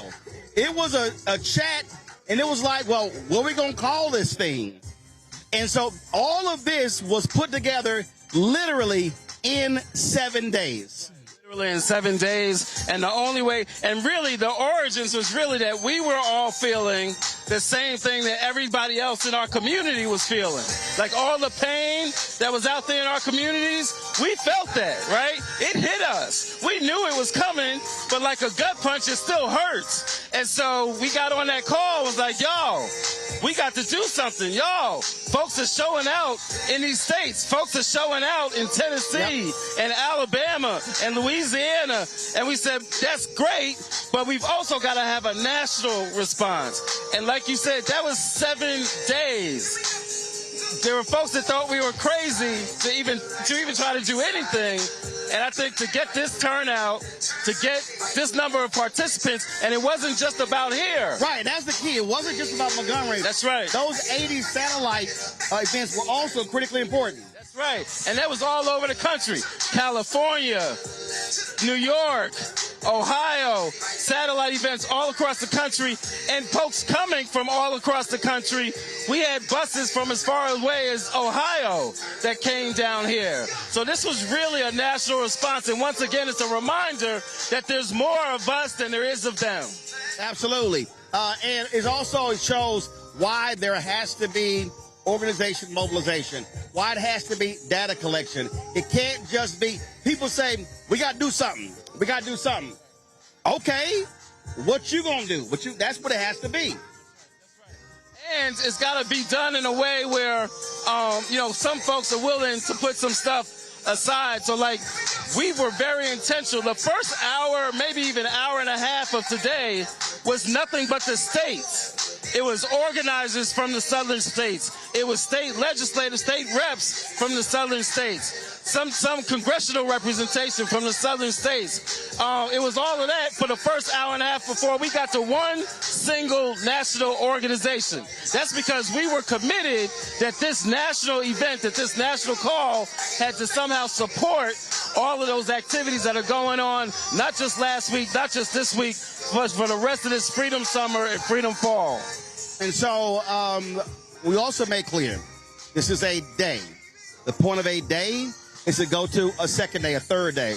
And so this was a day of action. Now is when the work begins. You got an election in Louisiana today. You got voting for another hour and 20 minutes. If you're Louisiana and you're black, we need you voting. That's what we need you doing. But you got election in Georgia and Alabama on Tuesday. You got election in all these other places happening as well. So joining us right now, Latasha Brown. She also co-founded Black Lives Matter. Melody Campbell, National Coalition of Black Civic Participation.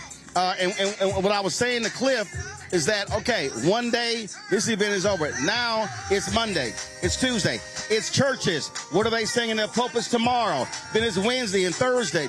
And so folk have to understand that's when the work begins. Begins. This was just an altar call. We're out telling people that they got to come out and we got to do this work. This is about our lives, and it's not just about vote. It literally is about our agency, and we need people to understand how serious this is. This isn't just about voter suppression. This is around the silencing our voices and also taking money out of our pockets, shifting the resources from us. So folks got to know what time it is. It's nation building time. Absolutely. And Melanie, when we talk about, again, being on the ground, being in the communities, everybody has a role to play in this. It can't just be 1, 2, 3 organizations. Everybody can do something. Hey, listen, I don't care if you're national, state, local. It's one unit. It's one movement. And so the thing I think that is really important as they take those congressional seats, especially where there's governor's races. And so we tell our folks, okay, don't blame it on Donald Trump. We know he did what he did, but DeSantis in Florida took your 4 seats. There's a governor's race in Florida. There's a governor's race in Georgia, right? And so our people know that the power we have, when you look, and I know you talk about it all the time, we got the numbers to decide who the governor, the secretary of state, all the way down the ballot. And so that's what we want to get people to focus on around the vote. And lastly, this is our opportunity. She talks about it all the time. New nation. It was our opportunity instead of tore it all up so we get to help build what we want it to be. There's 3 things. We want people, there are 3 things that folks can do. One, it's important for you to have a political home. You have to connect with one of these black organizations. It doesn't matter. It could be Black Voters Matter. It could be the National Coalition. But you need to connect with the organization. The second thing is you got to do some work. You got to put some boots on the ground. Every Tuesday we do texting.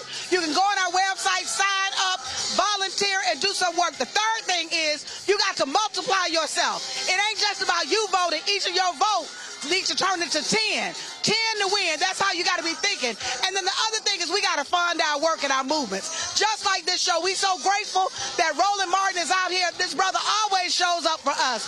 You got to support this platform so that we have an independent black platform that we can get our work out and our music. And get our news out. So please become a subscriber to the Roland Martin Show. Thank you, Roland. Well, and listen, this is not about patting on the back, but I do need our people to understand.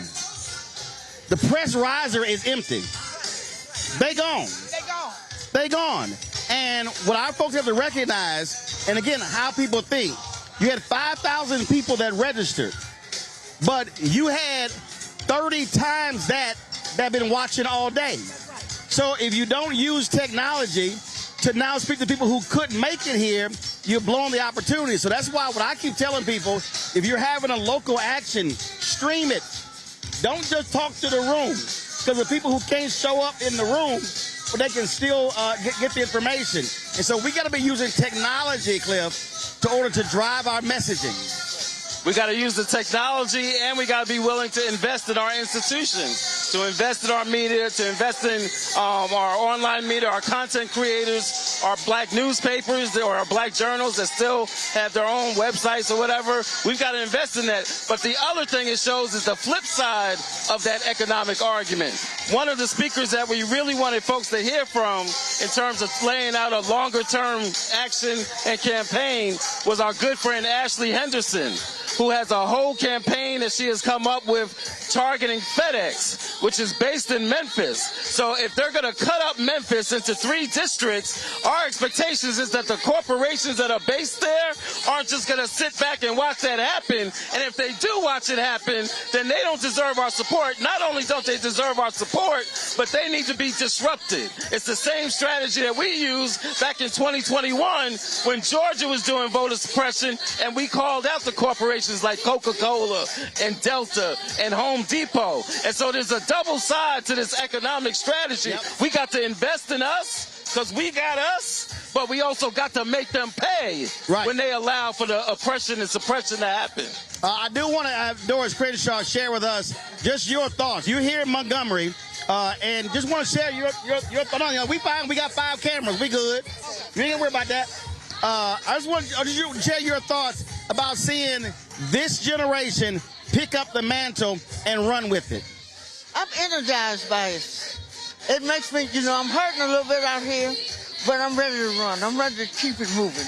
And I want to invest in our young people because I was a young person passing out leaflets for Joanne Robinson. And the young people today are very interested. They need direction. But women and youth propel all of the major movements in the world.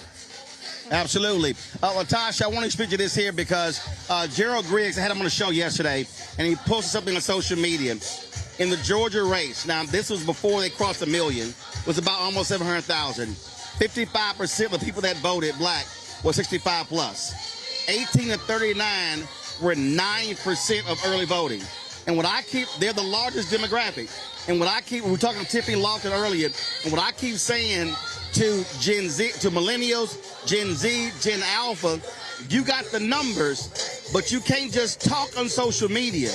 You got to show your numbers at the ballot box. And then I had somebody say, well, we need folks to sit here and let us lead. I said, you ain't got to ask nobody for permission to mobilize and organize. Well, we understand that because we got some young folks that got it going on. Right. Matter of fact, a lot of this, what you saw happen, was actually organized by young people who are doing this work. And we need to understand that there is a pattern that ultimately it is to get you to disengage. It's to make you feel so dejected that you become cynical. And I need folks to understand cynicism is not a strategy. That is not a strategy. Matter of fact, it keeps you from seeing a sense of hope.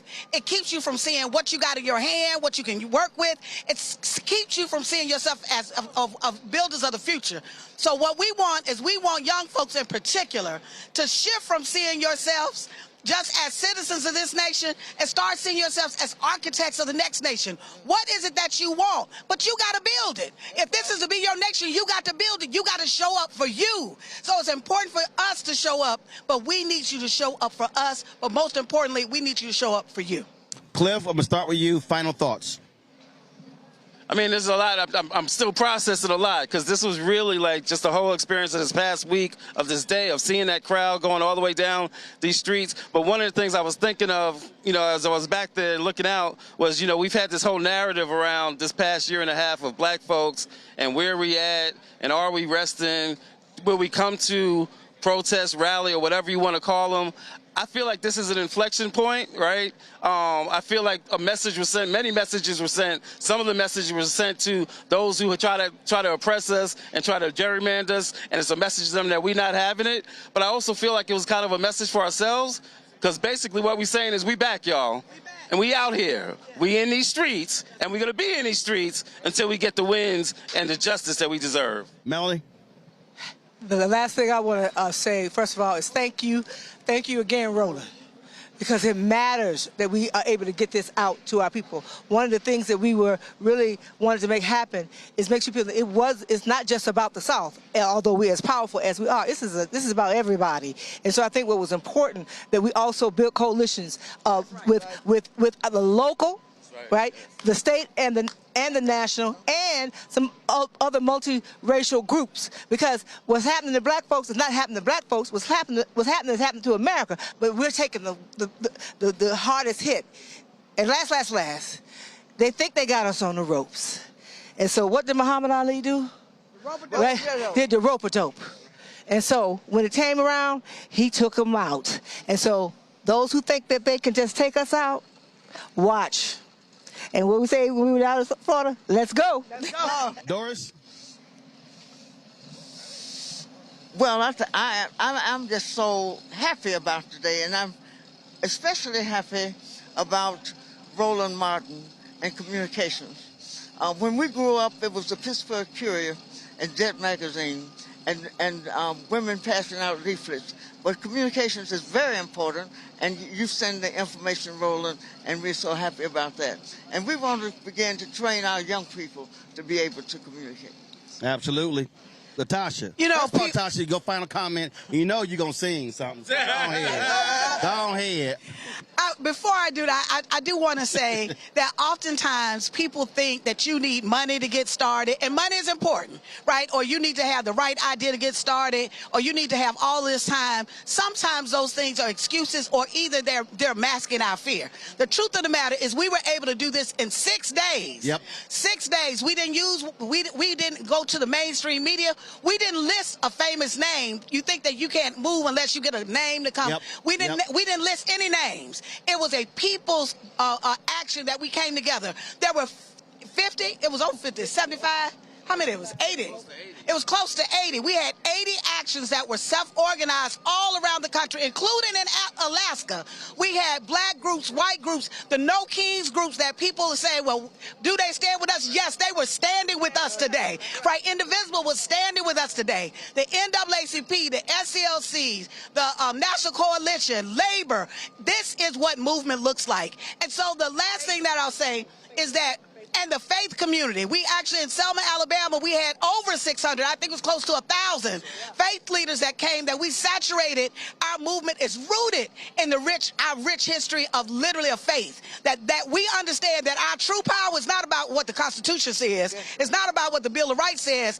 Our true power comes from the highest power, and that has always been rooted in our belief and faith in God and a power that is greater than these folks on here. And so in this nation. And so in this moment, I just want people to understand that pain births possibilities. And so when it is a moment like this, that many of us are frustrated, this is when our best thinking comes. And so I'll just leave saying, well, the first thing I did right was the day I started to fight. Keep your eyes on the prize and hold on, hold on. Hold on, family. We got this. We back outside, y'all. All right. We certainly appreciate it, Latasha. Thanks so much. Doris, Melody, Cliff Albright, we appreciate it as well. Folks, I just want to read for y'all.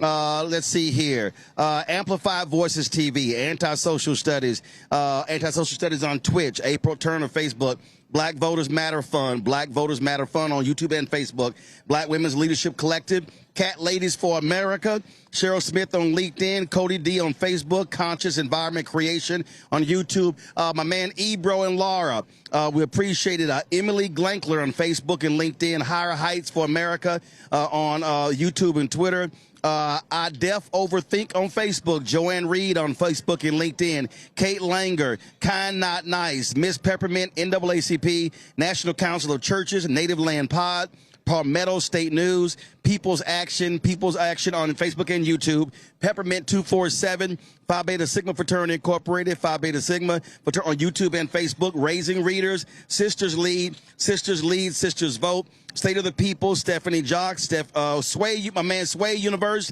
Tevin Davis, Texas Metro News, The Christian Recorder, The Equity Alliance, The Joy Reid Show on YouTube, Legal Defense Fund, National Urban League, The Root, Thomas Madden, Facebook, Zeta Phi Beta Sorority Incorporated. So we had a total of 49 different. Okay, all right. Melody's group posted. I got you. All right, then. So we had a total of 50 different people. And so the whole point here, y'all, was that we didn't just want to say, hey, let's just come just solely to our channel. We wanted to be able to get folks to go to as many channels as possible for them to be able to experience this because we understood the importance of the collective. April 3rd, 1968. Dr. King's last sermon at Mason Temple, he said black people individually are the poorest people in the country, but collectively we represent one of the largest economies in the world. He said if we move as a collective, then we'll be able to actually make a difference. The only way we're going to fight what's happening in this country, what's happening in the South and across the country, if we move as a collective. It does not mean that we will agree with everything a politician says or does. It does not mean that we will agree with everything that an organization leader says and does. But what it does mean is that if you have a black agenda, that means you are opposing those who are anti-black.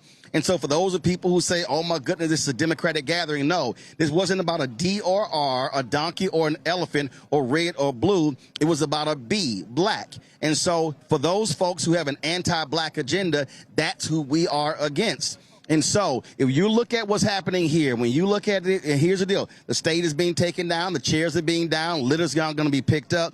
Now it's upon you. So if you're sitting there saying, well, I see what they're doing, now the question is, what can you do? You might say, okay, I'm one person.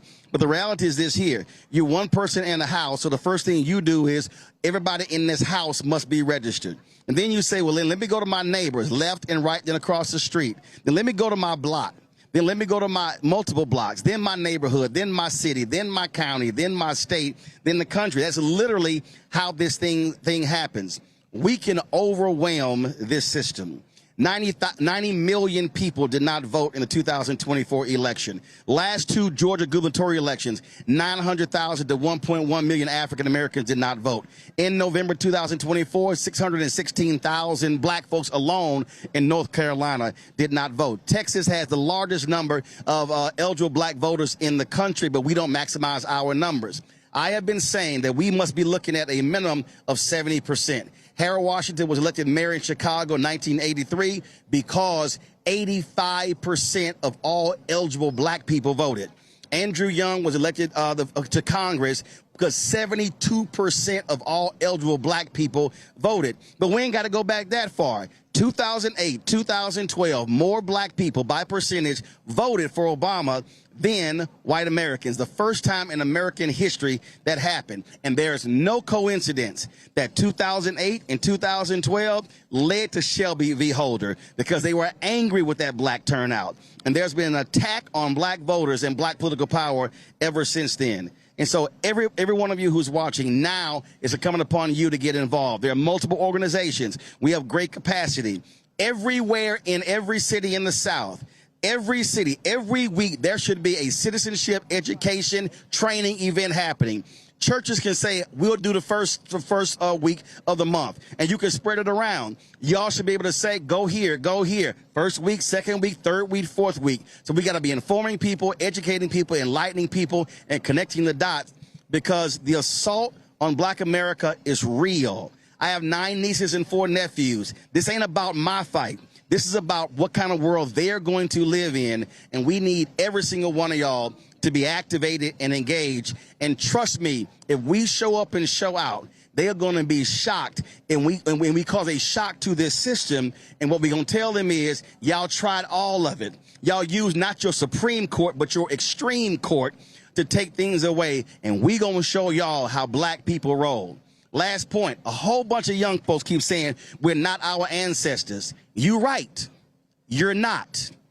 Now is the point for you to show how they work and how you can do it. And so if you say that, well, it's time for you to show up. And just sitting here around and commenting on threads and Twitter and Instagram and TikTok, that ain't it. You got to be in this game and ready to win. And so that's what we need everybody to do. And so that's what they're doing. They're committed.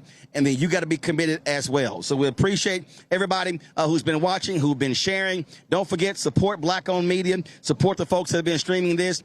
We made it clear, the folks who do the work that we do every single day. You can watch us live 6 to 8 p.m. Eastern on our YouTube channel, Black Star Network. Look, we here 5 days a week. We stream 7 days a week. Of course, your support is also critical. And to Latasha's point, we got to fund this because understand, y'all can't keep asking black folk to go to white philanthropy for our community. And I'm purposely about to show you this here. So the shot that you're seeing when you see what's going on with us, very simple. Everything that you see here that we did, all this is owned. It's as simple as that. We own it, and that's the most important thing. Folks, that's it. We'll see y'all on Monday on Roland Martin Unfiltered. We're going to rebroadcast this all weekend as well. Y'all all take care. Holla!